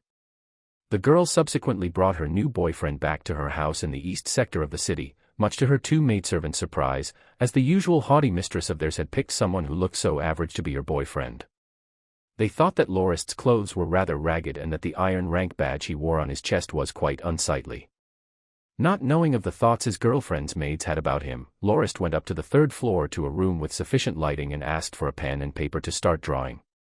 Initially, the young Windsor was weirded out by the relative revealingness of the clothes that accentuated one's body curves and thought that Lorist was a cheap pervert. But as the design neared its completion, the girl quieted down and had her eyes glued to the drawing, already fantasizing how she would look in that dress, much to Lorist's surprise. Lorist gave her face a light slap and woke her from her daydream. The girl, blushing, grabbed the design and said, "I'm gonna have one made right now," and rushed out to find her handmaidens. Lorist shouted to her as she went out, "Then, what about me? Just stay in that room and draw me more of those. I'll have someone send some food up during dinner," said the girl. Chapter 18 A Fleeting Moonlit Dream, 4. Had it not been for his swordsmanship class at the academy, Lorist would still be locked in the young mistress's room and drawing more designs for her. The mistress's two servants, after seeing a number of Lorist's drawings, changed their attitudes towards him immediately and were suddenly more attentive towards him, making sure he had everything he needed, much to Lorist's surprise. While he was still there, he let the three women pick out 24 dresses and 8 party gowns out of the 50 or so designs he had drawn and spent an entire afternoon teaching them how to cut and sew. The women would then be working on the 32 sets of dresses for the time being. Lorist named the lineup the Autumn Goddess Collection and planned to use that as the debut clothing lineup for the store. Before he left, he also encouraged the women to use their imagination and make any amount of changes they wanted to the clothes as they saw fit when they were making them. Lorist explained that it would help prevent people accidentally wearing the same dress. For example, wouldn't it be extremely awkward to dress identically to another person in a ball? Every woman was a unique angelic being that had descended from the heavens, and it is only fitting for them to each wear different, unique clothing to bring out fully their magnificence and beauty. Even if the base design for the clothes is similar, with small alterations here and there, each dress would still remain unique, understand? Lorist proclaimed. After Lorist had left, Miss Windsor noticed that her two handmaidens were stunned by the speech and a look of admiration could be seen in their eyes. Feeling a little elated and grumpy, the young mistress rebuked them. "What's wrong? Have your hearts been stolen by him?" Susie repeated the line to herself in a low voice. Every woman was a unique angelic being that had descended from the heavens. What a great saying! Lena sighed and scratched her head in frustration, saying, "Young mistress, I know it's wrong to think so, but Master Locke looked so gentle and handsome when he said that just now. I believe that he's the kind of person that charms you more the longer you get to know him. You have really found a great boyfriend." The young mistress sighed lightly and said, "It's a shame most men out there are only all talk and pale so much in comparison to him. We should start working harder too. These clothes will determine the future of the Windsor house." "Yes, young mistress. We'll give it our all," said the two women, nodding. After 2 days, Lorist paid them another visit and was surprised at what he saw. "Have they turned into rabbits? Why are their eyes red and why do they look so pale?" Upon questioning them, he discovered that they had been pulling all-nighters and have only slept as little as 8 hours all this time and often neglected their meals. Although they were worn out, they only managed to produce 4 sets of clothes over 3 days and nights of hard work. With a palm to his face, Lorist said, "Silly girl, can't you hire someone to help you out? At this rate, you wouldn't even finish the Autumn Goddess Collection when spring next year comes. How are we supposed to start the business? Aren't we supposed to keep the design secret?" the young mistress argued with much fatigue in her voice. "Weren't you planning to rent part of your mansion out? Why don't you make that a small workshop and hire some skilled seamstresses across the neighborhood to do the sewing after you guys finish cutting out the parts of the clothes? For the most part, you only have to monitor and guide them. What's the point of earning any money if you'll end up too sick to spend it?" Nodding, the young mistress agreed, let out a big yawn, and went upstairs to get some rest. At that moment, the two servants only had one thought in their minds: "Wow, Master Locke is looking manlier than ever."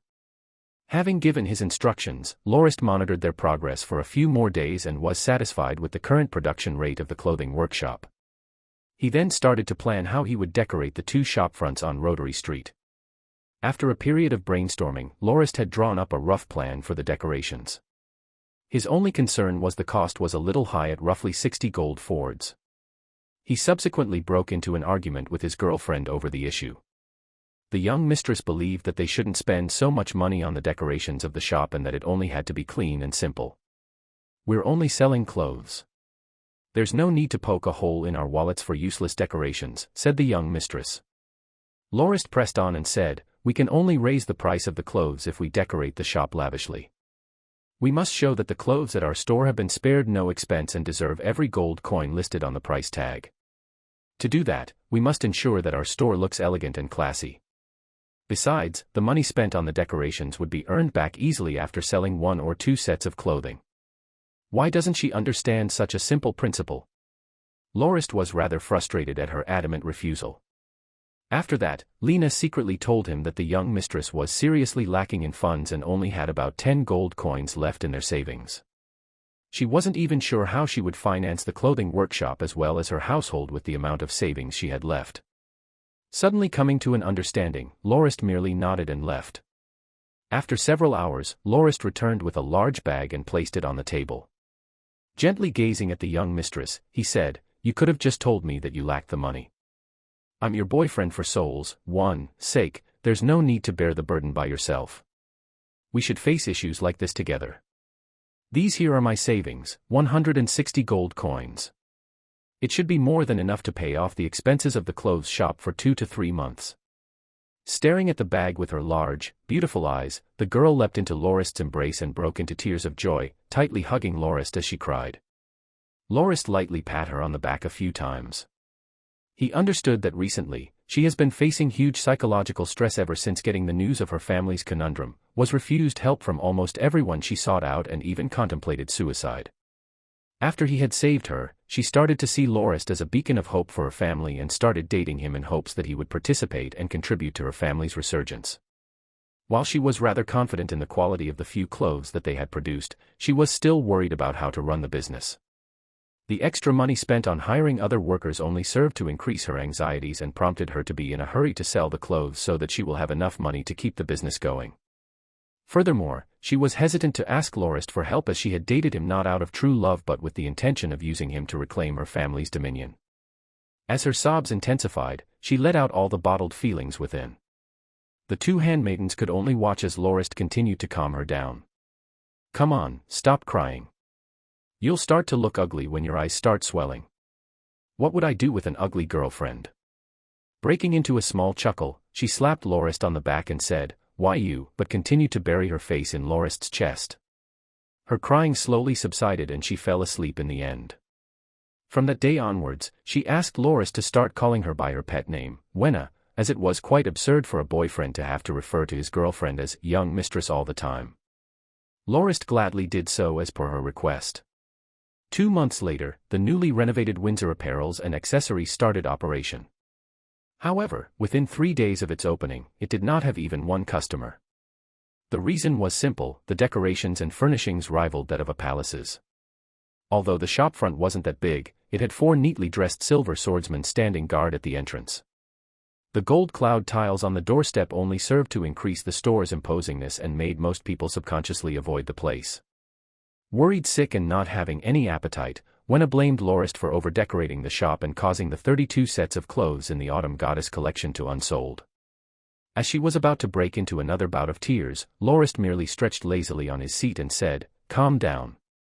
It's just not time yet. We're not like other clothing shops. If we manage to sell even 1 set, we can last another month. We don't have to meet a daily quota like those other shops to even break even. The moment we get our first customer, our sales would instantly soar as well." "Buffed, who would believe you?" grumbled Miss Wenna as she stared at the entrance with much anticipation. On the 5th day, the one person came to check out the shop. It was the male owner from the jewel shop right opposite them. He has been quite curious about their clothing store ever since it opened, given that they even had 4 silver swordsmen guarding the place. Having resisted his urge to find out more for a few days, he finally gave in to his curiosity. Upon reaching the entrance, the guards pointed at the sign on the entrance that said that men were not allowed to go in alone without being accompanied by a woman. Another line of words were written in gold below the first statement: "This establishment serves high-class ladies and the accompanying men are expected to behave gentlemanly at all times." The man could only return to his store, annoyed. His wife was curious about his bad mood and asked him what had happened. He told her about how he was refused entry at the store and his wife offered to accompany him to the store later along with their daughter. In the end, he managed to enter the store with his wife and daughter, but he regretted his decision immediately, as the two women in his family had already been entranced by the mystical dresses on the mannequins as well as the beautiful, reflective crystals on them that sparkled under the subtle illumination of candlelight. "Oh, blessed be the heavens! What a gorgeous dress!" mused the man's wife. "I really want to own this. It's like it came right out of my dreams. It has to become mine," said the daughter with clouded eyes, unable to see anything else but the glory of the dresses on display. Gingerly, the jewel shop owner took a peek at the price tag of the clothes and it made him shiver in fear. Since when have dresses cost a dozen of gold coins? And gold Fords at that? He looked back at his wife and noticed her standing by a mannequin wearing a black velvet dress that was accessorized by crystals with a glow that rivaled that of the stars in the sky, exuding a mysterious aura of majesty. The dress, priced at 188 gold Fords, snapped the boss out of his bafflement and prompted him to pull his wife out of the store. However, his wife's feet seemed to have taken root on the ground and didn't budge no matter what he did. Pointing at the price tag and desperately trying to snap her out of it, he pulled on her arm and said that they couldn't afford it, only to have his hand shaken off as his wife said, "I can afford it with my own personal savings." At this moment, a voice that sounded like an angelic hymn rang out beside the jeweler's ear.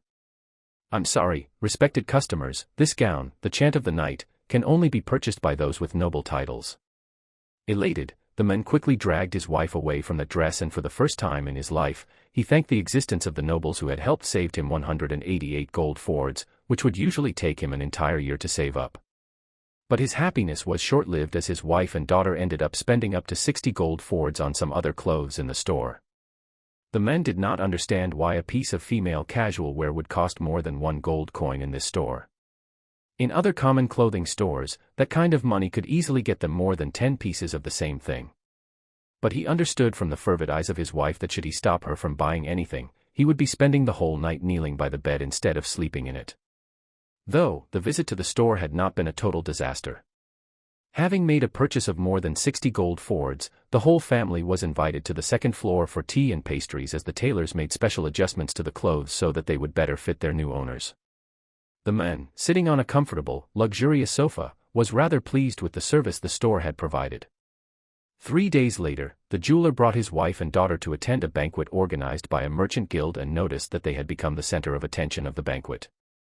Like a majestic empress and a gorgeous princess, donning their awe-inspiring nightgowns, they attracted the attention of countless people and became the main focus of the partygoers. The jeweler suddenly felt that the money spent on the dresses wasn't such a bad investment after all. From that day onwards, luxurious carriages visited the store one after another, sending countless ladies of all ages flooding into the store. With the boutique being overcrowded, Lorist had to politely refuse entry to the accompanying men and set up some tables outside the store so that they may have some tea there while they waited. It wasn't an uncommon sight to see noblemen having tea under the sun at Rotary Street in the following days. At the end of the month, Miss Wenna stared with her mouth agape at the pile of gold coins on the table. "That's our profit for this month," Lena said in a restless tone. "Yes, my mistress, it's already my 7th time answering that question. For the last time, all the 3083 gold Fords on the table is our profit for this month." Jumping in joy and leaping into the arms of Lorist, who was gently smiling at them nearby, she gave him a kiss and said unceasingly, thank you, Lorist." "Ouch, that hurts." "Silly girl, you're biting me, not kissing." "Wait, don't tell me this is your first time kissing someone." "Let me show you the ropes then." The two of them started to make out without giving any heed to anyone else. "Oh, how embarrassing," said Lena, as she shielded her eyes and stared at the two lovebirds through the gap of her fingers.